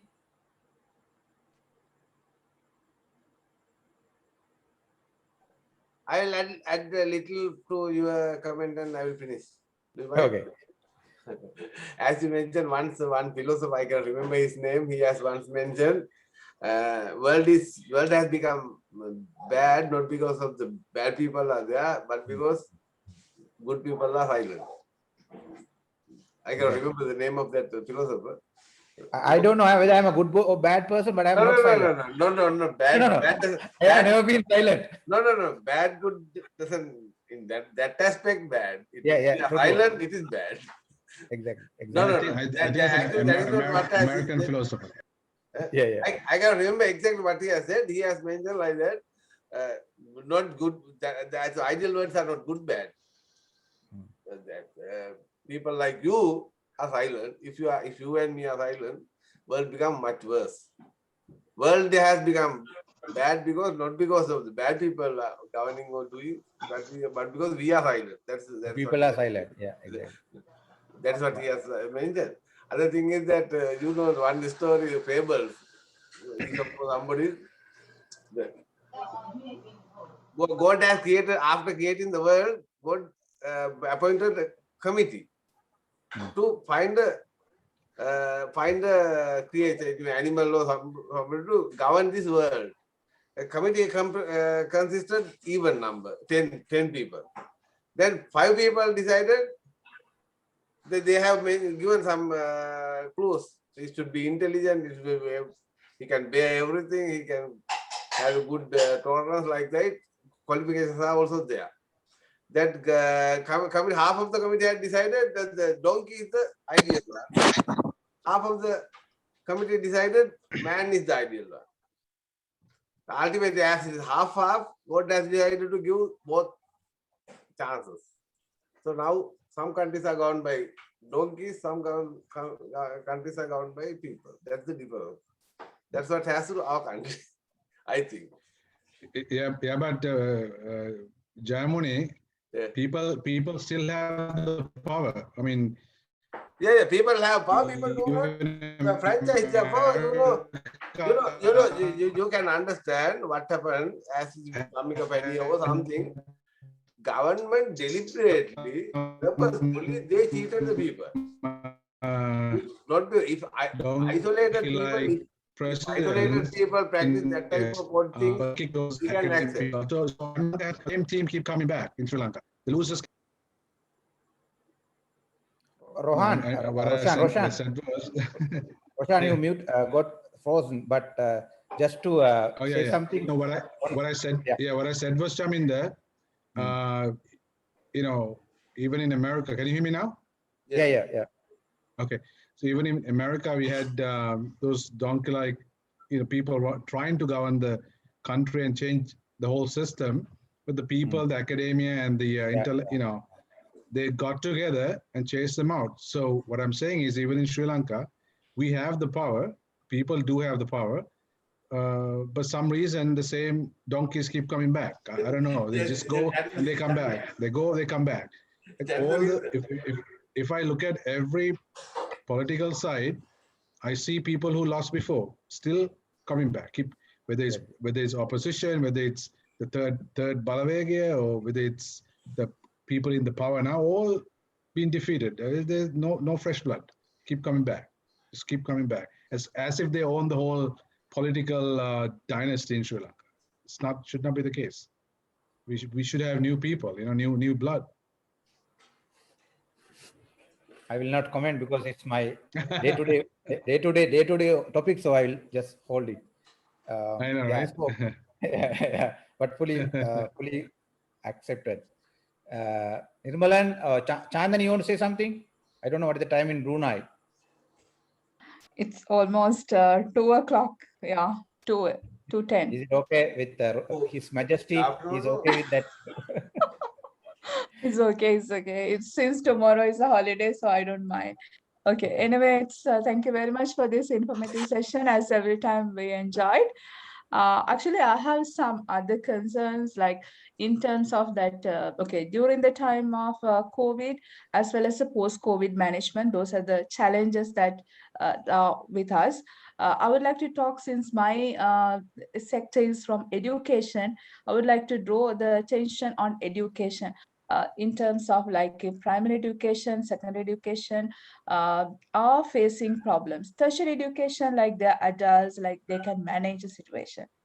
Still, we don't have a mechanism in order to deliver the school curriculum, and we know a lot of families, like they are facing problems of like this online delivery. Even the data is very expensive, and the daily livings are disturbed. Then we have to address these issues. At least, like, but the thing is, we can find we can help in individual level, but how many people we are going to help, right? So then we have to come up with a solution for that. Otherwise, what will happen to the future generation? We don't know how long this pandemic will last. Just another 2 years. Then how are they going to face up those the years that they are going to miss? Especially my concern is like primary also can be managed, but secondary students. Yeah, that is something. And other thing is, as even Dr. Chamal also mentioned, that the holistic management approach, it's always lacking. But let's see how well we are going to manage after 7, because there will be now the the movement. There are some cutters in movement. Hope that this will help for some extent to limit the cases. But then still, if we have not identified the gaps, like the number of PCRs done, then the time taken from PCR result, then the people are moving around. So if we have not addressed this bottleneck, how are we going to control the pandemic? So that's one of the areas that I want to mention it.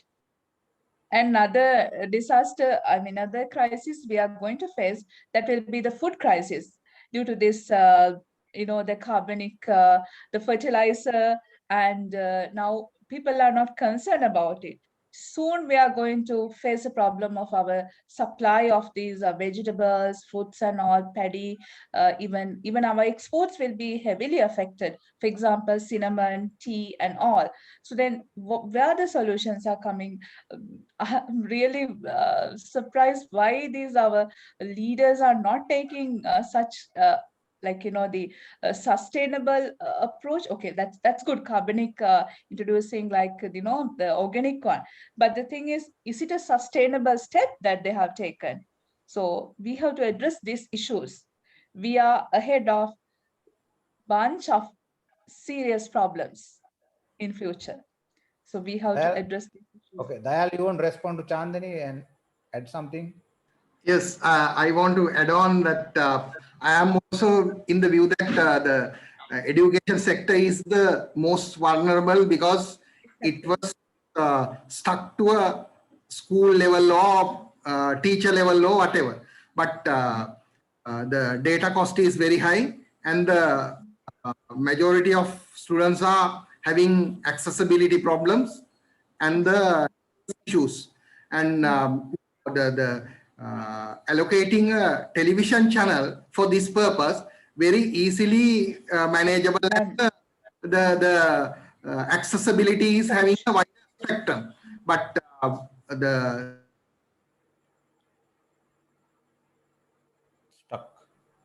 stuck. Yeah. He will come back. I think Shaminda, next you give a chance to Dr. Shamala. Yeah, I want to give Chamal next. Yeah. Allocating time and all these things are having problems because they are putting the classes in midnight or early morning and all these. There are issues, but when compared to this online platforms, this TV channel, allocating a TV channel in a full-time basis is much more wider coverage, appropriate, and it gives better access to the majority rather than accessibility issues. Internet. And other matter, the GMOA matter. Now the strategy is that unions are attacking each other. Some sort of a various issues. The current problem is that vaccination of GMOA parents, families, spouses, and all these problems. And I saw the recent post. Someone is posted. The one doctor is having 3 mother-in-laws, 2 father-in-laws, 3 wives, and 7 children. No, likewise. But the problem is that if we have a task force to quantify these problems, why these people are talking in a public media briefings? If the PHIs are given an appropriate voice, or MLTs, Ravi Kumudesh and the other people are given an appropriate voice, or maybe GMOA, the majority of these things should be discussed at the particular level where the task force is taking policy level decisions. But the problem is that all these, the masses has to listen all these various parties, and majority is not having an idea which information is right or which is wrong, and the confusion and all these misleading and all these things are happening. And we have to cut short because we are going to finish. That is my concern, and that has to be streamlined. There has to be a one person, reliable person, should speak on this matter, and that is like chain of the unity of command. People will adhere to the instruction given by a one or maybe 1 or 2 people. Otherwise, this becomes in time to come. Yeah. Okay. Thank you, Dayal. Will not respond to you. Just absorb your ideas. Chamal, Dr. Chamal. Yeah. Thank you. I think you have discussed about the. Say something nice when you are going to sleep. Huh? Don't say more questions. Say something nice. Mhm. Yeah. Actually, the Chandani also mentioned about the currently actually we are facing a bunch of problems in the country. One aspect there's a COVID there. Then we are now.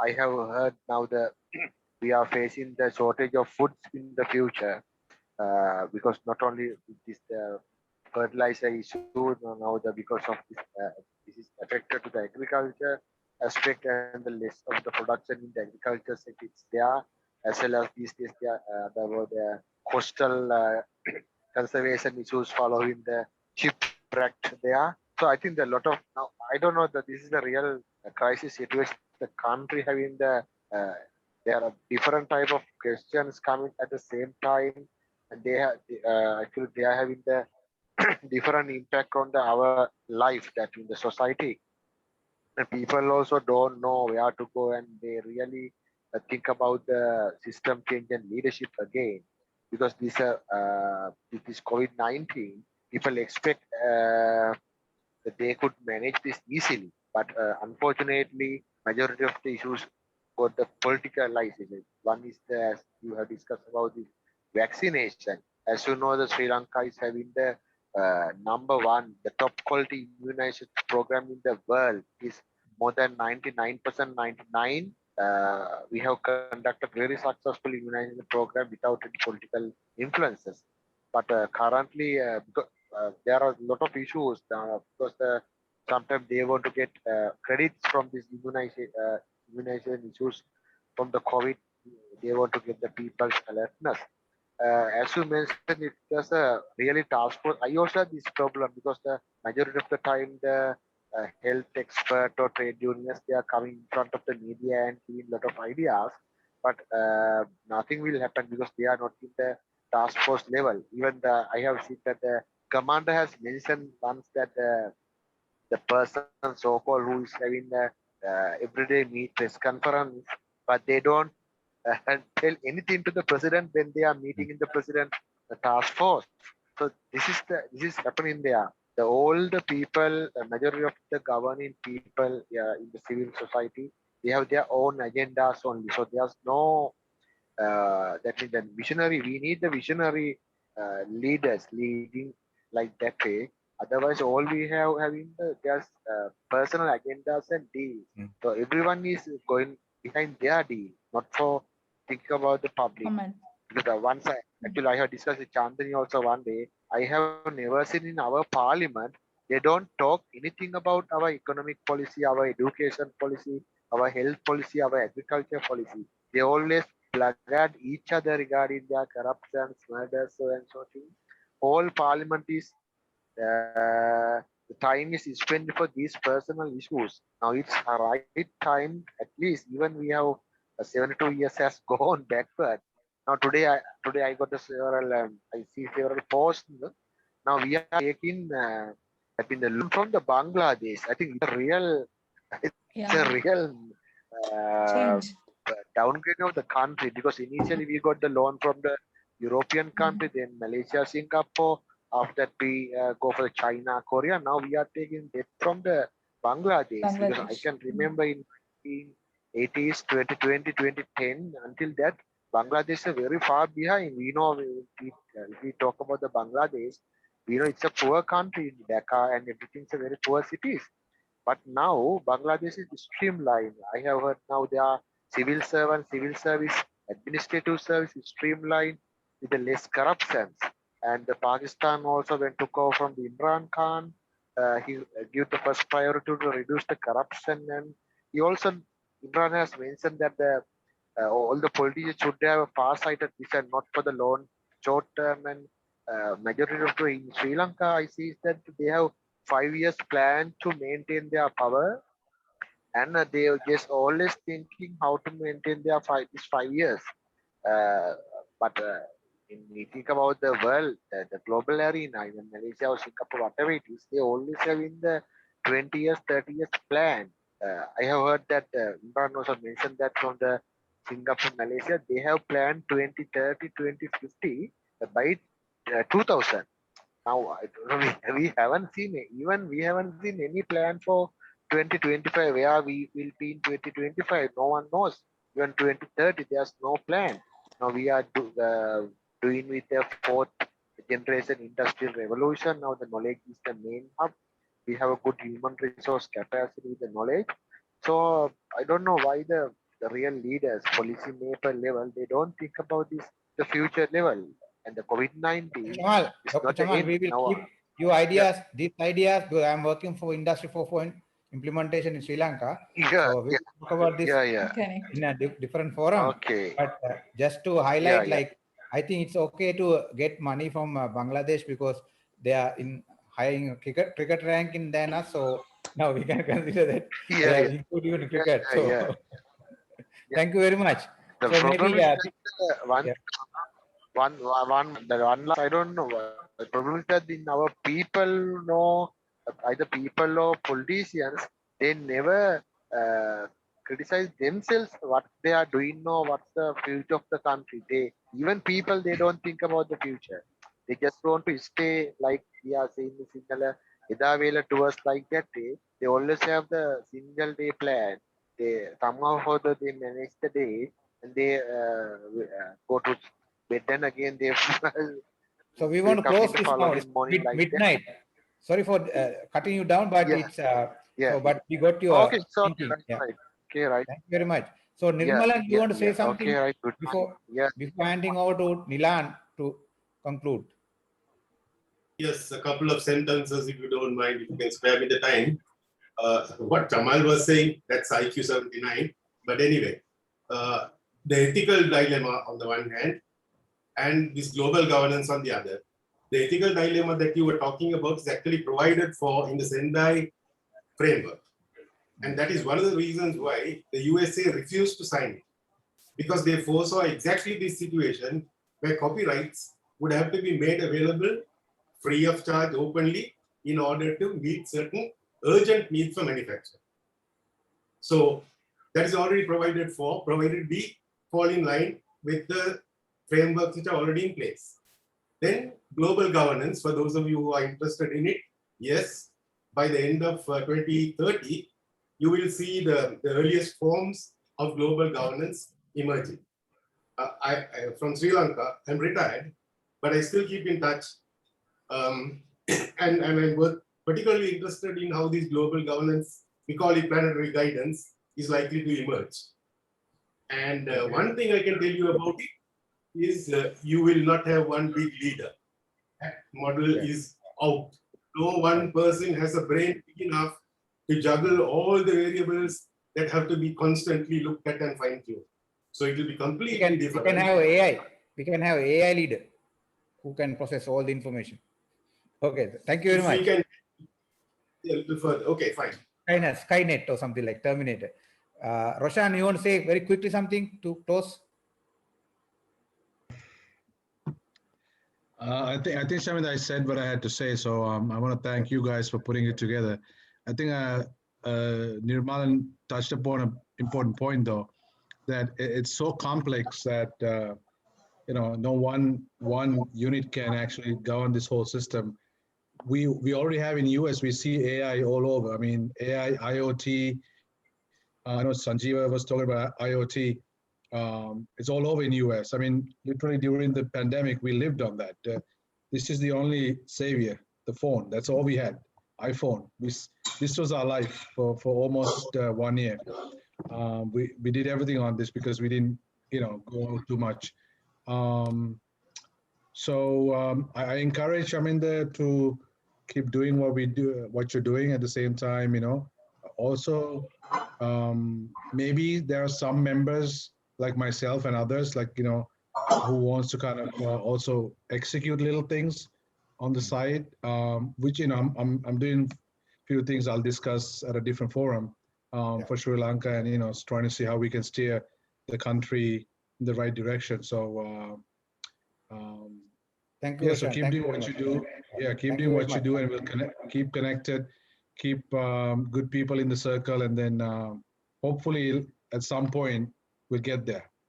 We get off our comfortable backs and start working and build a better country. Okay, thank you very much. Dr. Gunamani, since you started, we'll finish with you before handing over to Nilan. Only 1 minute. I think Gurumani is maybe having lunch. I don't know. Dinner. Okay, so you can close actually. I will Yeah. not talk Oh, again. he's there. He's back. He's back. He won't give up. Yeah. He won't finish by you. Yeah. Yeah, 1 minute. Oh, hold on. My mute. Yeah, I unmuted. Okay. Actually, we have been discussing more than 4 hours, no? Yeah. Important things, but as we are the estimation, ultimately we can do very minute little things. At least we have to do that little things, because we cannot do much. We cannot force that much to our Sri Lankan government or the community, because the community has been fooled, is still being fooled. You know that the Amigas Pania and that Butti Demil and all that was governed by the government. They gave a big publicity, and they did. They dominated the South Cabinet, the health minister. She was the one who did that. So that means the government and the rulers, they need to fool the people, keep the people blunt all along. But our job, you and me, our job is to educate that as even if it is little, right? We can do our level best to at least likewise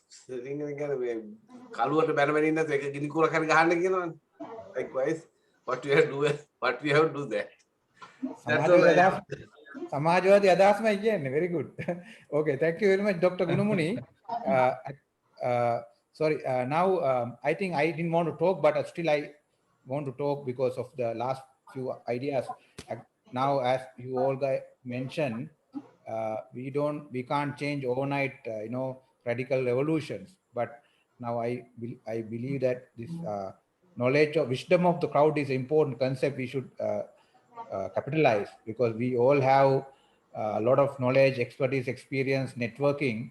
So by harnessing that, we can even influence public policy, change the governments, change how decisions are made. Now even though we are doing in a small scale, we have done some changes in many occasions. So now, but again, as Dr. Gurumini mentioned, we have to educate people, influence them, try to change their way of thinking, and change should come within. No? So we can only trigger. So that's what I have been, and I'm sure all of you have been doing the same thing, not just try to have like a big position or big person to change on behalf of us. So on that note, I will hand over to Nilan to conclude. Yeah, thank you, Chabinder. I was listening, so I had so much to say that too, but I controlled myself a lot because to give the chance to expertise and a lot of knowledgeable people here. So I have no problem with that. So we had a good discussion, almost 5 hours.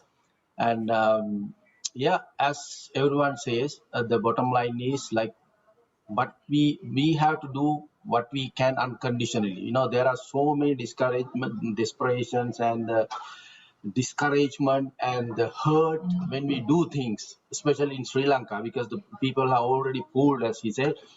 That's true, but still we will do our best because we have learned from them too, like free education, so that we have responsibility to do that too, with the experience of all we have gathered so far from the world.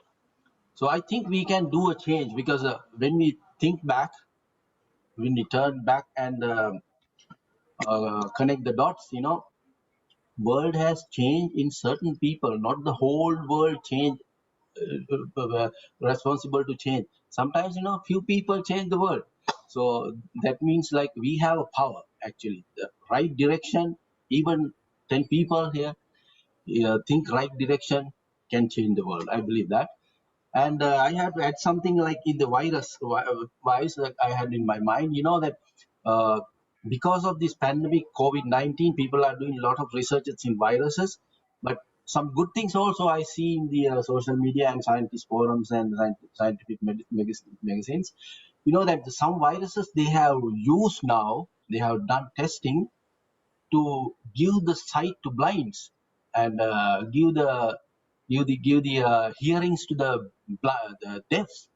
So those things also we are getting into this world. So that means that they have find that certain viruses can change the DNA in a year and correct that error to hear. And the blind also same thing. Like I heard yesterday, actually 30% blind, they received that the person who born with blind. So like that. So those good things also we have in because that means that the human researchers can do many things. That's good. So I'm going to stop here. Thank you, Chaminda, and thank you, everyone. So we'll think positive and we'll do our best. Yeah. Okay, thank you very much. Thank you for everybody. Thank you all. And then thanks, Roshan. Stay connected. Thanks, Nirmal. Thank you. Okay, then I'm going to end up here, right? Okay, thanks.